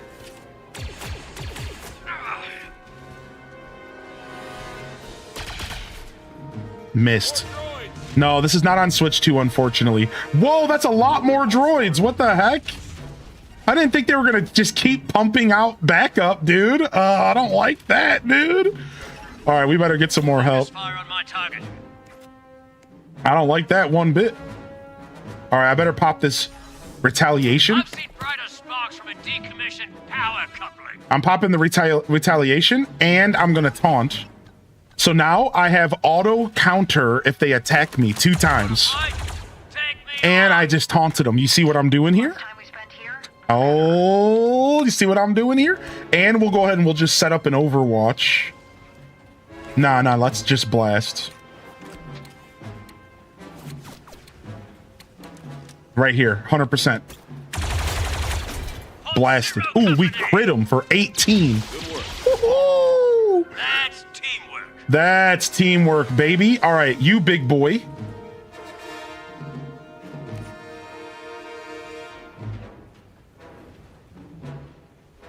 Okay, we are still in cover, just making sure. Pew, pew, pew, pew, pew, pew, pew. All right, so we can heal somebody. We don't need to heal right now. Let's just blast. Let's get rid of... another close to death here. Let's go. 15, we crit him. The crit, dude, we're going hard on these punks. All right, sick. Now we pull up my ace in the hole here. My ace in the hole here.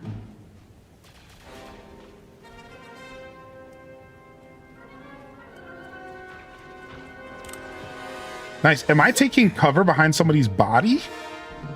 Oh no, on the ledge of the bridge here. All right, boom. Done. I can throw an AP to somebody else.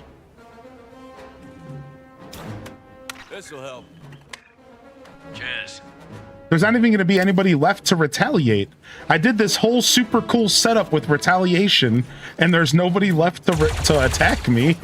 Well, never mind. We missed a 90% chance to shoot, and I got an achievement. Missed a 90% or greater chance to hit. Of course they made that an achievement. Great. Good game.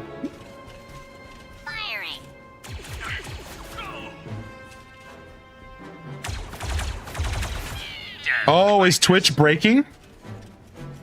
Is Twitch breaking because of the GTA 6 stuff?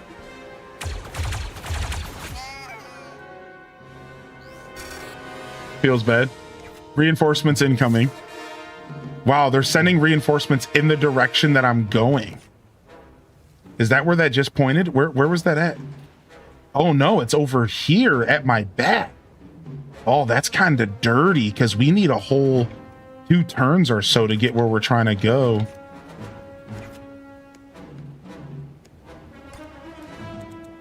All right, let's see how far we can make it here.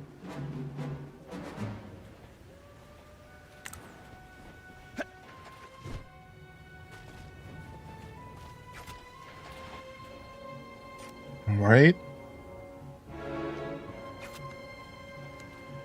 Move. Let's go ahead and keep ourselves in cover. I mean, they can attack the first turn that they come. So in all reality, I'm realizing that I actually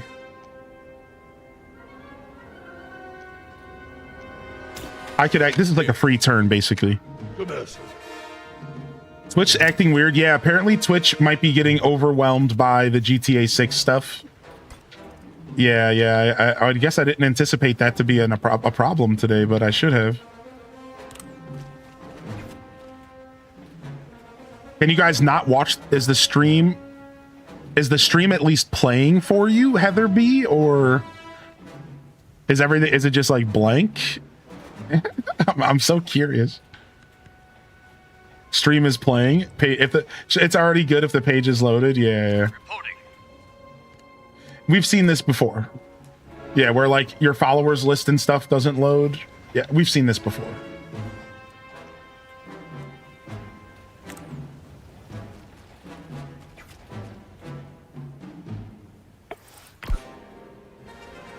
My TV app kept going out, but mobile's broken.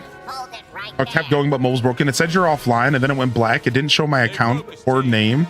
Didn't show anyone in my feed. Yo, well, I'm glad we have YouTube up. Yeah, exclamation point YouTube in the chat. That's an alternative, y'all. Don't forget, we are on the tubes now. And it's probably not broken over there, if I had to guess.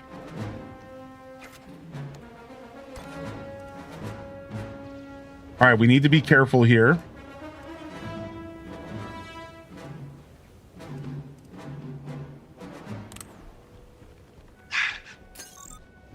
Six hours from now, YouTube will break, you think? I could see it. Can we reach anybody here? 30% chance. Let's just go for it. Certified Stormtrooper, baby. Certified Stormtrooper. Go, go, go, go, go. All right, we're just going to need one more turn after this, I think. Actually, wait, I think we can wrap up right. No, yeah, we need one more turn to get this guy into the next zone. So everyone's good here. We're going to be able to escape next turn, so we're close. We'll be able to escape next turn. They only sent baby droids at us anyways. They only sent baby droids at us anyways, so it wasn't any of the real serious droids.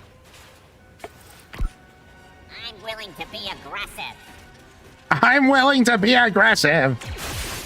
Ow, that was very aggressive. Now I'm exposed. Can't believe I made that. More reinforcements are coming. Yikes. All right, let's go. We're done.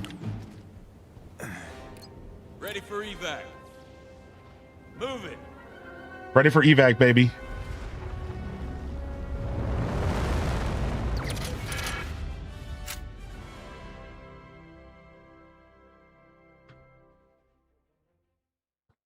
All right.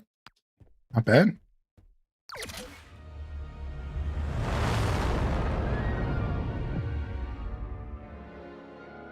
Hi, kitty. Welcome back. I know you want pets, but I'm busy, okay? You can come get more pets later, I promise. I'll give you all of the evening pets tonight.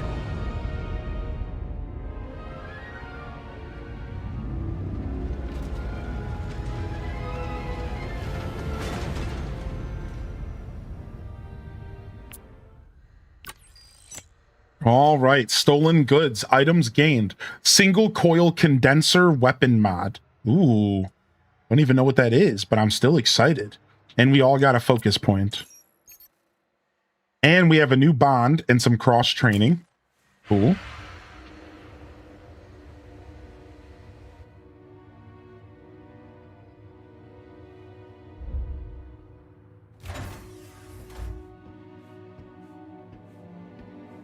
Who's this? In my office waiting. Who let you in? Oh, yeah, she was at the beginning of the game. Your team. I remember. Guess they wanted to get paid. So you're our mysterious employer from the Saralonis job. Baroness Mordant of Lunata. But you can call me Jay. Here you go, Jay. Thank you. We'll transfer the credits directly. Always a pleasure doing business with clients who pay. Then you're in luck. My friend and I have another job for you. And who is your friend? Lieutenant Bennett Halloran, Republic Intelligence. Thought I felt strings attached. The misdirection was necessary to see if your team could handle this kind of work. And what kind of work would that be? This belongs to a terrorist paramilitary organization called He's a little Infinite Shrekky. Coil. They're led by a woman named Kundry Fathom. Reports indicate that they're all infected with some kind of disease. It's the extent of our knowledge. The Coil is infiltrating Republic territory, opening doors for separatist invasion armies to march through. And what? You're the checkbook for this little op, Baroness? Hardly. My title's all I have left. Fathom took my home, and I'm working with intelligence to take it back. Well, I hope you got some kind of plan. Still in progress. But thanks to you, we have our next lead. Okay. Well, that's a neat trick. Cortilius. Our character's such a douchebag. That's Fathom's next target. Then it's ours, too. We're prepared to offer Zero Company a generous contract. The Baroness and I will embed with your team, and together, we will find out what Fathom is doing on Cortilius and stop it. So what do you say? No thanks.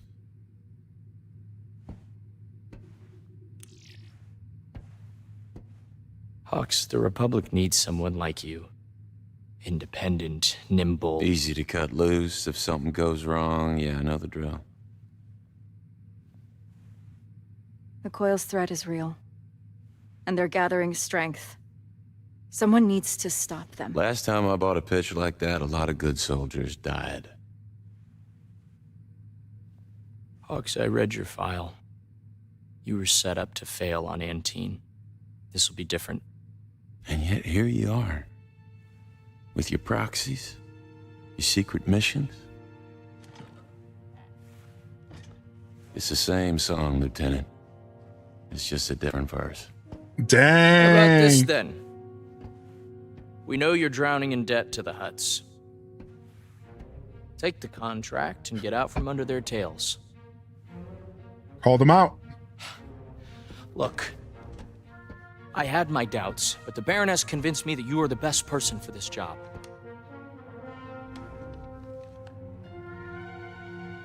Look me in the eye and tell me that you can afford to turn this down. Now, man, your eyes are creepy, dude. No thanks. Double it.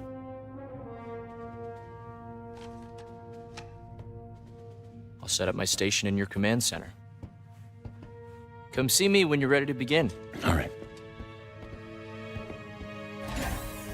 Which has prohibited me from typing. Wait, because of all the lag, Cozy? Rockstar's literally breaking the internet? And truth. You ought to be careful with that. People can smell it on you, and then they get ideas. Keep it up. I'll charge you triple.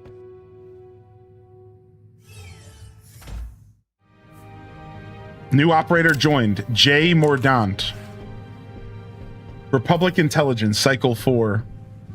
We just got a new character to play with. Ooh, new operator. New operator to play with. Okay, okay. Very nice. Why are his hands so big? I don't know. I noticed that. All right, not too bad. Not too bad. So I do want to do a review.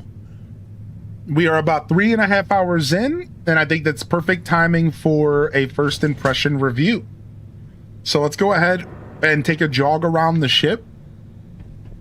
And we'll do an RP walk around the ship here, and then we'll talk about how I feel about the game so far. This is the kind of game I think that maybe needs more time before I do a review, but I'm just going to do one anyways.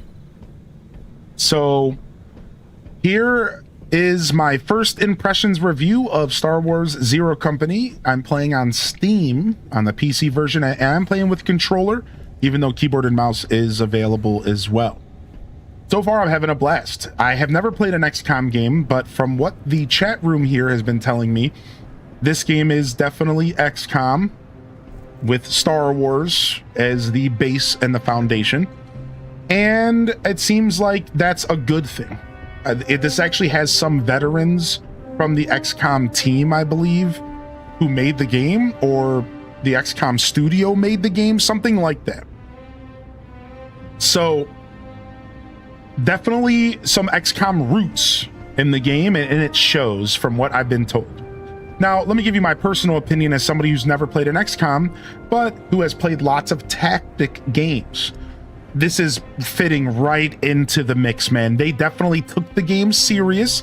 They took on the challenge of creating a very in-depth tactical game, and it is going well, man. I'm having fun. So far, I haven't even had all the systems revealed to me, and I'm just getting systems upon systems, and there's a lot going on. There's a lot of depth here, and I think the big thing that I want to pull away from this is that there is a lot of freedom of choice and freedom on how you play this game. And I'm picking that up over these first 3.5 hours. It seems like I'm going to be able to customize my characters on the fly. I'm going to be able to customize my skills and stats and my class, and basically there's a job system in the game, and you can rotate between the jobs at any time with any of the characters in your base, right? It's really interesting. So that's my favorite part of the game so far, and I think that's the highlight of my first impression review, is lots of freedom, lots of ways for you to really engage with the game's systems the way that you want to. And I think that's going to be the driving force behind my excitement for this game as we go forward. I'm real excited about playing it, and I'm excited to play more for y'all as I go forward here in the game. I think I will try to continue keeping this playthrough going. It will be stretched out over time because I have other stuff to do, but we will try to keep this playthrough going and keep the story flowing here on stream. So that's it. That's all I have to say. I know people like numbers. I don't like giving numbers out for first impression, but I will for the sake of doing it. And my first impression 3.5 hour long review is a solid 7 or 8 out of 10. Let's stick with 7.5. I would say maybe it would be higher if the performance was a little higher tier for me personally, and I think most of the performance problems are my computer and the fact that I'm streaming while I play. But you know, the graphics are dodgy and they're a little bit crusty, and you can just tell that the game isn't fully optimized, and that's fine. So maybe I'm docking a 0.5 for that, maybe a point for that. The camera itself can be a little dodgy, and maybe I'm docking a couple points for that. But as far as the gameplay so far, oh, it's great. It's exactly what you want out of a tactics game. Now, there's one thing I didn't mention, though, that I'd like to mention as well. The game feels very Star Warsy so far, doesn't it, chat room? I know some of y'all can't chat right now, but doesn't it, dude? It feels very Star Warsy.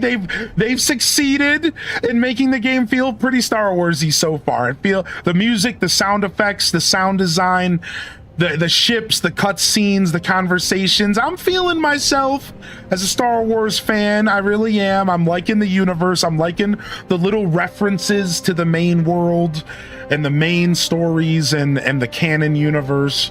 And it feels very Star Warsy. And that's important, I think, for me. You know, I would go play XCOM if I wanted to play XCOM. But I wanted to play a Star Wars tactics game. And that's what they're delivering, and I'm really happy about it. So that's all I have to say for now. I wasn't looking for that to be clipped or anything because Twitch is breaking anyway, so I thought I would just let myself yap. So that one was just for the live audience and for the VOD frogs. But all in all, I'm having a lot of fun, and I think that this game has a lot of promise to be potentially one of my favorite tactics games. And I'm not gonna lie, the replayability seems strong. The replayability seems strong because with all the freedom of how you change your character and all the classes and all of the different things to manipulate, it seems like replayability is going to be a high thing for me in this game. Maybe I'll get to a point where I want to try a harder run and really try to stress the systems in the game even further. Playing on normal difficulty is showing me that I might not have to think as hard in normal with my choices. But the fact that there's 2 difficulties above what I'm at tells me that if you bump even up to hard mode, your decisions are going to be a lot more important. How you build your character, the classes you bring with you, your positioning in battle. And I imagine on expert mode, it's going to be just a bloodbath. And the review I did watch did say that this game was difficult, and on harder difficulties it gets brutal. So yeah, pretty excited to keep playing here. So wanted to talk about it and share my thoughts. Let's go ahead and keep going and let's see what this game's offering us. So I'd love to see you attempt to play through on hard than expert. It would be fun. Yeah, I want to start doing more challenging content on the channel and sticking with something that's more mental and strategical would definitely be better for me as a creator versus something like Elden Ring, right? So this might be the type of games I should stick to with difficulty. The ones where it's something I'm used to. These are usually difficulty in games for me is these types of games. You know, I'll play something like Skyrim on a hard difficulty every once in a while, something that's a little bit more action based, but most of the games I play, if I'm going to boost it up to the hardest difficulty, it's usually a tactics, a strategy game, something that's mental. So that's what I do nowadays. That's usually what I focus on. So Mega Doodoo, I just lost your stream completely on Twitch now. Wow. Hopefully it's not affecting the VOD. That's all I really care about. But again, thankfully we're on YouTube, so the VOD's always going to be there. So yeah, so yep, Twitch is losing it. We're losing it. Yeah, you're not delayed in my ears. All right, let's go ahead and talk to some NPCs and clean up and debrief after the last mission. Unless Cabney having a roomie high, Hawksy having a meet greet with Republic officers. Yeah, it turns out the solution to our money problems wears a uniform. We're taking a job with intelligence. But don't you worry, Pops. Once we get the cash we need, we'll cut and run. If the credits have him, Cabby happy. I like him. I think he's my favorite character. Cab. If the credits happen, Cabby happy. Yeah, I like this guy. Oh yeah, Duel Master, I can only imagine. What's an intelligence officer doing at our holotable? That's our new employer, Lieutenant Halloran. He's a bit of a stiff, but his money's good. Government work. Never thought we'd go for that again. Just a contract, don't get excited. So yeah, Mrs. Pirate, there's also a difficulty under this. You've been here the whole time, but just to talk about it, There's also a difficulty called story. And that seems to be not only for new players who don't play tactic games, but also just a way for you to enjoy some Star Wars story content and not have to worry at all about dealing with like rough decision making and you know, all the systems that the game is trying to throw at you. So yeah, this is like perfect for you, right? And for anybody who would just prefer to play this game and not have to play it like a job, right? Because a lot of tactic games can feel that way. They can feel like a job, right? Spreadsheets, taking notes, trying to make sure you're min-maxing your characters. Well, story mode seems to be perfect for a playthrough that just avoids that entirely, right?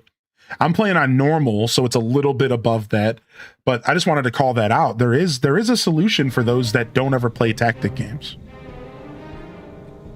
Earlier, you mentioned that the What up, Coil Nintendo? took your home. Lunata, yes. About a year ago, Fathom and her diseased fanatics invaded. What happened to your people? There weren't many of us, so fortunately, I was able to get them off-world. The Lunata mining citadel is largely automated. Mining Citadel. Can't say I'm familiar with those. My family are ore barons of Shutoran. You could say mining citadels are our specialty. Interesting.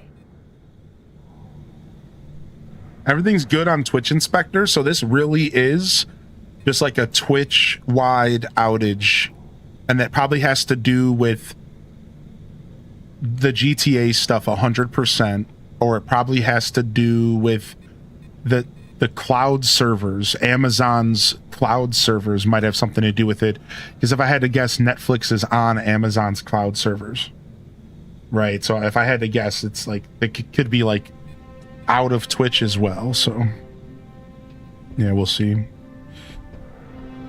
But either way, it's not a Twitch Inspector is a program that allows me to Once those credits come through, we can open up the droid repair bay. Nice. Yeah, Twitch Inspector is a program that lets me look at my connection to Twitch's servers to see if there's any kind of ingress in the line or trouble in the line. So when I say Twitch Inspector, what I'm saying is my connection to Twitch is fine. That doesn't mean that your connection to Twitch is good. And if you don't know how this works, I want you to imagine that there's a server between you and I. All right, so I send the connection to Twitch, and then Twitch sends the connection to you. And this is how Twitch works. And even though this sounds complicated, we somehow can have like a 3-second delay and a super smooth broadcast, almost as if I'm broadcasting directly to your home. So the problem with this system is that there can be an issue from my house to the Twitch. There could be an issue with Twitch, or there can be an issue from your house to Twitch. So you see, there's 3 different possible chances that something could go wrong with your live stream experience. It could be your internet, it could be Twitch, or it could be me. So I like to give you all the information so you know down the road, sometimes we don't know which one of these it is. And I can only ever look it up on my end. All I can do is look at my connection to Twitch.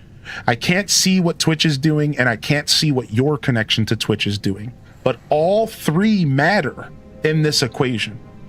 Just because you have the best internet in the world doesn't mean that you're going to be able to watch Twitch streams. And just because I have the best internet in the world doesn't mean that my connection is going to be good for you. There's a lot of variables. So just to be clear, Twitch Inspector says everything's good on my end, so there's some extra knowledge for you. I like to teach. And that's how Twitch streams work. And there's different servers all around the globe. So for example, my stream is connected to West Virginia, I believe. But I have the choice of anywhere in the world. I can connect to Canada. I can connect to New York, Chicago, California. And all that matters is that the farther away the connection point for me, the worse off my stream could be for you, depending on the day, depending on the week. To give you an example, back in my old house, I used to have to connect to Canada because for some reason, my connection to New York wouldn't work. It wouldn't work well at all. Then at one point when I moved here, I had to switch to Virginia, even though technically Chicago's closer to me. I don't ever use Chicago because it feels like it's way overused and it's like always laggy. So that should give you an example. Like I actually have a choice of what server I connect to if I want. Now I just use the auto setting because my internet's good enough now that the auto setting is usually best. Most streamers use auto, and auto is just like whatever the strongest connection near you is.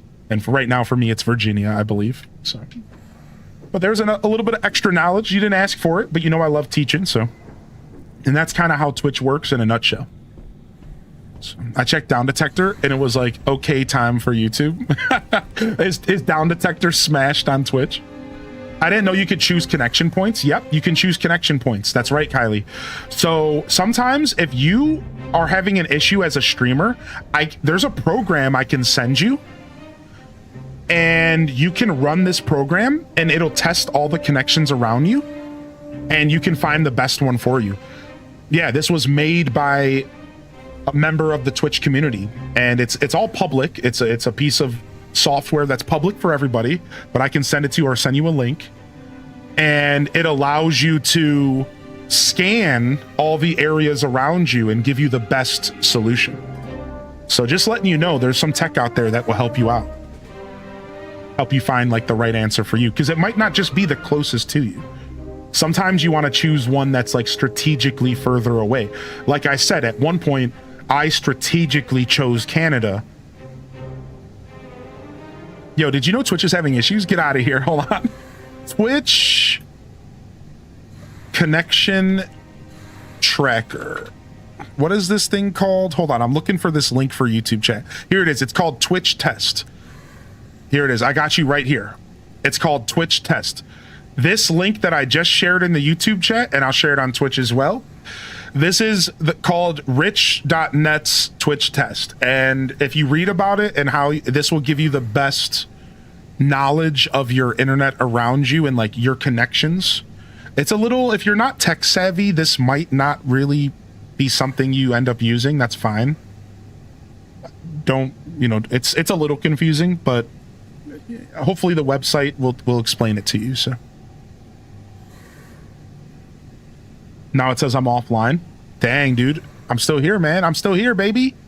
No, don't do me like that, Twitch. I'm still here, dude. I'm still here. Don't banish me to the Shadow Realm. No.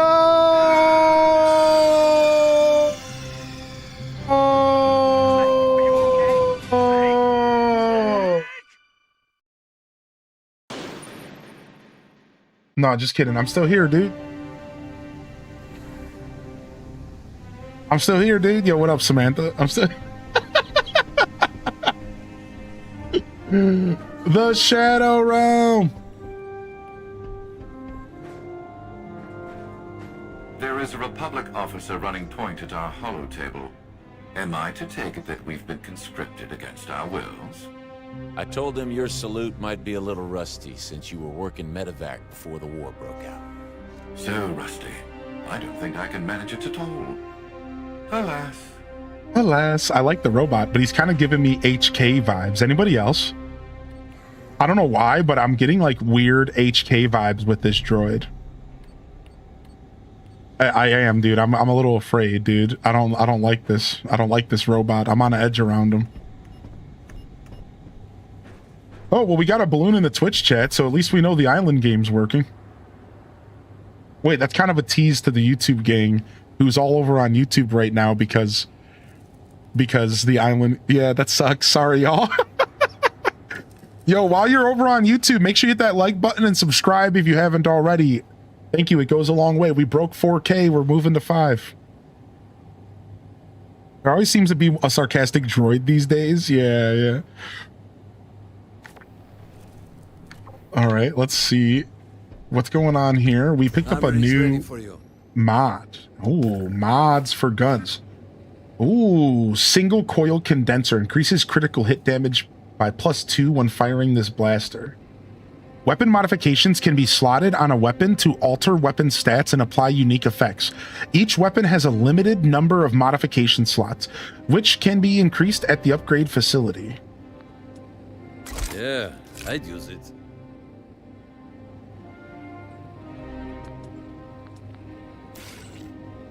Drop by if you need anything else. All right. I assume you're aware that a Republic operative just made camp in the middle of our den. Short-term partnership. Trying to dig ourselves out of the red. Yeah, and a blaster bolt to the brain cures headaches. Short-term solutions can have long-term consequences. Dang, he's not happy. That said, if we've got some budget to throw around, we ought to get back in touch with our black market contacts. I'd hate to waste all those taxpayer credits on full retail prices. True. Yo, I am working on getting the balloon into YouTube chat. I could do it. I could turn it on, but I didn't want my YouTube chat to turn into the island game quite yet, because I want to make sure we're still building a community over there. Right? We can get away with what we did to the Twitch chat a little bit, and even then, we had to kind of rein it in. I don't know. I'm not sure if I'm ready for YouTube chat to just be island gamed out. I'm not sure, but I might have to do it soon here for y'all. So I was hoping to keep YouTube like a little bit of a more chill place so we could keep getting to know people over there, but we'll have to see what happens. We'll have to see.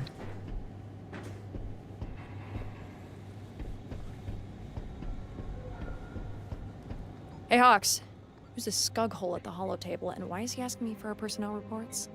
Be nice. That's our new employer. You took a job from a Republic spy. Are you crazy? You know I'm a wanted separatist, right? You're wanted by the Separatists, too. That's why you work for Zero Company. And a wise woman recently told me if we didn't get some cash fast, we'd be finished. Fine. We're gonna have some words about this later. Bad words. We're definitely boinking later for sure. Don't listen to her.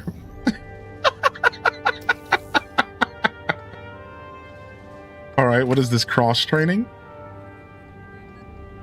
Increase critical chance by 3%. That's huge. Increase grenade damage by 1. Both operators enjoy some friendly games and gain bond. I'm actually rather go with 3% crit. That's beautiful. Oh, we have a new character here. Oh, look at her. What class is she? She has a Relby. Just say the word, boss. She has a blaster rifle. Come by if you need anything else. She has a blaster rifle. Okay, let's see what she is.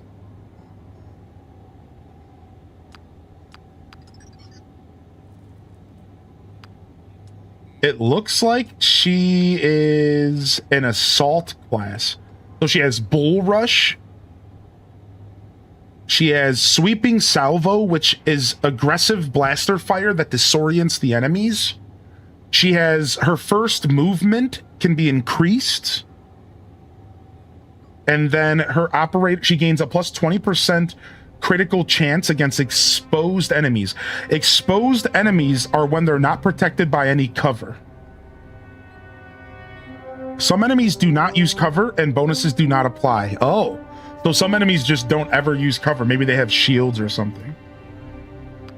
All right, so she has Final Shot as her talent, which is once per turn, Jay immediately fires her blaster and eliminates any enemy left with 4 HP or less after an allied operator's attack. Ooh, so what is this?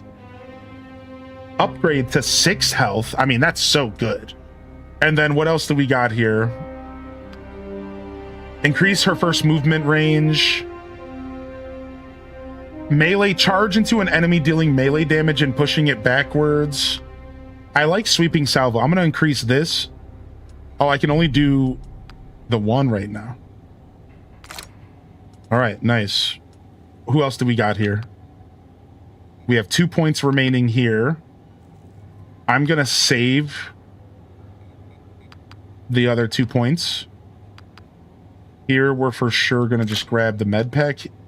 And then here we have 1 point, so nothing there. All right, nice. We got ourselves a new character to play with, an assault character.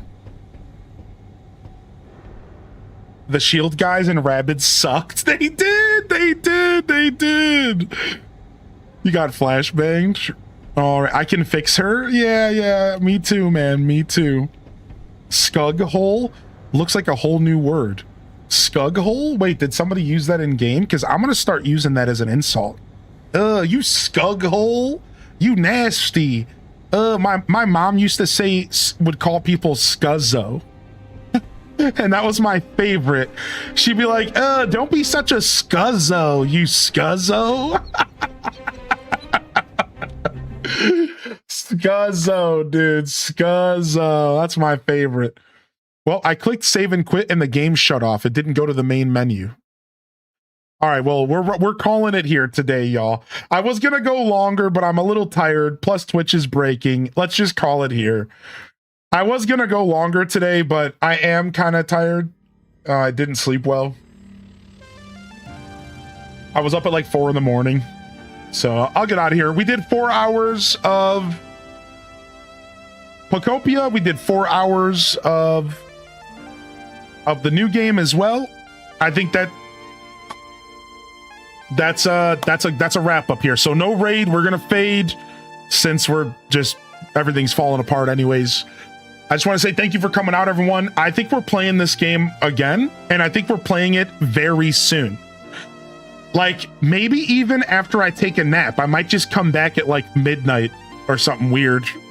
That's probably not going to happen. I like to talk a lot of smack, but the point I'm trying to make is that we're playing more of this game, and it's happening soon. Maybe tomorrow night we'll come back for another Night Squad. Friday night, Zero Company. I'm going to want to play it tomorrow morning, which I'm not going to let myself, but I'm going to want to play it as soon as I wake up tomorrow. I'm loving this game so far. So I already know what's going to happen. So either tomorrow night, if I'm feeling extra funky later today, but I think tomorrow night for episode 2. All right, y'all. Thanks for coming out, everybody. Thanks for vibing with us. Man, all I'm going to think about is this game all night. And it's only 4 p.m. Like, what am I gonna do with myself? Dang it, dude. All right. We gotta get out of here. I guess I'll try to go do some chores or something. I gotta go distract myself. So I'm gonna get out of here. Thank you for coming out, everyone. It was an absolute blast today. I'll be getting this VOD split on YouTube, and we'll try to make this a separate playthrough, so look out for that. Thank you, everyone. Thank you so much. I love y'all, and I appreciate y'all. I'm honored to be a part of your daily routines. I'm certainly honored to have you as a part of mine. You know the deal, and you know the spiel around here. But until next time, this is Highly in Descent, signing off. Don't forget to game on, y'all. And of course, as always, peace. Wrap it up, and on to the next episode. Peace.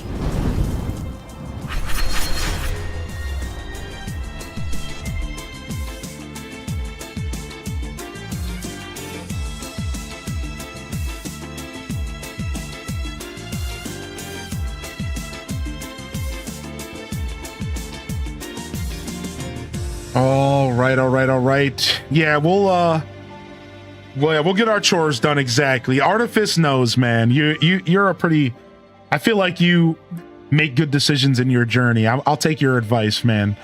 Thank you, dude. Yeah, we'll go get our chores done. We'll clean up, clean the house, make sure we're good for tomorrow. We got a long boy tomorrow for sure. Either a split or a long boy tomorrow. It'll be one or the other. We'll do Pokopia in the morning, and we'll come back. And we'll come back tomorrow, all right? So love y'all and appreciate y'all. Honored to be a part of your daily routines. And I'm certainly honored to have you as a part of mine. But until next time, peace, y'all. And hit them cat jams. Peace.